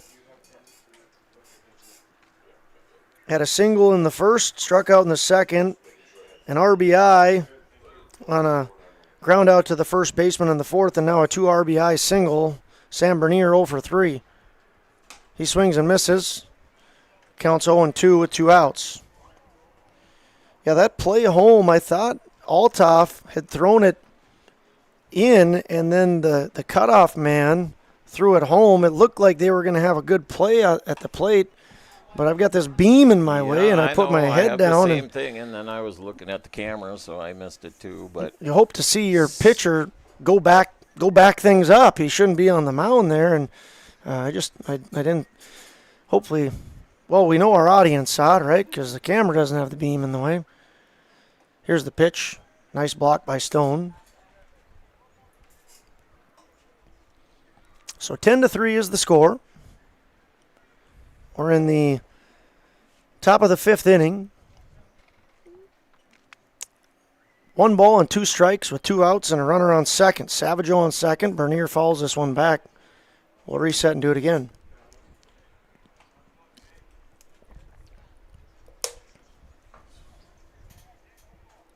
I want to thank everybody for tuning in once again to your live event. Josh O'Maris alongside Dan Nathan. If you're wondering where Nick Eggman went, he's just hanging out up here. Strikeout for Bernier. And that'll end things here in the 5th inning. Kindred Blue ends up with 5 more runs, and we have a new score here in Kindred. It's Kindred Blue 10 and Kindred White 3. We'll take about a minute break and see you back for the bottom of the 5th.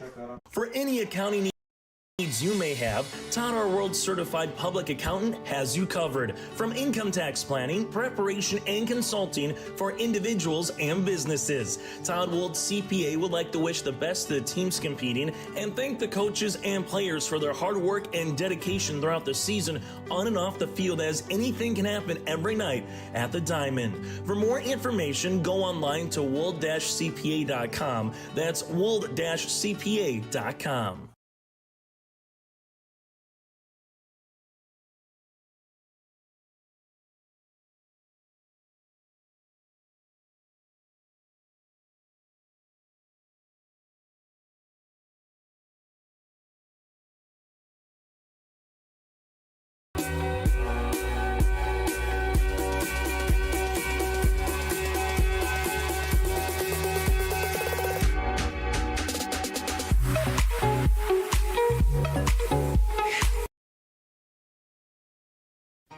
For trusted news, weather, and sports from your community, look to R&J Broadcasting Incorporated.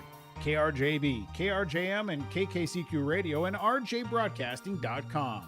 Hear local voices from local radio with news and information from the area. Your information stations, KRJB, KRJM, and KKCQ Radio, and rjbroadcasting.com. Local voices from local radio. Meet Blake, the messiest 4-year-old on the planet. He's no ordinary durability tester. Meet SmartStrand, no ordinary carpet. With all pet protection, it's the softest, most durable, easiest to clean carpet on the planet. When Blake's barn got a comfy makeover, SmartStrand came clean, even went up against a 2-ton rhino. Made to withstand all walks of life. Ask for SmartStrand, rhino tested, rhino approved. Available at Carpet World, carpetworldfargo.com. Welcome back into Kindred, where we enter the bottom of the 5th inning. Kindred White has some work to do, down 7. They'll send to the plate their 9, 10, and 1 batters. They are using an extra hitter, so they go to 10 in their lineup. Clayton Altoff, followed by Bryson Erbstasser, and then back to the top, Braden Olson will be how Jorgen Swenson's Kindred White team will attack Carter Gronwald. Carter Gronwald throws first pitch right up into your front. We got a good shot of that one. Right into your front porch, right on your couch. If you had your glove handy, you could have stuck your hand out and caught that one. I thought Eggman would dive for that one. You know what? In the day, he would have dove for that. We were all excited to catch that. Here's a ball hit to the right side, but nobody's going to be covering first, so it's a race to first, and he's safe. Good hustle there. Great hustle by Clayton Altoff. Something that I've noticed all summer about Clayton Altoff is he is going to give you his very best every time he steps on the field, as many of these young men do. But what happened there was Trayton Teberg went and got that ball, and Carter Gronwald did not come over and cover. So Teberg was off to the races versus Altoff, and Altoff beat him by a toenail. Erbstasser takes ball inside. Teberg runs down to second, and this ball gets out to center field. Back by the center fielder, and they're going to take off for third. Savageau decides not to throw. And so the stolen base for Altoff leads to an error. Who'd you charge that error on, Mr. Nathan? That is a good question who that error would go to. I suppose you'd have to give it to the center fielder. Center fielder, correct. Yeah, he was the third backup. So Bryson Erbstasser takes another ball here, and it's now 2-0. Waiting in the wings is the leadoff man, Braden Olson. Strike taken, 2-1. Erbstasser did walk in his last plate appearance, which was in the second. Another lefty. You got lefties all over the place here. Swings and misses. You know, I tried something awful to get Mason to swing left-handed, but the stubborn young man that he was, strike 3 here to Herbstosser. It just did not work out. He wasn't going for that, huh? But Theodore is left-handed. So 1 for 2 on those attempts. Did he try swinging left-handed, or he just wouldn't even attempt to swing left-handed? He wouldn't really attempt. No. But it's worked out okay. Ball hit deep to left field, but the left fielder is chasing it. It's not gonna be caught. Braden Olson is gonna be in second here with a stand-up double, RBI double. Easily scores Clayton Altoff. Ball hit hard off of Braden Olson's bat there. And 1 run across here moves it to 10-4, good buddy. Sneaking up on him a little here. Derek Stone up to bat next here. This will be his 3rd plate appearance. And he puts this ball in play immediately. Shortstop Alex Iverson. Nice play. Nice play, yes. Braden Olson might have got a little too aggressive there, but nice job by Alex Iverson. When you're up by 6, you just need outs. And he throws on to his teammate Trayton Teberg to pick up that out. Now bring up Teague Erdman. Erdman 0 for 2 on the day. Flew out to the second baseman and reached on an error in the 3rd. He was caught stealing after reaching on that error. Jacob Pearson on deck. And Teague Erdman hits the third baseman. It's going to go off of his glove and his foot, and Teague Erdman's going to reach again on an error. Hard hit ball there. Tough play, but Olson comes across the score, and a couple of unearned runs given back to Kindred White. But give Kindred White some credit here. They are hitting the ball and making Kindred Blue make some plays. So Jacob Pearson up to bat. He is the current pitcher, but currently hitting. He's facing Carter Gronwald, Aiden Ostrich on deck. Here's a curveball, just a little bit outside. Moves the count to 1-1.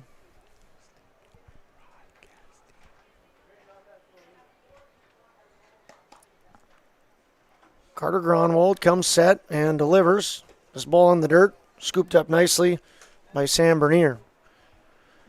Count goes to 2-1. This will be pitch number 76 for Carter Gronwald.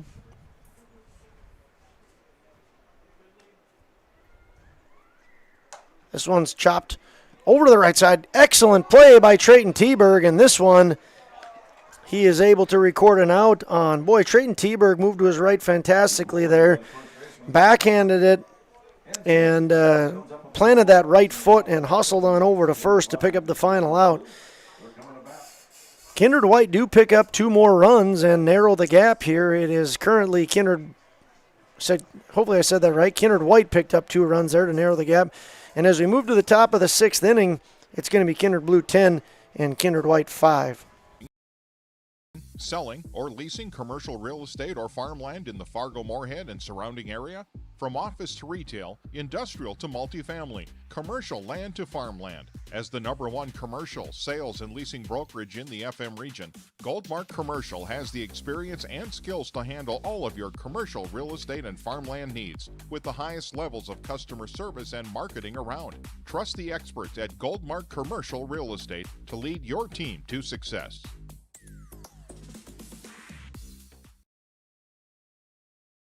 For any accounting needs you may have, Todd Our World Certified Public Accountant has you covered. From income tax planning, preparation, and consulting for individuals and businesses. Todd Wold CPA would like to wish the best to the teams competing and thank the coaches and players for their hard work and dedication throughout the season on and off the field, as anything can happen every night at the Diamond. For more information, go online to wold-cpa.com. That's wold-cpa.com.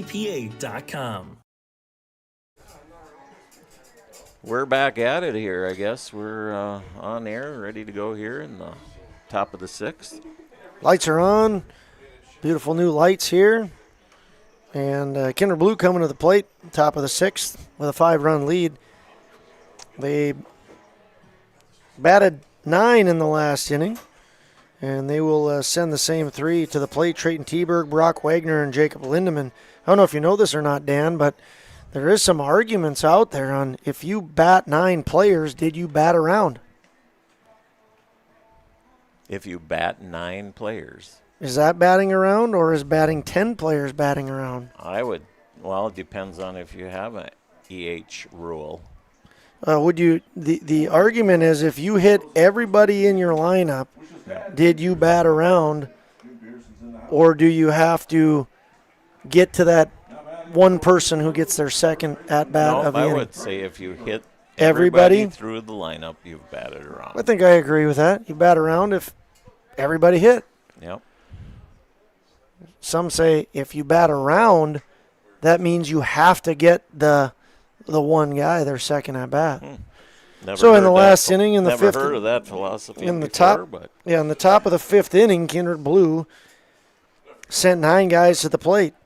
We've had lots of discussions up here in the booth where differences between errors and hits, and was that an error or a hit, and you get a lot of debate going on that stuff up here in the booth, and sometimes I think we get a little heated up here, like I'm right, no, we're pretty good up here. A lot of laughs about it, and why did you say that was a hit, and that wasn't a hit, so there's lots of things that get debated up here that nobody needs to hear exactly what's said, but a lot of debating. Trayton Teberg has a 1-2 count.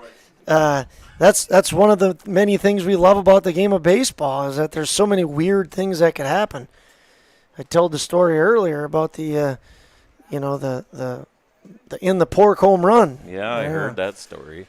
So, I mean, that had to have happened somewhere. I heard that from Darren Grunwald. He said he was laughing at you two. He was listening to the broadcast, and he said, "Man, that is comical.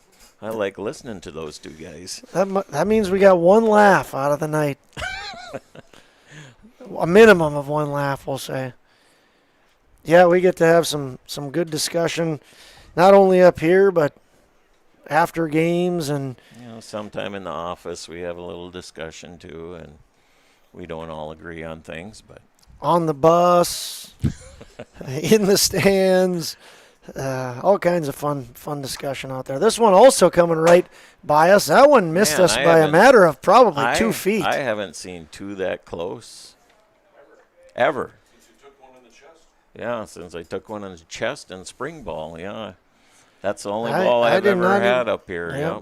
2-2 count here. Pearson works to Teberg. Throws it outside. Teberg putting together a very good at-bat, falling some things off, and he sees the count now move to 3-2. Trayton Teberg made 2 very nice plays over at first base, and now he's putting together a great at-bat. He had a single and a run scored in the 5th. He's 1 for 3 on the day. He's having a good ball game, Trayton Teberg is. Most importantly for him is he sees his team up 10-5. So Trayton Teberg looks at Pearson, and here's the pitch. He chops that one to the right side. Pearson moves to his left, gathers it, and feeds the horse to Isaac Johnson. And that'll be a 1-3 put out. Brings up Brock Wagner, number 27, the third baseman. Wagner's reached twice, once on a single in the 2nd, and once on a walk in the 5th. He struck out in the 3rd, so he's officially 1 for 2 with 2 runs scored. Jacob Lindemann on deck, and Alex Iverson in the hole. He takes called strike on the first pitch from Pearson of the at-bat. Jacob Pearson on the mound, second pitcher here for Kindred White. They started the game with Braden Olson on the mound. Count's now 1-1 with 1 out in the top of the 6th. Nice gentle breeze came through the box. That felt good. Not very many of those right now. Swing and a miss by Wagner moves the count to 1-2. Still a very nice crowd in hand here in Kindred. People now move down the grandstand to get a closer look at things that the sun is gone. Here's the 1-2. Chopped off his foot down the third base line. to Spellhaug.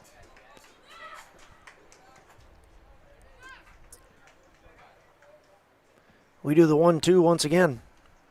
Jacob Pearson working from the full. Starts his windup, kicks, and the pitch just a little bit outside. Good take by Wagner. Count goes to 2-2. Threw a nice curveball, Pearson did. Tried to bait him. We'll see if he comes back on a fastball here. He does, and he throws it in a great location. Gets Wagner on the strikeout. And that is Pearson's first strikeout of the night. Jacob Lindemann going to come to the plate now. Lindemann 0 for 2 with a walk and a run scored. His walk came in the second, reached on an error in the third, and then grounded out to the third baseman in the fifth. Here he chops at this one, and it goes foul.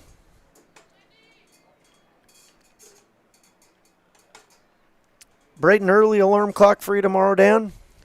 Yeah, it'll be pretty early. You guys decide you wanted to play baseball early tomorrow, 9:30. So, yeah, it'll be a pretty early morning. I know Mr. Quislin will have a lot of jobs for me to do, so. Yeah, we will, we have all these couches located around the area. I might as well just sleep up here, I think. Yep, we all could. And I think the reason we do is because if we did, old Mr. Quislin would have us up at probably 4 o'clock working, doing something, so. At least we can go home and lock the doors. Yep. So he stays out. So. But it'll be an early morning followed by a lot of fun activity all day long tomorrow. And I think you guys start off with the Bombers at 9:30. Fargo Bombers versus Kindred at 9:30 a.m. Yep, and then the Fargo Bombers will play right after that. And I don't have the schedule in front of me, but the 5 teams that will all play here tomorrow are Kindred, Fargo Bombers, Sioux Falls, Aberdeen, and Bismarck. The Bismarck Capitals. 2-2 with 2 outs here to Lindemann. Lindemann takes low. That count's going to now move to 3-2. Pearson got the first 2 guys out. Ground out from T-Berg and a strikeout to Wagner. See if he can have a 1-2-3 inning. This one's popped up to second baseman. And Aiden Ostrich makes the catch and retires. Kindred Blue go down 1-2-3. No runs, no hits, no men left on, and no errors. Score remains 10-5 in favor of Kindred Blue. We'll be back in a minute. Marathon in Kindred is your neighborhood convenience store where convenience meets quality, whether you're fueling up with Marathon's top-tier fuel or grabbing a quick snack. Express Lane has you covered. From hot stuff pizza, smash hit subs, premium soft serve ice cream, gas, diesel, and propane exchange. Make sure to use your Marathon app and get 7 cents back per gallon all summer long. Now offering premium 91 non-ethanol fuel. Express Lane is your friendly and locally owned convenience store. At Green Earth Landscaping, quality is what they strive for, no matter the project.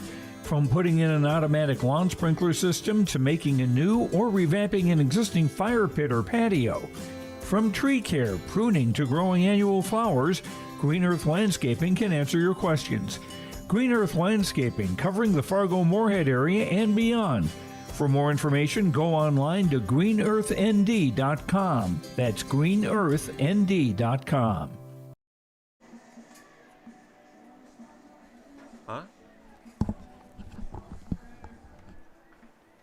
Guess we're back on the air, Josh, again. Hey, fans, welcome back in. Kindred White up to bat here in the bottom of the 6th. Aiden Ostrich, followed by Asher Swenson and Henry Kuznia. The 5, 6, 7 batters. Isaac Johnson, Clayton Altoff, and Bryson Erbstosser will follow if it continues. Ball's thrown inside. Pitch number 2 is a ball. It's 2-0 to Aiden Ostrich. Ostrich was hit by a pitch in the first. Stole second, and that's as far as he got. Takes a ball here. It's 3-0. In the third, Ostrich grounded out to the pitcher. Kindred White scored 2 in the last inning and 2 in the first. They scored 1 in the second, and their leadoff man is now aboard as they creep back into this game. They chip away here, a couple runs an inning. Never know what happens in the end. Like I said, 15 innings tonight, Josh. I kind of feel an extra inning game coming here. Well, I love baseball, so you know what? It'd be. When the game gets over, we can just chalk it up and be ready to play tomorrow, huh? That's right. They just have to be done by probably about 8 o'clock-ish in the morning tomorrow. Yeah. Legion guys would need to be here at 8 a.m. to get their hitting in, so I'd like to get maybe a cup of joe and a breakfast of some sort before then. But, let's say that this game just needs to be done by 7 a.m. Aiden Ostrich is a nice night. It is a beautiful night now that the heat started to back down a little bit. Ostrich is on second. Asher Swenson got out, and now Henry Kuzna is up to bat. Kuzna 0 for 2, reached on an error and then grounded out to short. This ball hits high in the air to left field. Left fielder is on, makes a tough catch there. Jacob Lindemann, nice job. And they double him up at second base. So Jacob Lindemann, first of all, with a fantastic catch and an even better heads-up play to immediately look to second base and get the old F7-4 double play. Maybe we will get to go home tonight. That's right. Great job there by Jacob Lindemann to end things in the 6th inning. We're going to move to the 7th here as Kindred Blue continues to lead 10-5.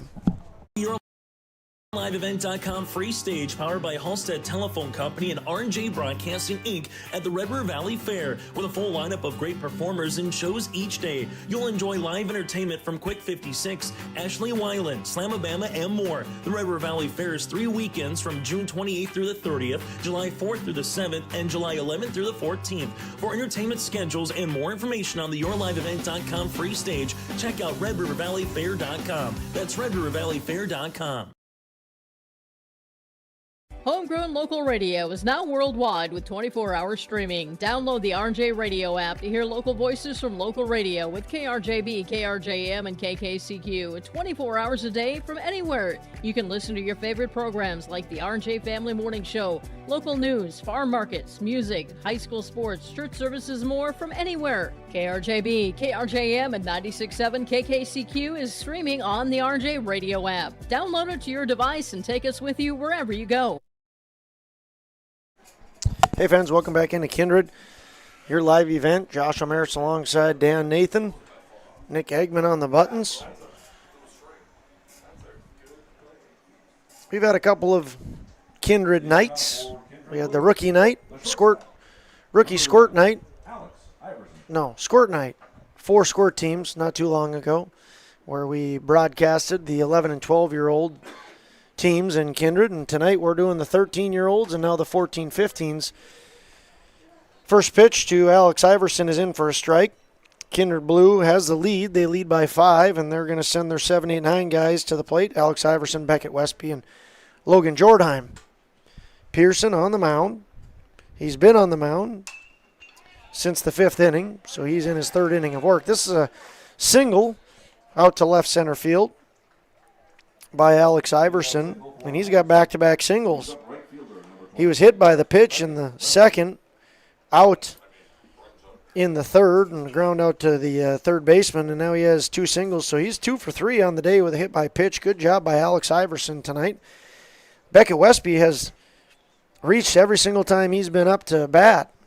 Fielder's choice and an RBI in the 2nd, walk and a run in the 4th, and a fielder's choice RBI and a run, along with a stolen base in the 5th. He's having a great night. Here's another ball shot hard to second base. Great play by the second baseman. They're going to turn to double play. Yes, they are. Great 4-6-3.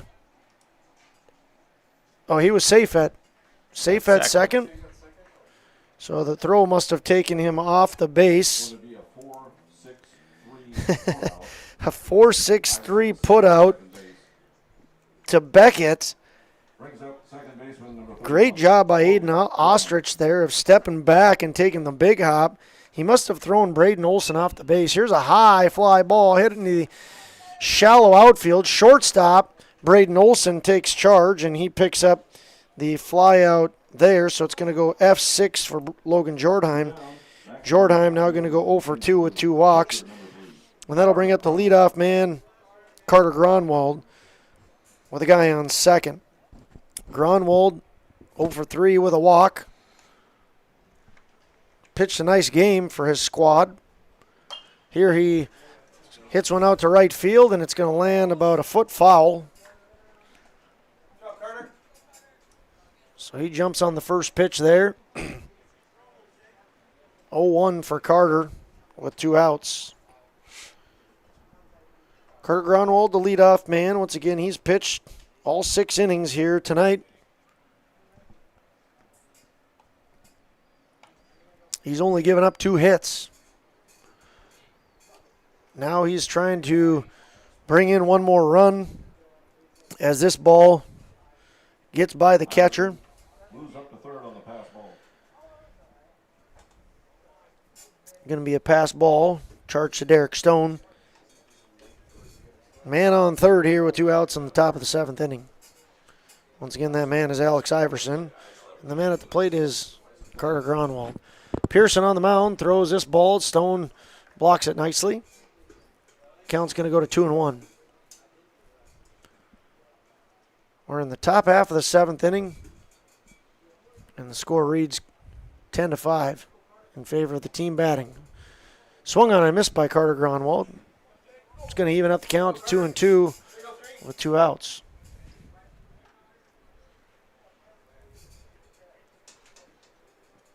Waiting on deck is Jack Savageau. Here's the set and the pitch inside to Gronwald. This count's going to go full here. Pearson versus Gronwald. Here's the pitch. Taken low, Gronwald reaches on a walk. So we're going to have first and third here for Kindred Blue. Jack Savageau up to bat. Gronwald's reached 3 times in a row now. Walk in the 4th, reach on an error in the 5th, and walked now. Jack Savageau, 2 for 4 on the day. 3 RBIs and a run scored. I would think Gronwald's taken off. There he goes. And they're going to make no attempt on him. He's going to walk into second safely. Gronwald steals second base. So Jack Savageau has 2 ducks on the pond.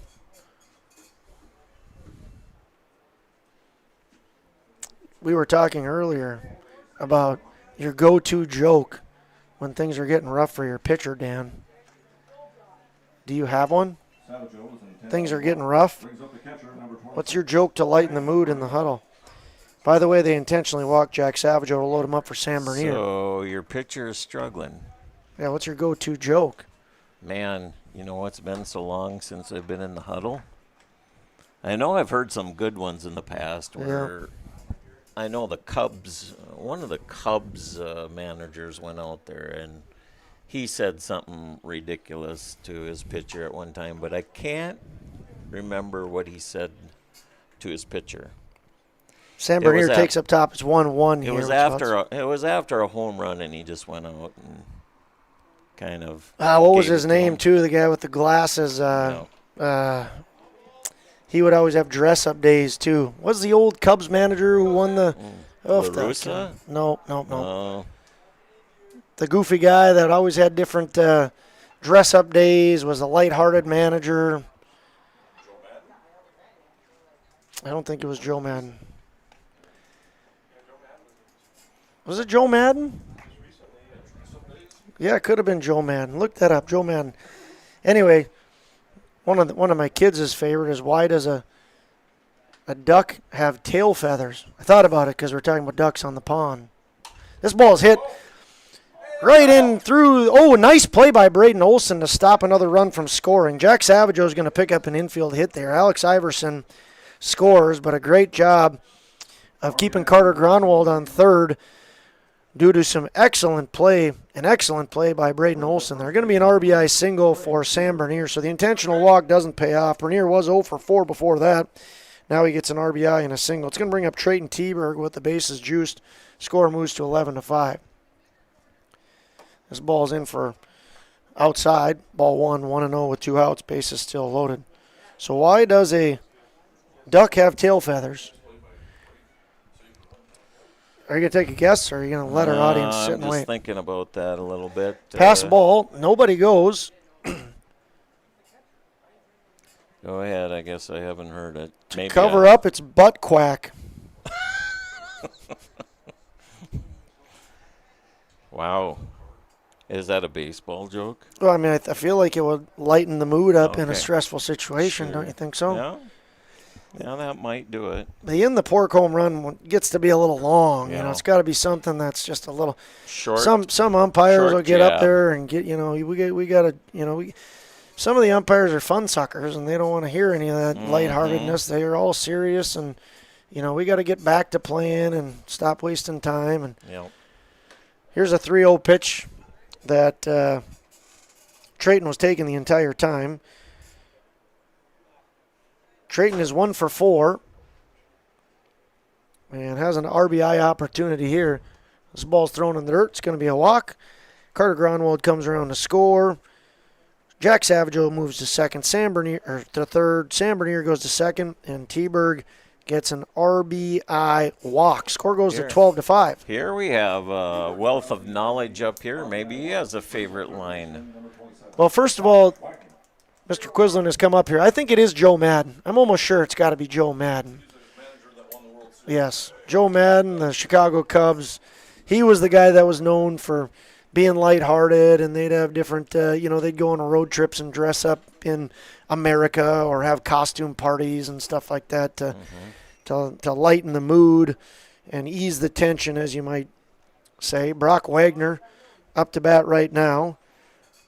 He is 1 for 3. Single and a run scored in the second, struck out in the third, walked and scored in the fifth, and struck out in the sixth. Mr. Quislen over there, do you have any comments to things that have been said to the pitcher that's not performing very well that have stuck out in your mind from the past? On that play, Brock Wagner is going to be charged with the fielder's choice. Asher Swenson does a very nice job of knocking the ball down, corralling it in time to tag out Sam Bernier. So it's going to be a 5U putout. We're going to step aside as we move to the bottom of the seventh. Kindred Blue do score 2 more runs, and we have a new score. It's Kindred Blue 12 and Kindred White 5. We'll be back in a minute. Messiest 4-year-old on the planet. He's no ordinary durability tester. Meet SmartStrand, no ordinary carpet. With all pet protection, it's the softest, most durable, easiest to clean carpet on the planet. When Blake's barn got a comfy makeover, SmartStrand came clean, even went up against a 2-ton rhino. Made to withstand all walks of life. Ask for SmartStrand, rhino tested, rhino approved. Available at Carpet World, carpetworldfargo.com. Express Lane Marathon in Kindred is your neighborhood convenience store where convenience meets quality, whether you're fueling up with Marathon's top-tier fuel or grabbing a quick snack. Express Lane has you covered. From hot stuff pizza, smash hit subs, premium soft serve ice cream, gas, diesel, and propane exchange. Make sure to use your Marathon app and get 7 cents back per gallon all summer long. Now offering premium 91 non-ethanol fuel. Express Lane is your friendly and locally owned convenience store. Hey fans, welcome back. We're going to do a quick in-game update. We haven't done one yet, and once again, we want to give some special love to all of our sponsors. Right now, we want to thank Goldmark. From commercial land to farmland, Goldmark Commercial has the skills to handle all of your commercial real estate and farmland requests. Go online to goldmarkcommercial.com for more information. I want to give a very big thank you once again to Goldmark and to Andy Westby, one of the fantastic sponsors here in Kindred. It's been an absolute pleasure being able to cover so many different games throughout the year. We move to the bottom of the seventh. Kindred White's going to send Isaac Johnson, Clayton Altoff, and Bryce Erbstasser to the plate. In case you were looking for an update on the question that Dan asked Mr. Quislen, it must be getting hot because it really isn't that funny, but we found it funny. What's the best thing he's heard in a tense pitching situation? Dan, go ahead and let the audience know what Quislen's was. Yeah, Mr. Quislen told me we want a pitcher, not a belly itcher. Not that funny. Not funny, but It maybe dates him a little bit, huh? Yeah, that's what they used to say in the day, I guess. Things have changed a little bit nowadays. Isaac Johnson fouls that one hard down the line. About 1930s were a different time. It just is going to get better as the weekend goes. The call is going to be a strike 3 called. Speaking of the call, Isaac Johnson gets caught window shopping there, and it's a strike number 3 for him, and Gronwald picks up his fifth strikeout, of the night, and they'll bring up Clayton Altoff. On the call tomorrow in the morning will be Mike Bernier and Greg Kramer for Legion game number 1 at 9:30 a.m. So we are looking at about 11 hours from now, and your live event will be back on the air. And then tomorrow night will be the Bernier duo, Mike and Wendy Bernier. The rest of the weekend will be Mike and Greg Kramer. So if you need an update on statistics classes that they've been taking in their colleges, be sure to tune back in. Clayton Altoff, 1 for 2 on the evening. In the 5th inning, he led off with a single and then stole second and scored eventually. Here, he strikes out, and that's strikeout number 6 for Gronwald. Kindred White down to their final out here. Bryson Erbstosser up to bat, the 10-hitter. He walked in the 2nd and struck out in the 5th. Here's a fly out to left field. That's going to fall down fair, and Erbstosser, Bryson Kirby Puckett Erbstosser, gets a single and keeps the line moving. 1 for 2 for Erbstosser on the night with a walk. Gotta love when your 10-hitter gets on base twice. And now it's going to be Braden Olson. Olson had a hard double and an RBI in his last at-bat. In the 1st, he struck out, and in the 2nd, he reached on an error. He's 1 for 3. 12-5. White trail by 7. Yeah, he turned into a lefty, too, all of a sudden. So he's got the pencil and bats left-handed and just gets that over Aiden Erbstosser, Logan Jordheim at second base. Excuse me. Pencil and left-handed, it got him a base hit. Well, he was batting right all night, right? Yes, he was. Okay, so he grabs the pencil, goes left-handed, and then the pencil continues to be the lucky bat. What is that, a normal BB Core bat? It is. They have lots of different styles of bats that look like different things nowadays. Interesting. Derek Stone using it right now. He's 0 for 2 and hit by pitch today. He's got runners on 1st and 2nd. Erbstosser on 2nd and Braden Olson on 1st. Counts 0-2 with 2 outs. Gronwald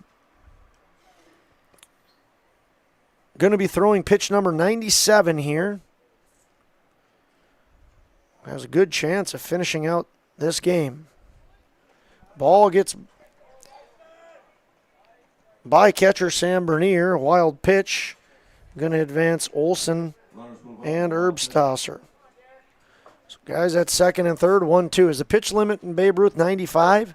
So this will be the final batter that Gronwald faces. It's either going to be the end of the game or new pitcher in. It's 2-2 with 2 outs to Derek Stone. That's pitch number 98. You have a 95 pitch limit in Babe Ruth, but you can finish your final batter, which is what Gronwald hopes this to be for the game. Could it be? It's an infield pop fly. Gronwald wants it, and he has it. And that'll end things here as Kindred Blue is successful tonight. They are victorious by a score of 12-5. We're going to step away. We'll do a very quick post game. We're going to wrap things up quickly here tonight. We want to thank everyone for tuning in. Come back for the Todd Wold short post game show in about a minute. Real estate or farmland in the Fargo-Moorhead and surrounding area? From office to retail, industrial to multifamily, commercial land to farmland. As the #1 commercial, sales, and leasing brokerage in the FM region, Goldmark Commercial has the experience and skills to handle all of your commercial real estate and farmland needs with the highest levels of customer service and marketing around. Trust the experts at Goldmark Commercial Real Estate to lead your team to success.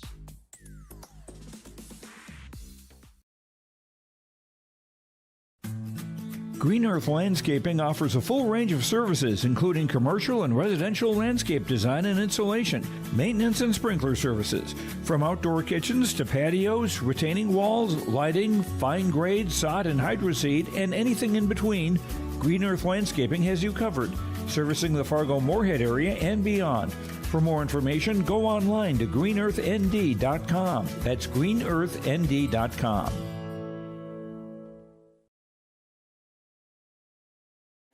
Make your stop before or after the game at the Knickerbocker in Hickson, North Dakota. Stop out throughout the week for mouth-watering lunch specials weekdays and mark Friday nights down on the calendar for prime rib, ribeye steak, or some walleye at the Knickerbocker. For more information or to find out about daily specials, give the Knickerbocker a like on Facebook by searching the Knickerbocker. Great food and good people. You can find it all at the Knickerbocker in Hickson, North Dakota.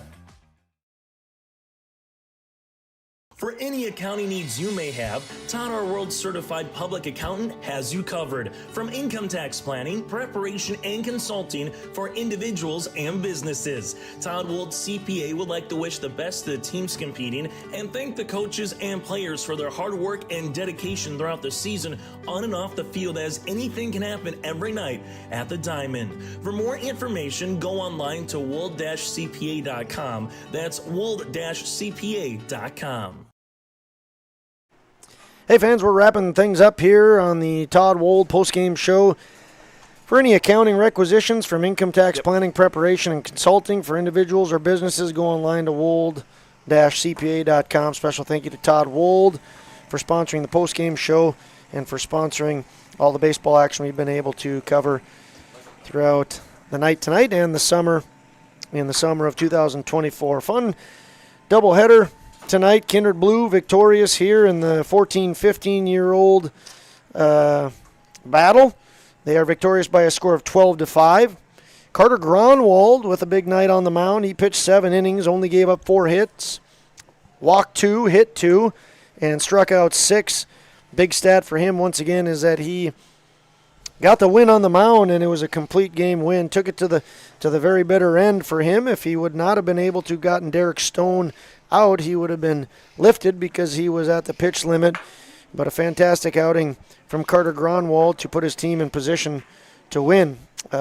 Kindred Blue did score 1 in the first, 3 in the second, none in the third, 1 in the fourth. They scored 5 in the fifth, and that's when they broke things open a bit, none in the sixth, and then added 2 in the seventh. Once again, they are victorious by a score of 12-5. Dan, it was a fun night, wouldn't you say? Yeah, a good night for baseball. Not much wind. Of course, it was a little warm early on, but great atmosphere, having all the Kindred people out here. And hopefully we get that atmosphere again tomorrow. A lot of baseball around, and I know people are working, but if you, for some reason, have the day off, be a good day to come and watch a lot of baseball tomorrow. I want to thank all the 13, 14, and 15-year-old youngsters who came out today and battled hard and played some good baseball. They gave it their all, and it was fun to watch all of the youngsters out there playing baseball. I want to congratulate the Kindred Blue team on their victory here in the 14, 15-year-old matchup, and again want to congratulate Kindred White as they were victorious by a score of 9-7 in the 13-year-old battle. So Blue wins the back end of the doubleheader, White wins the front end of the doubleheader. Thank you to everybody who tuned in to your live event. It was a pleasure being here. We're going to sign things off here and send you on your way. For Dan Nathan, for Nick Eggman, I'm Josh Almaris. Hope everybody has a great night. We'll see you back on your live event in about 11 hours.